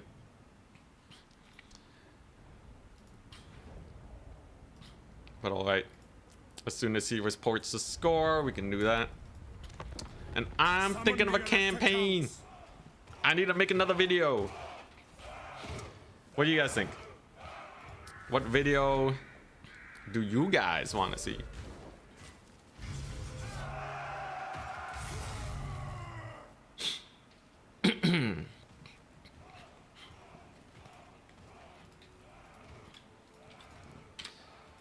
I want like a medium.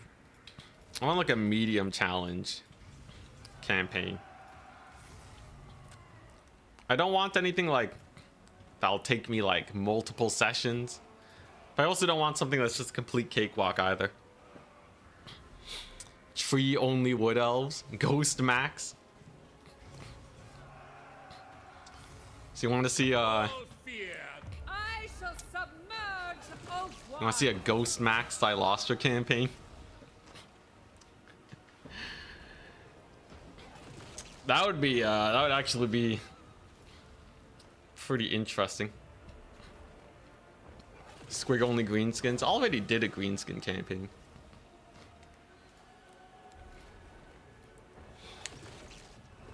Zinch demon only.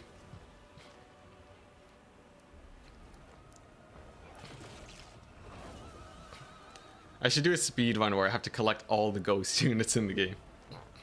Halloween demands ghost max. That's true. Halloween's coming up. All right, let's scout out this campaign. I'm thinking, right?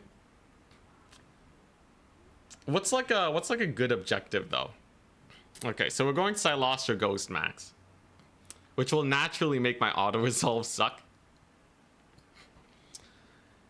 But yeah, what would be a nice objective to say like, okay, yeah, we've done it. Get all the ghost heroes. No Knight Bretonia. That one's a classic.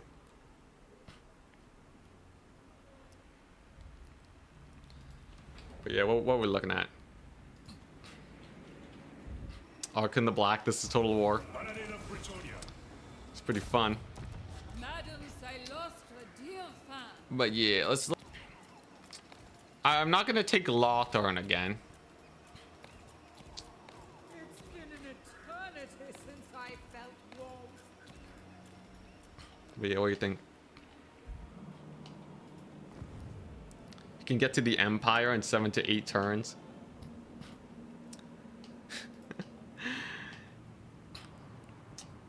So, is the run actually to get all the ghosts, or just run to the undead? That would be pretty funny. A Silastra, yeah, a Silastra Ghost Max campaign, where I have to take out the whole Empire. Empire is kind of huge though.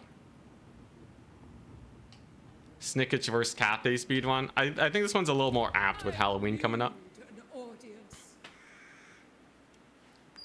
Relief DJ Contap from his suffering of existence. I'm not seeing anything too good just yet. Let's see here. Belgar's Ghost Heroes. That would be pretty jokes. I feel like taking out the Empire might actually be fun.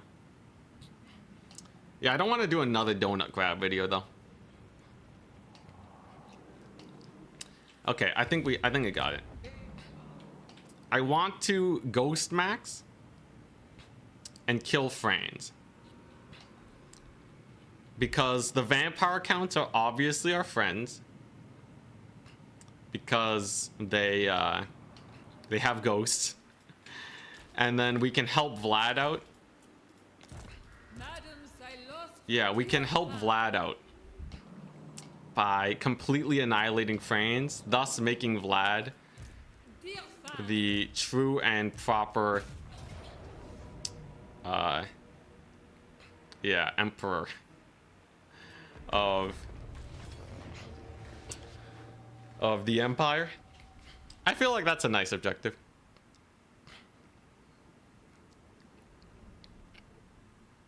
Conquer territory in the shape of a pumpkin. Be funny, but a little too nebulous. Oh, we're taking Betonia? Like, too boring.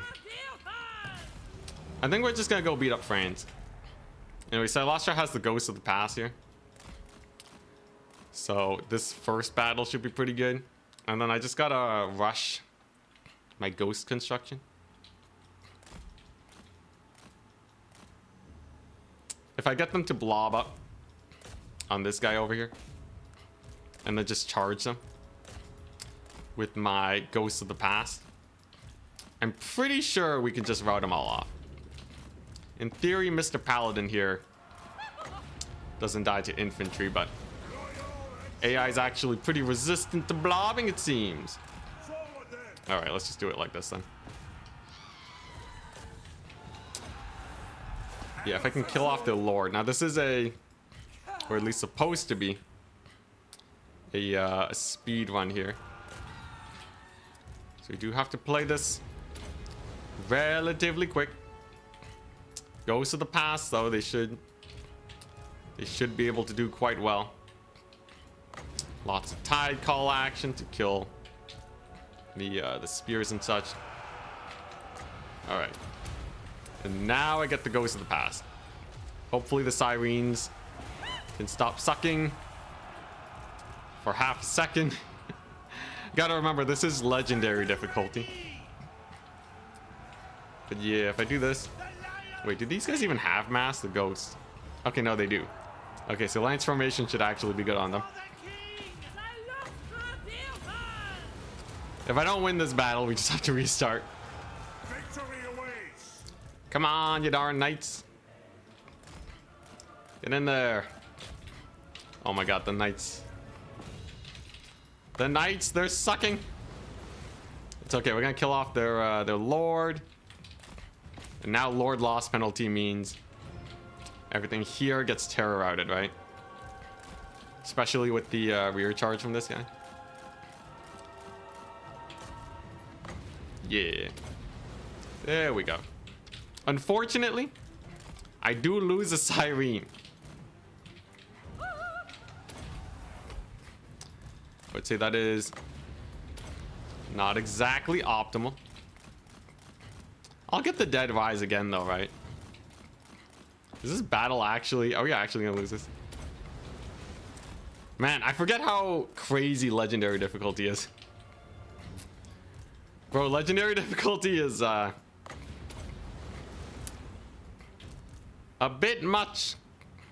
Will these guys ever rout? Come on, man. My guy's crumbling. Okay, surely we get the Dead Rise again though, right? Oh my god, they were all routing, bro. All right, you can win that. You can win that fight. It's not worth it though, but you could totally win it. You're not sure you could have won that battle on normal? Dude, they were all on the verge of routing. I just have to snipe their lord at the beginning. Alright, we'll run it through again.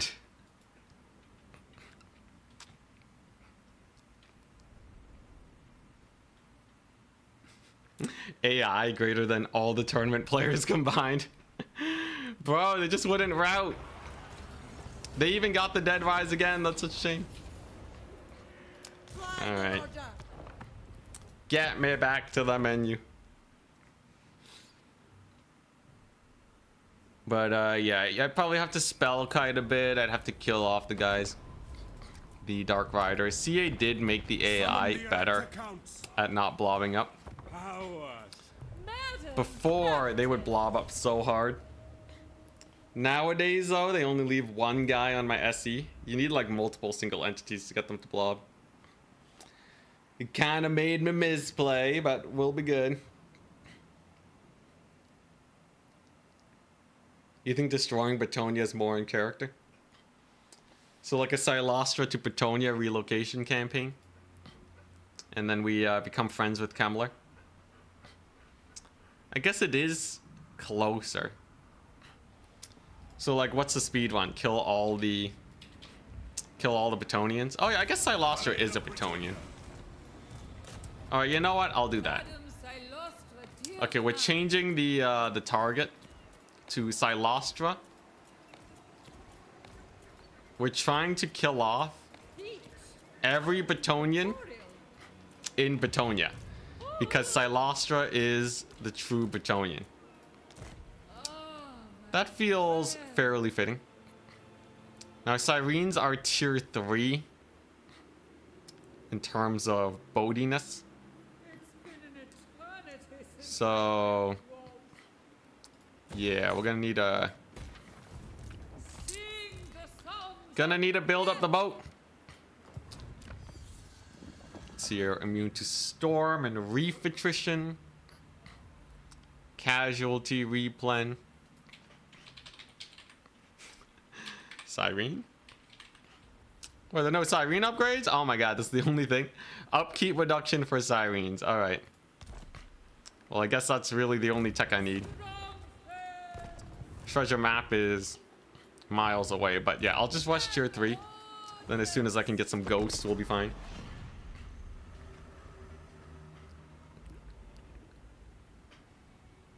Sell so much stuff to Belagar that you become ghost buddies. I think it's technically doable. You can cheese the AI into loving you pretty easily. But I think that campaign takes a little too long. I just want a nice, simple campaign, you know? You never notice you can search on that page? I think it's new. You're kidding me, bro. You're kidding me. Alright. What if you don't attack them at the start, they attack you? What is this? What is this absolute garbage? Alright, let's see if I can just make landing on Betonia first. Screw the Dark Elves, man. Maybe I can find a battle site. And then I can recruit some Sirens. We'll see if they actually attack my settlement. If they do, I'll have to try something else. But they actually leave it alone, so that's not the end of the world. Yes. Go, Silostra, go. Yeah, Silostra and Kemmler. We will be the one true Betonian.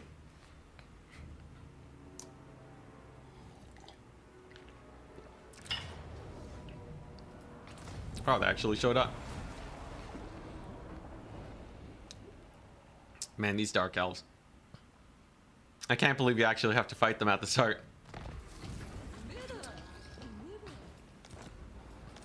Huh.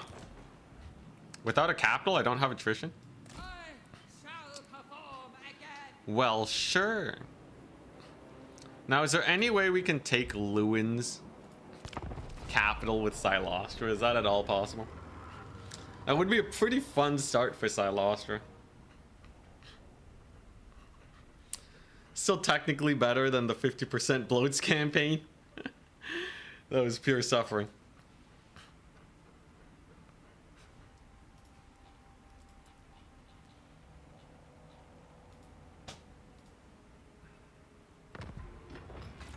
How do you move all your troops while keeping position?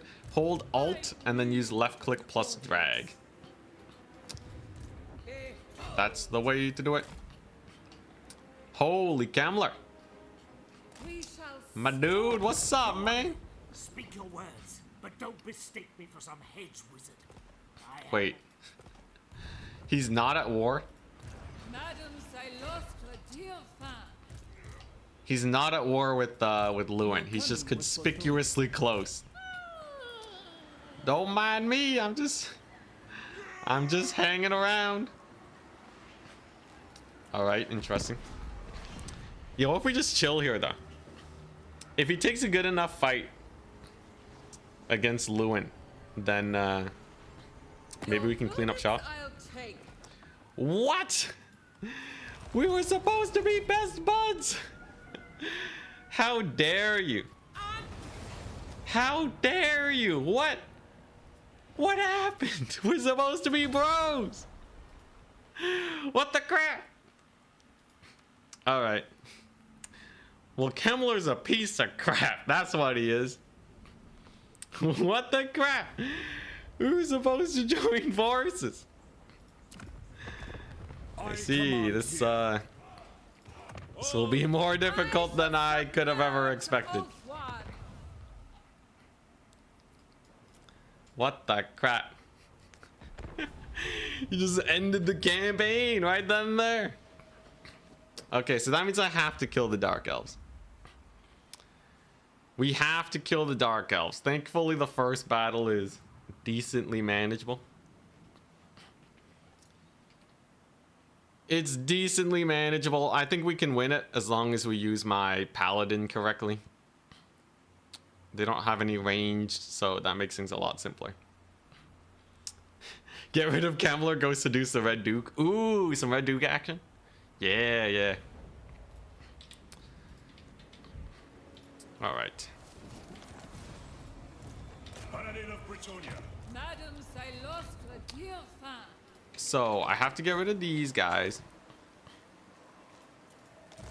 Listen. Then we go here.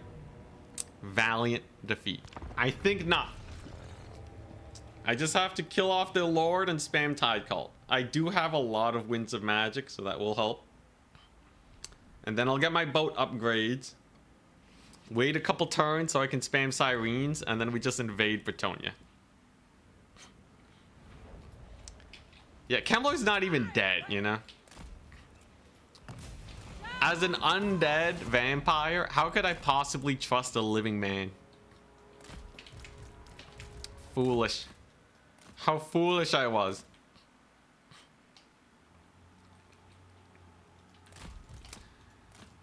Alright, so first things first. We just gotta blob up with these guys.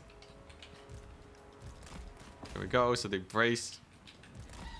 Technically there's a lot of spears here, but a couple Tide Calls and a charge from the Sirens. That should, in theory, be enough. If I just get them to horrendously blob here, we do win. By the by. So that's what we're gonna do first. That's yeah, pretty good Tide Call.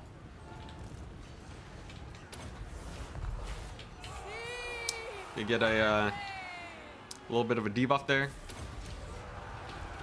Then we summon Cavalry. Fun fact, if you select them as they're being summoned, you can actually get them to immediately start moving. Nice little bit of tech that you can get done there. But yeah, I just need these Sirens to hold. With all the support and the potential terror routing though, I think we'll be okay. My knights are winning versus the Dark Riders. I guess that's good. Man, sirens though. Madam Captain! They're kind of garbage. Also, yeah, the AI full surrounding there. Listen! Pretty diabolical. Maybe I should have just used my Cav summon to kill those guys. Thought they're rampaging. They also didn't route off the map properly. Look, in the end, as long as we win this fight, I don't really care. Because I'm gonna have Siren recruitment soon enough anyways, right? Just need a couple good tide calls. There you go, look at them.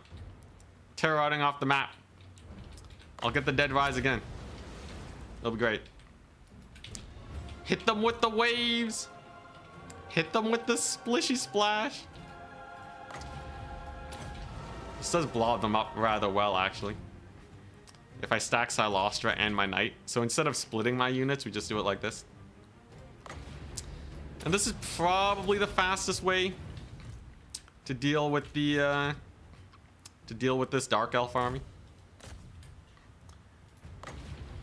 Mad Lad goes into Rampage, but it won't be enough. This right here is a 2v1. I said it's a 2v1. Stop chasing Silostra. All right, let's just get the rest of the tide calls off.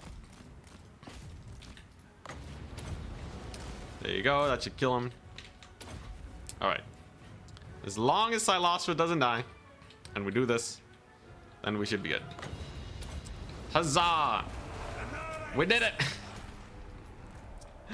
Okay, yeah, so the battle is winnable. Even on Legendary.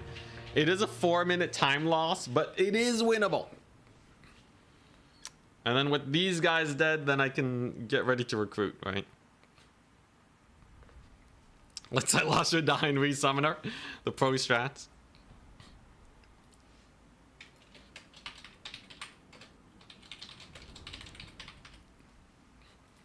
Mind you, I should change the Twitch title to Ghosts Only Speedrun. But yeah, if I can just get the dead rise again, then they shouldn't be able to siege me at least for a couple turns. Unfortunately not. I don't need money. So we go for experience instead. Alright, so I got an item, we got some infamy. Alright, now where's the ship growth? I guess it's done over here. I could upgrade the tide call. Tide call kind of helps. Dang, really no ship growth. Alright, let's just get the route marcher. So I'll chill over here. Silostra's invisible. I guess she is a ghost. And then I get this. And then I get this. So growth-wise, we should be fairly good. There's the upkeep for Sirens. The only Siren upgrade. Apparently. A little bit of a shame, but yeah, I think if we just kind of chill here until I can hit tier 3 and then invade the Petonians, then we'll be okay. Probably better to fight in the trees. Yeah, it'd be a slight bonus, but at the end of the day, we just want to finish the battle as fast as we can. Dark Elf's gonna win against 62 ghosts. It's too OP. It's the spookiness.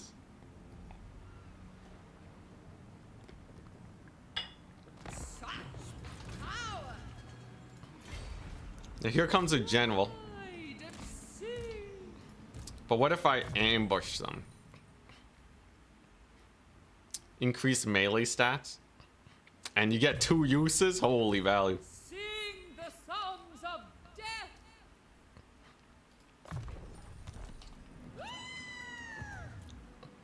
Alright. Pretty chill. Settlement's not hitting tier 3, so we're just gonna get walls over there. Hopefully they walk into my ambush and then we get an easy auto resolve.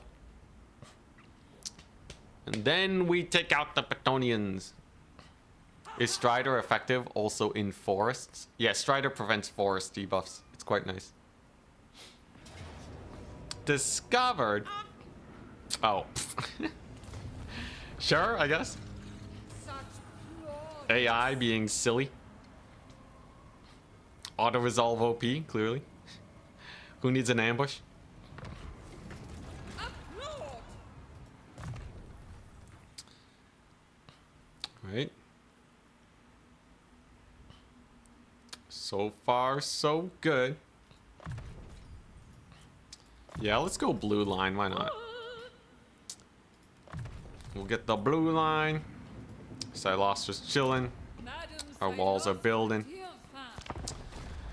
Here we go. Ghosts are coming. It should only be a couple turns before I get tier 3 and then we can actually get a ghost stack. Best stream to fall asleep to? Why, thank you.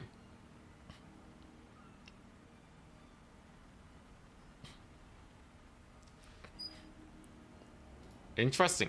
So turns only casting the top 4 of the grand finals. He'll be getting the brackets soon. Very, very much so exciting. I really hope I don't get knocked out of the tournament early. That would be quite a shame. Oh, I want my crew growth. Yeah, we gotta get to 4 growth. We need 4 growth, and then we're good. Can I just keep passing end turn? Will this Dark Elf faction do anything? Giant bloats? That would be a sick regiment for now.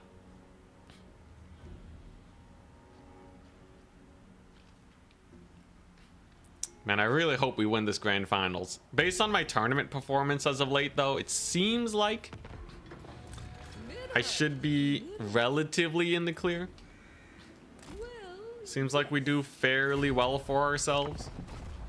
Like, if I can win these best of 3s against people, I should be okay unless there's a pretty major upset. I'll also be well fed, too. Well rested. Oh, stressful though. Early rounds being best of 3 is so stressful.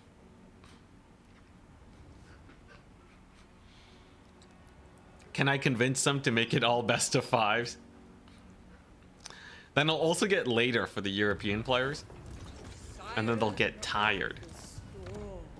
It'll be sick.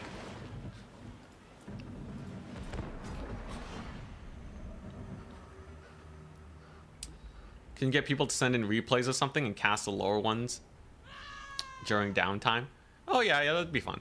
Usually I just cast whoever I'm about to face though, so there's not a whole lot of downtime. But yeah, maybe I can cast some other games. I feel like ghost units should have stock. I guess in the Warhammer universe, they're not invisible. It's like how zombies don't spread zombification by biting guys. Just a different universe, you know. Anyways, I will be able to recruit ghosts very soon. And then I just have to make a long trek across the ocean. And then I should be able to ambush good old Louis with my ghost stack. And hopefully his cavalry don't have a whack load of magic damage. Otherwise, we're dead. It's been an eternity since I felt warm. Alright, so there we go. We're gonna do this. Got a 1,000 doubloons. And we are getting our ship upgrade. So by the time I make it to Lewin, I should have a fairly big stack of ghosts. You had your chance, Elf. Hey, what's up? What? Screw you.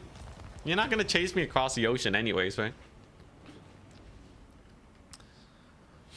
4 a.m. streams aren't an old man option. Yeah, I guess for a lot of people in Europe right now, it's getting a little late.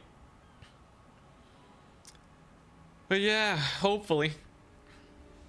Hopefully we can win it. Oh my gosh, I'm so stressed about this tournament though. Like, I think we have a good chance of winning, but like, Of course. man, I am stressed. Oh, this costs 2? Oh my goodness. This has my Okay, so it'll take a hot second to actually get. But we will get there. In the meantime, I guess we can just do this, and then I'll just camp off the coast of Bretonia, and then we'll be okay. Hey, good evening. What's up? Yesterday, you managed to get all Beastmen Legendary Lords at turn 8? Jeez, that's a chonky rampage. Is that stress or is it excitement? It's stress. Trust me. I kind of just want to get it over with. Oh, peace treaty. Hell yeah, because it's dying to a Lithanar. I think a Lithanar is dumpstering everyone.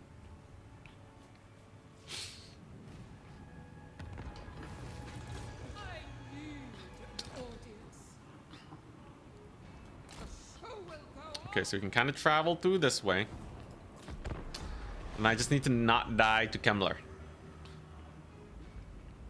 I might have to stay, you know, in the middle of the ocean for a couple turns, but should be okay.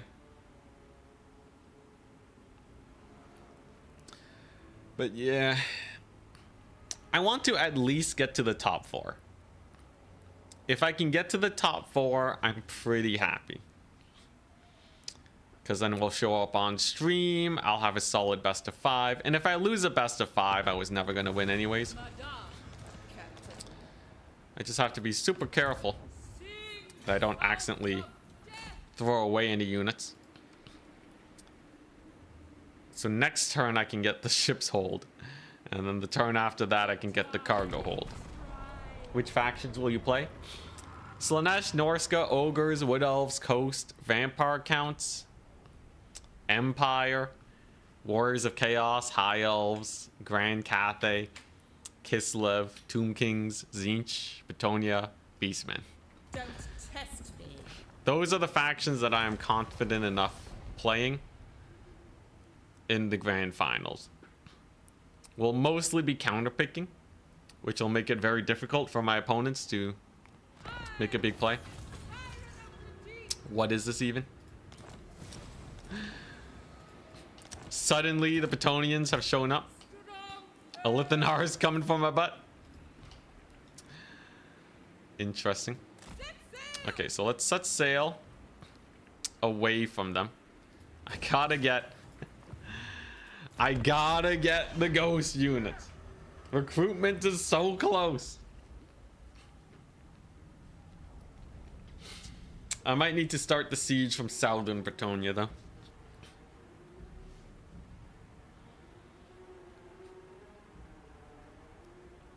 In theory, killing all the Bretonians should be rather fast at least.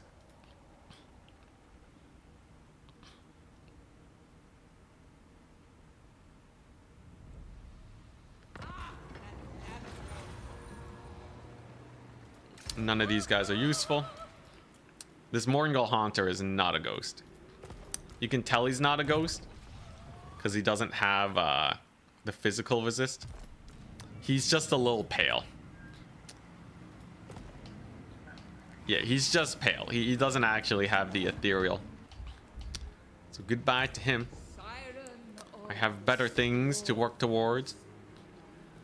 So I'm going to get, let's see here. What does this do? Pirate crew recruitment capacity. So that's going to be super useful. It'll let me pick up a ton of ghosts soon. Oh, I could have upgraded that way sooner. It doesn't cost thing. Well, you'll live and learn.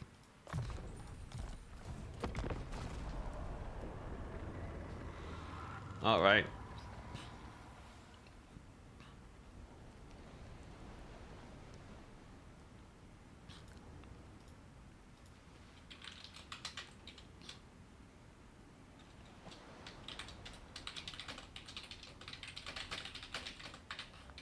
Also, hello, Lithanar.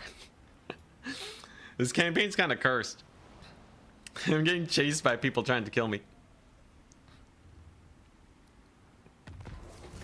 Join me. Okay, Lithanar, mildly terrifying. Time. Bellicor, surely. does not declare war on us, right? And I can finally start picking up some sirens. A good sign. A very, very good sign. Just please don't kill me, Bellicor. Local recruitment for sirens is cheaper, I guess. I don't know if that actually helps. I'm pretty sure that one turn anyways. But the upkeep reduction is pretty good. None of these are especially useful. Unless I want these, but I guess I don't know. What does Quartermaster do? Income from raiding. First mate is leadership. That's actually huge. Okay, let's get this guy. Come on, live! Live!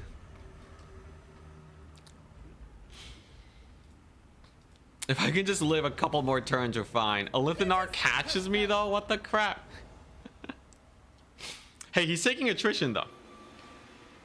Elithanar is taking attrition. So if I keep running away from him, maybe he'll be okay. Perhaps I should have paid that ransom that he asked for earlier.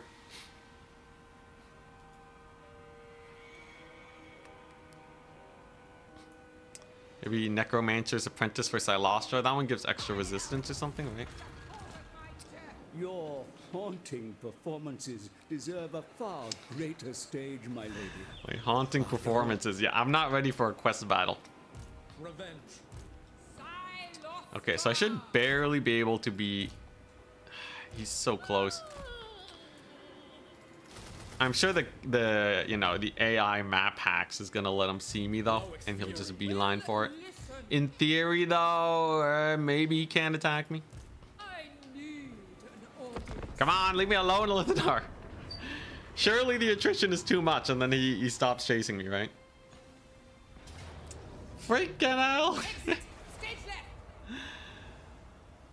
Okay, maybe if I head north directly away from Elithanar, he'll leave me alone. This might just be a doomed campaign, though. Unless Bellicor attacks Elithanar. Dang it. Yo, what if I just get chased by Elithanar the rest of the campaign? Okay, no, the attrition will eventually kill him.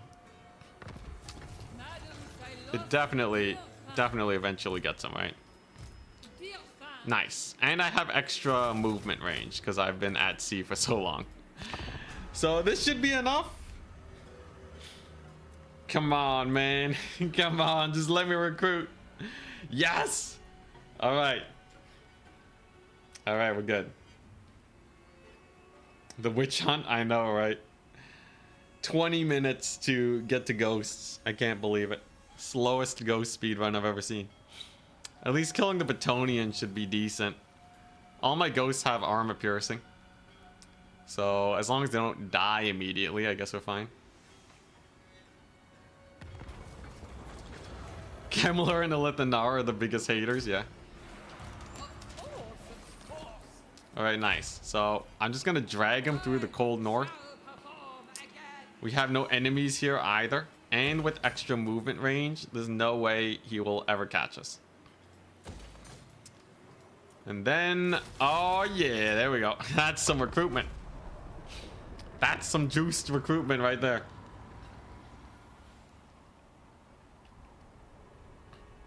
Oh yeah, he can't catch us. We're too fast.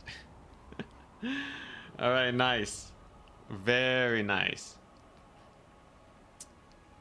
I might even be able to recruit a stronger army than his. You are nothing If we're lucky. to the Screw you, man. Fine, take my money. When you don't have a huge army, the AI just starts stealing money for you. But I don't want a second witch hunt to start. Alright, nice. So, we are significantly faster than Elithanar now. I'm level 8. You got to level 8 from just running for our life. Nice.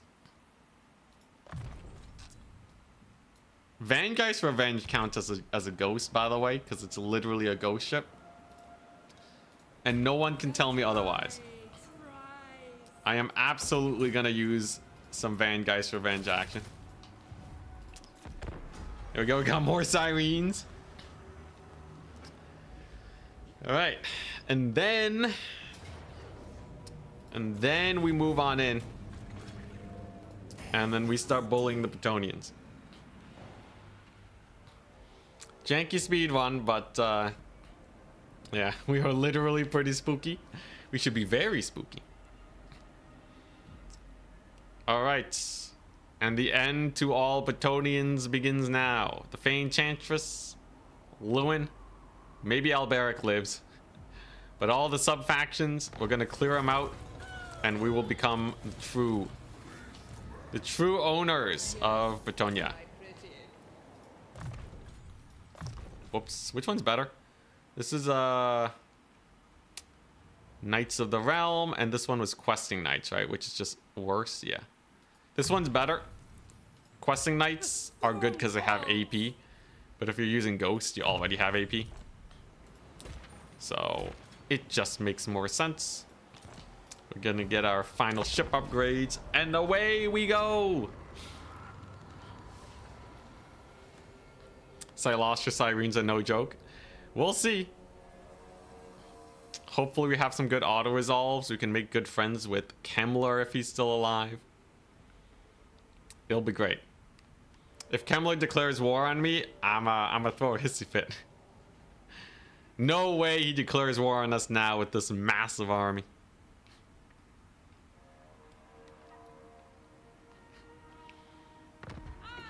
All right. Let's go. So should just be able to beeline for it. I'm gonna start the red line skill tree so that I can upgrade my ghosts even more. Silostra has upkeep reduction for Sirens. And she does give physical resist to her whole army. So that should make her a little bit better. There's another ghost unit besides Siren. Is there another ghost unit besides Sirens? For Vampire Coast, no. Vampire counts though, as soon as I ally Kemmler, I can start getting Hex Wraiths, and then I'll actually have some Cav.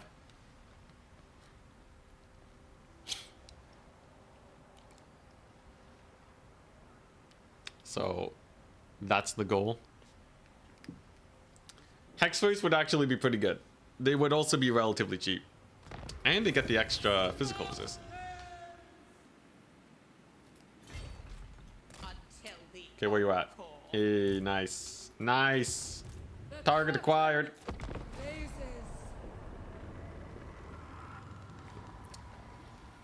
If you ally dwarves, you can steal their ghost heroes. Yeah, I thought about that, but it would take way too long. I kind of want a quick campaign so that I can make a video.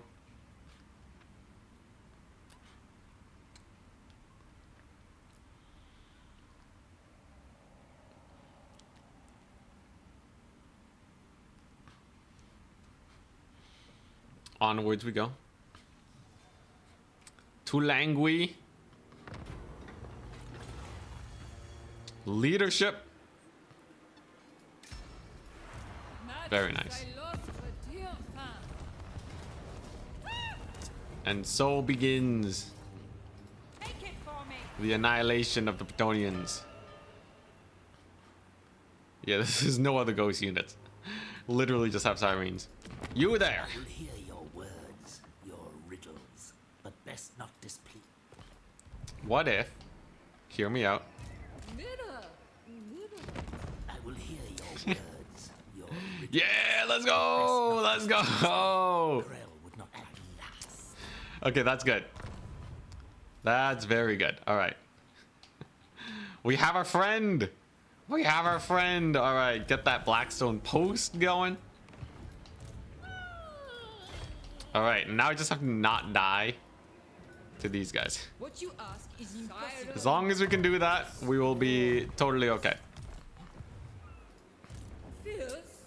We're in, yeah, we're in encampment stance. All right. I just have to not die. Are Sirens better than Karen / Hex Wraiths? You can basically treat them like the same unit. They're okay. They're very okay.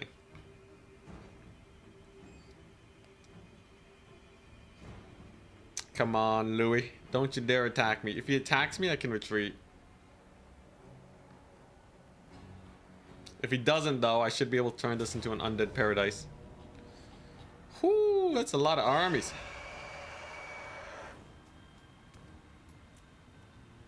I do have leadership amped sirens. The AI cycle charging, though, is too much for me, though, right? Okay, I'm gonna quick save. But let's try not to save, Scum. I'm just gonna retreat. Yeah, he can't catch me. And then we can get Adelhard. We can beat him up. And then just slowly wear down. Slowly wear down the Petonians. Oh, hell yeah. Give me that auto-resolve. Yo, can I just rinse and repeat this? Oh yeah, there is another ghost. There's the Shade Wraith Gunners. Silly me. Yeah, we actually we can take Shade Wraiths. That's so bad. What is that? Melee attack +7 and charge bonus? You're kidding me. That's it? Holy crap, Cyrene's got the short end of the stick. Okay, well, that's not even useful. That's not even worth taking. This is speed, leadership, and melee defense. Oh my god, the redline skill tree sucks for Cyrenes. Well, that's good to know. At least we can get some physical resist through Silastra skill tree. That'll help them a little bit. And we got a Queen Bess. That's gonna increase my replenishment. Okay, nice. Silastra's still chilling. She's doing good. I'm a little worried about Kemler, though. Kemler. He has 2 settlements. What are you doing, man? What are you doing, Kemler? Oh my god. All right. Well, we're gonna have to defend Langui then. Oh my jeez, Kemler. Kemler sucks in all timelines, apparently. He's dying to France. Fog of the Damned, because we're spooky. Spooky mist, yeah. Oh my god, I got the worst ally. He's getting murdered by Reichland. Okay, nice. At least he's raising some dead here. Okay, this is good. What do you mean you can attack him? Okay, so this one's in March stance. I get defensive bonuses. Okay, do we lose? Do we lose the campaign immediately? Lewin has severely overextended. If I fight on the trees, we'll probably be fine.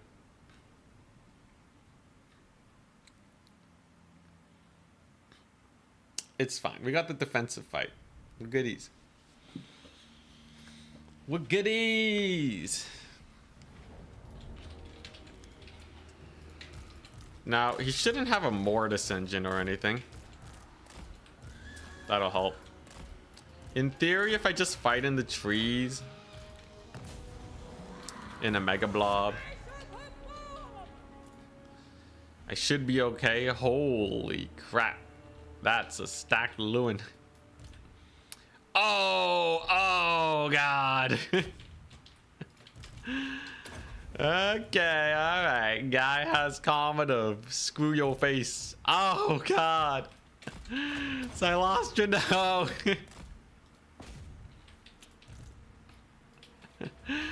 Okay, so Lewin is a scary force to behold.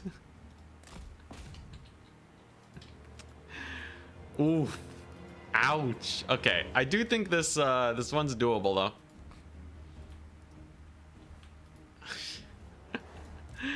Maybe fighting Lewin is not exactly the prettiest thing in the world. Right in the chances of survival. Bro cooked me. Oh my god, Cyrenes are not good. Not good. How am I supposed to kill that with ghosts only? Oh my god. Okay, yeah, so that's not gonna work. Like, maybe I can catch his armies one at a time and auto-resolve them, but that's pretty bad. Yeah, that was a huge Comet of Cassandora. I see. I see. Okay, yeah, ghosts only. Yeah, mass cavalry controlled by the AI. They're really good at cycle charging.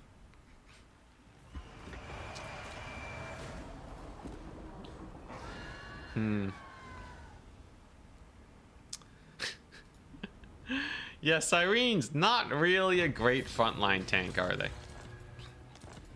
Okay, alright. I think we can optimize the start at least. It's kind of like that Grom run we're going to need to try a few times.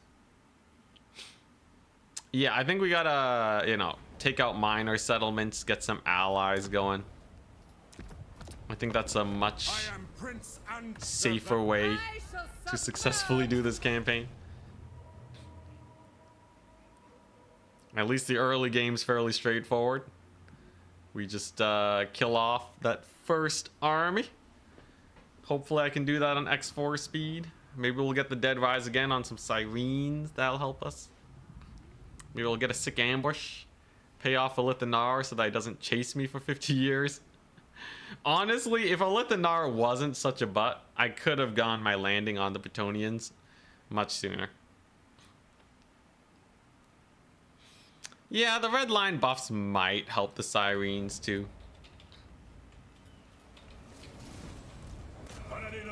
Madams, I lost Oh crap. ungrateful. The wrong command. Alright. Hate how easy it is to get magic attacks. Yeah, everybody has magic now. Everybody got magic attacks. That's why CA tried changing ghosts, so that they had more HP and less physical resist. But they're still bad, because they have no armor. I feel like CA could have just increased their HP and it would have been fine. Anyways, it was suggested earlier that I fight in the trees. That way I can avoid the cycle charging of the cavalry. I also have quite a few tide calls, so that should keep us alive. And then if I fight right on the edge of the map here, then that'll just kind of screw them over. Because they should just tear out right off that map. Another fairly good tide call.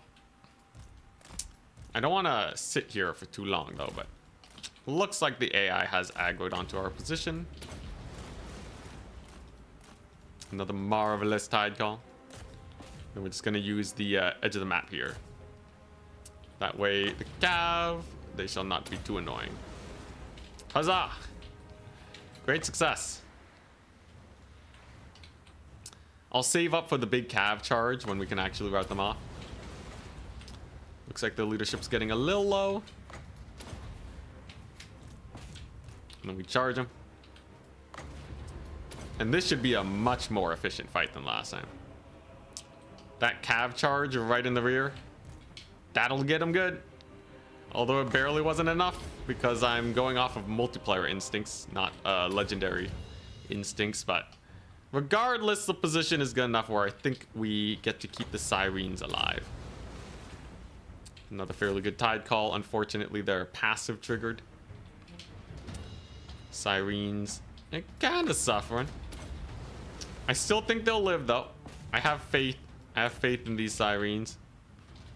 Hold, dang it. Hold. Another good tide call. There you go. There's a big debuff.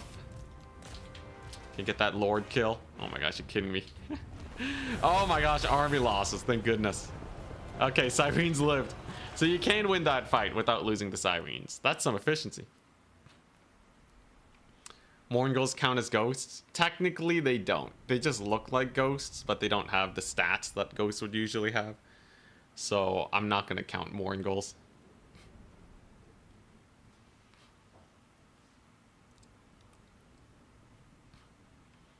apparently the red line buffs suck. Yeah, the red line's just super bad. I think it gives 12 melee attack and 12 charge bonus at level 3. Pretty garbage. Yeah, things look good, and then the Dark Elves go Super Saiyan. Pretty spooky, but we got him.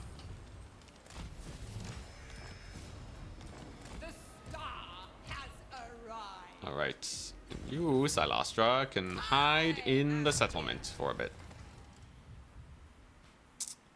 I think what makes the most sense is to get some... I don't know, I kind of want the magic items. Maybe we'll work towards that. Oh dang, she can actually construct this even though she's in the settlement. That's pretty crazy. Okay, it might actually be smarter to get one of these first. Leadership Lord's Army. Yeah, there's a few of these guys that'll get you really good banners. Which one's the best one? Yeah, Necromancer's Apprentice's ward save, which is amazing. But it doesn't look like there's much here that I'm really dying to get. So yeah, I'll just get the Siren thing first. And that should be good enough.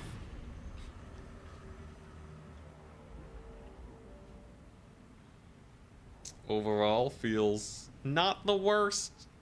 Especially since we won't have to deal with the Lithanar and he'll kill these Dark Elves. Maybe he'll spare us because we're at war with the Dark Elves. Maybe. Fingers crossed.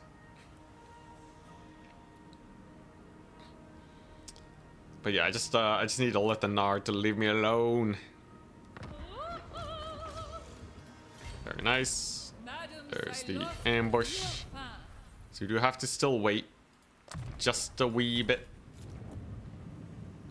Definitely don't need that. And we can get the garrison. Oh, it'll be great. What's the goal of this one? We have to take over Bretonia. As Silastra used to be a Bretonian. She has decided to turn her vengeance towards her brethren. Let us postpone. Huh, they didn't attack me a second time. I didn't get to kill them off that time. It's fine though. My pretty. It'll make them less effective Draw back the against, or I'll make a Lithanar slightly less effective, which is to my advantage. Gonna need a few turns here to get the next, you know, to get tier 3, but we're almost there. And the ghost spam shall prevail. I just hope they have decent auto resolve. I might need to get a second army going. Hey, nice. We got the ambush. I'll take it. perfection. Not bad, not bad. Would you recommend to sticking to cheesy tactics in multiplayer battles? If I'm trying to get better skills. I don't know any builds, so I copied your weird ones. I would say, generally, if you want to actually get better at multiplayer, it's better to just play standard. Standard will get a lot done. Like, you gotta learn how to move your cavalry and all that. It should be more about you making fewer mistakes and less about teasing out mistakes from your opponent, because eventually you'll run into better players. Gonna be hard to get good auto resolve with no armor. Don't Sirens have decent stats? Does anyone know if physical resist does well for auto resolve? I'm kind of banking on that. I fan as its uses. All right, and the waiting continues.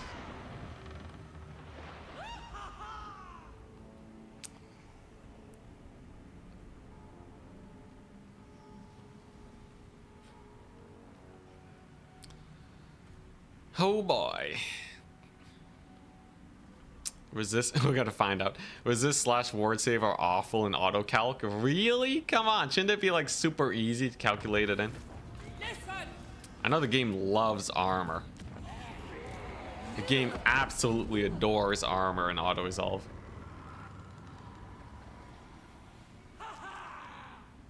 Whew. But yeah, let's see. I think next week, Trizik, actually, since you're in chat, next week, I'm thinking I'll host 3x3 Matrix tournaments so that I can really get my 3x3 game going.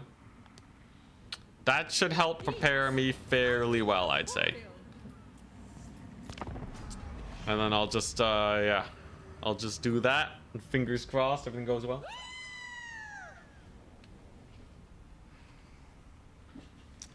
No SFTs. We got a grand finals to prepare for. Otto also loves ranged troops because it assumes they use all their ammo.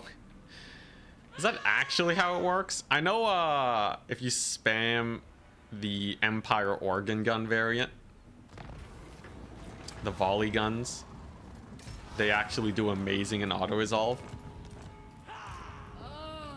Is that actually how that works?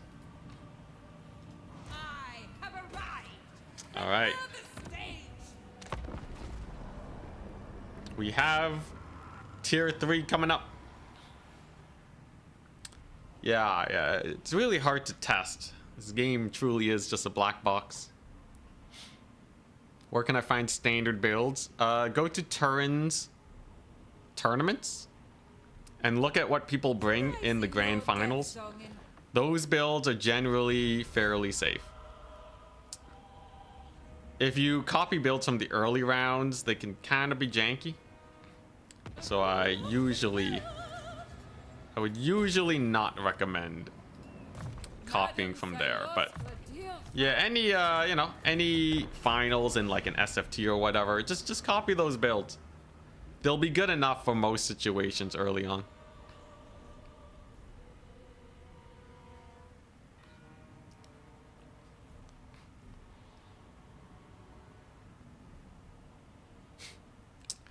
Yeah, every time I select Celastra, she loves to sing.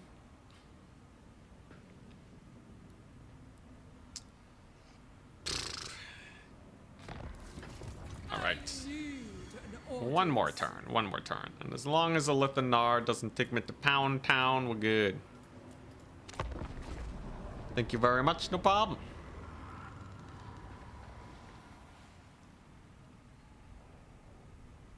And then I just have to find a way to kill off the Bretonnians. Oh boy, it feels like Sirens have no mass. I haven't actually checked their mass. But cav charges do so well against them. Fighting Bretonia is actually ultra hard mode. Bretonia is just nasty, man.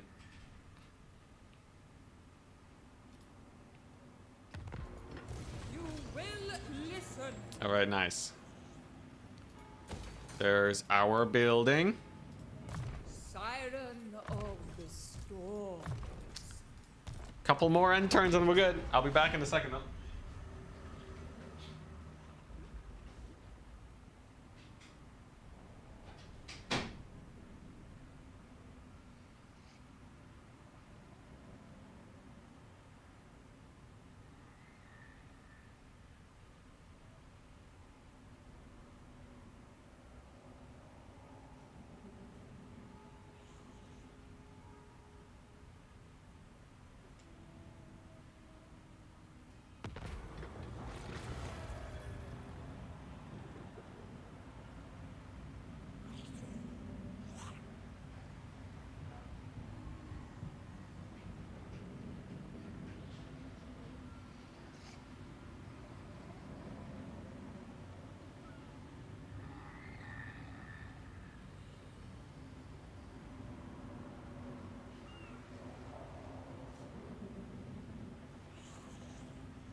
Okay, are we looking? We're losing time. All right. Final upgrade of the day. And then I can start making my way to the lands of Bretonia soon.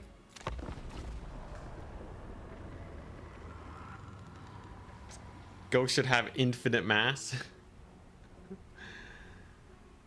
Infinite mass would be pretty crazy. I guess they shouldn't be knocked over though, right? It doesn't make a lot of sense that like when cavalry charges ghosts, they just go flying. But they also shouldn't stop the cav charge either. It's just the game's not really built to handle dealing with that type of situation. Okay, so this is definitely a much more optimal start. We got more pirate crew capacity.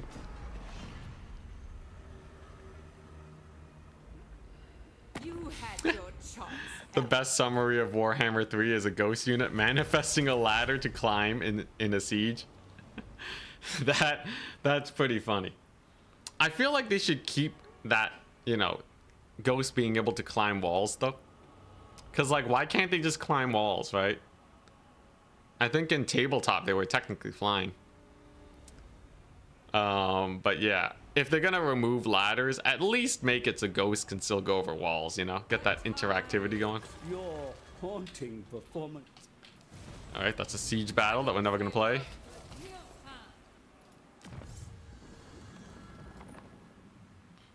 You know what? Let's actually get the Necromancer's Apprentice. Just make Silostra a little bit tankier. Recruitment is now through the roof. So there you go. Another wave of ghosts has arrived. And we should get here many turns earlier than we did last time.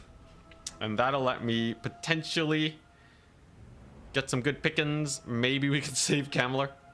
Please, Kemmler, don't die to the Empire.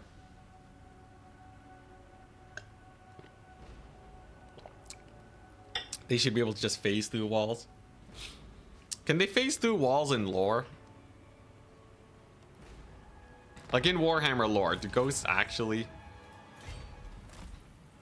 Do they actually phase through walls? Because like I don't want to mix up my fiction, you know? Yes. Moi.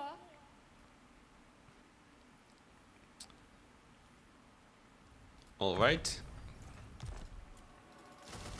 So that's the rest of my ghosts. We have a full ghost stack now. Feeling decent. Feeling decent. They should be unkillable with normal weapons. Oh, so you're telling me that a normal Empire swordsman, it shouldn't just be half damage? Yeah, I feel like they should really bring back that physical resist. I don't know why they had to do ghosts so dirty.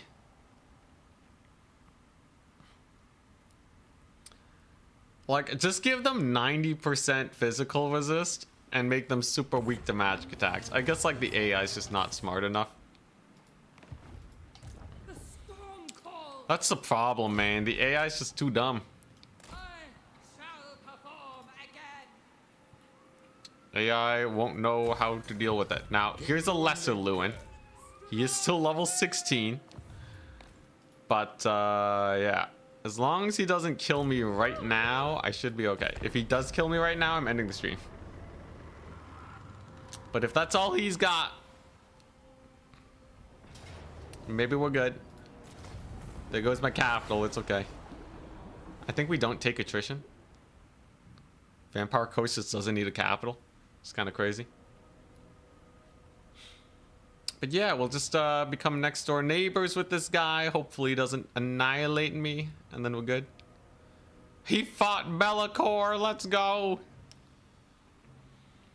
Okay, that's about the best thing that possibly could have happened. I don't even know if he heals in the ocean right now. So if I can just kill him.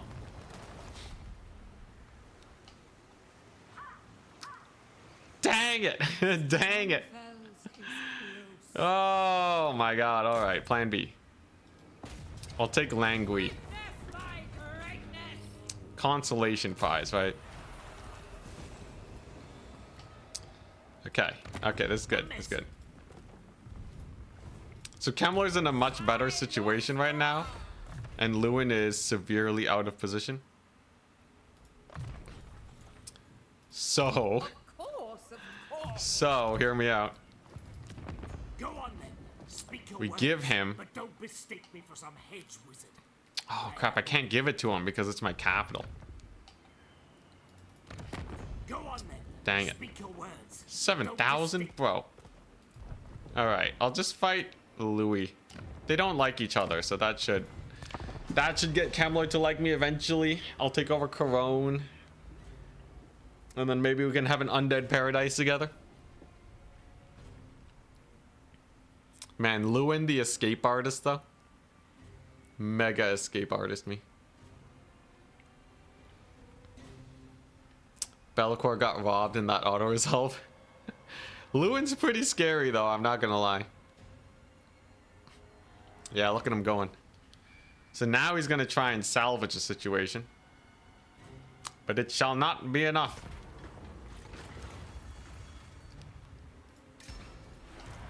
Sing the songs of death. Alright, so Silostra. Oh my god. It's because I just came out of... Oh my god. I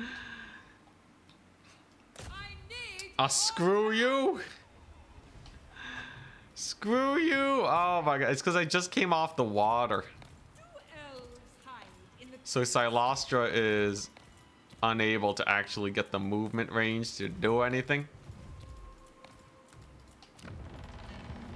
Well, that's awkward. iron of the storm. I swear, if Lewin attacks me right now and we die... Upload. let's see here. Okay, at least we can camp it out. Get some buildings. Surely he doesn't attack me. He doesn't have a lot of knights yet, right? Oh, there's a Lithanar. Bro, this run is so cursed. Can't wait for naval attacks coming with Tides of Torment. Oh my gosh, it'll be so nice. I hope they give it to all factions, but I think in the Reddit post they said they weren't. She has Comet already? Bro. Alright, well we know there's no winning this playing it normally. Lewin's just gonna kill us. God, no. No! Oh boy, alright. There's only one way. There's only one way we can potentially win this. God, if I killed Lewin, if he didn't retreat in such a bad direction, I should have changed the way I was attacking him to try and move him the other way. If I just killed Lewin though, we would have been fine. Oh, alright. I still have a play and a hope. In theory, these Sirens are a good mid-tier unit, right?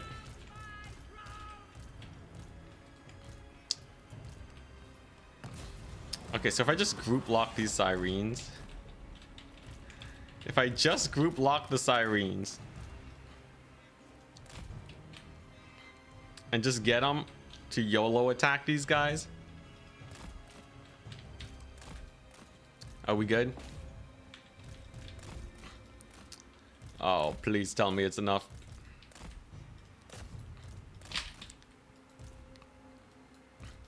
Maybe their stats are good enough. It's gonna prevent most of their...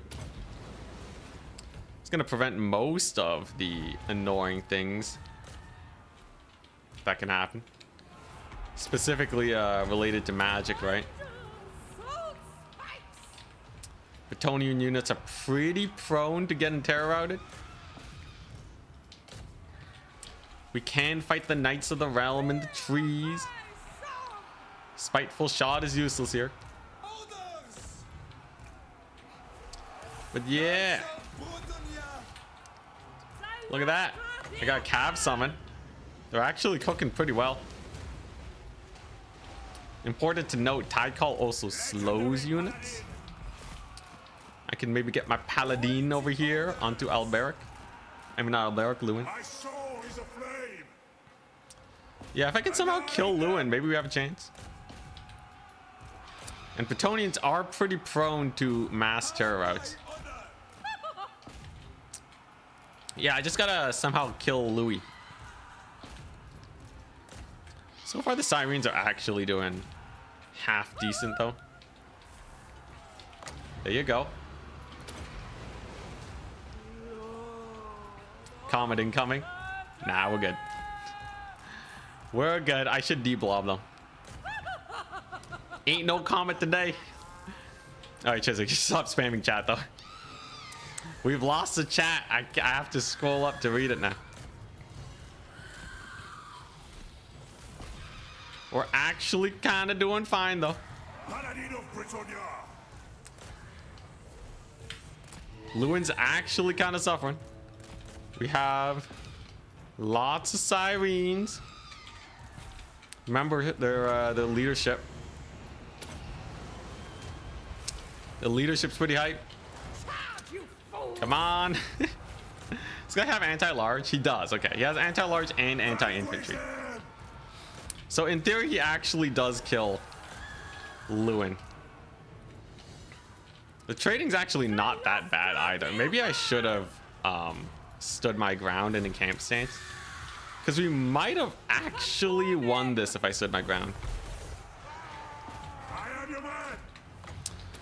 Oh, Xylostra, please don't die. Oh, she's crumbling. She did not like getting hit by Louis. Come on, charge. Charge to regain your leadership. Hero of Britannia. Beat him up. Beat him up, yes. Okay, that's actually kind of doable. Paladin We of did it. Britannia. Oh my god, we killed him. I feel like this would have been winnable without Louis. Only ghost campaign, you betcha. Okay, so that actually kind of worked. Unfortunately, on legendary difficulty, we're not exactly going to get mass routes for days. But we actually have an almost decent situation. Unfortunately, we are likely to lose our hero, and we're going to lose a lot of ghosts over here. But it's not the worst. Not the worst fight ever. I think if we replicate this another day, I should actually be able to get a fairly good play. In fact, we actually almost killed all these guys off. It's actually not outside the realms of possibility that we win this. Fortunately, one ghost was actually AFK. But we got a nice mosh pit here. Do I have any ghosts left though? We're kind of rapidly running out of ghosts. Paladin down, I repeat. Paladin down. Another tide call for good measure. Like, tide calls are cooking. But yeah, I think I barely don't have enough. Okay, so I have to replicate that Bellacore hit that Lewin tried to go for. Oh my god. Dang it, I actually could have played the battle. I think if I was in camp stance, we would have won. Yeah, no vampire healing. All right, I'll have to revisit this one later. I think it's doable though. Oh my gosh, Lewin's such a beast. Anyways, tomorrow I'm playing a best of 9. I'm doing a best of 9 against hey, I almost beat 3 Bretonnian armies. That's a good sign. But yeah, I'm gonna do a best of 9 against Flying Taco. On Friday there won't be a stream unless I feel like continuing this campaign. But yeah, it should be good. Next week is the last week of training I have before the grand finals. You can tell a campaign is difficult when you know, oh my gosh. Yeah, I can win the grand finals, but can I beat a ghost only campaign? Truly treacherous. But anyways, I hope you guys had a great time. Peace out. Have a wonderful rest of your day. I'll see you guys tomorrow. Bye.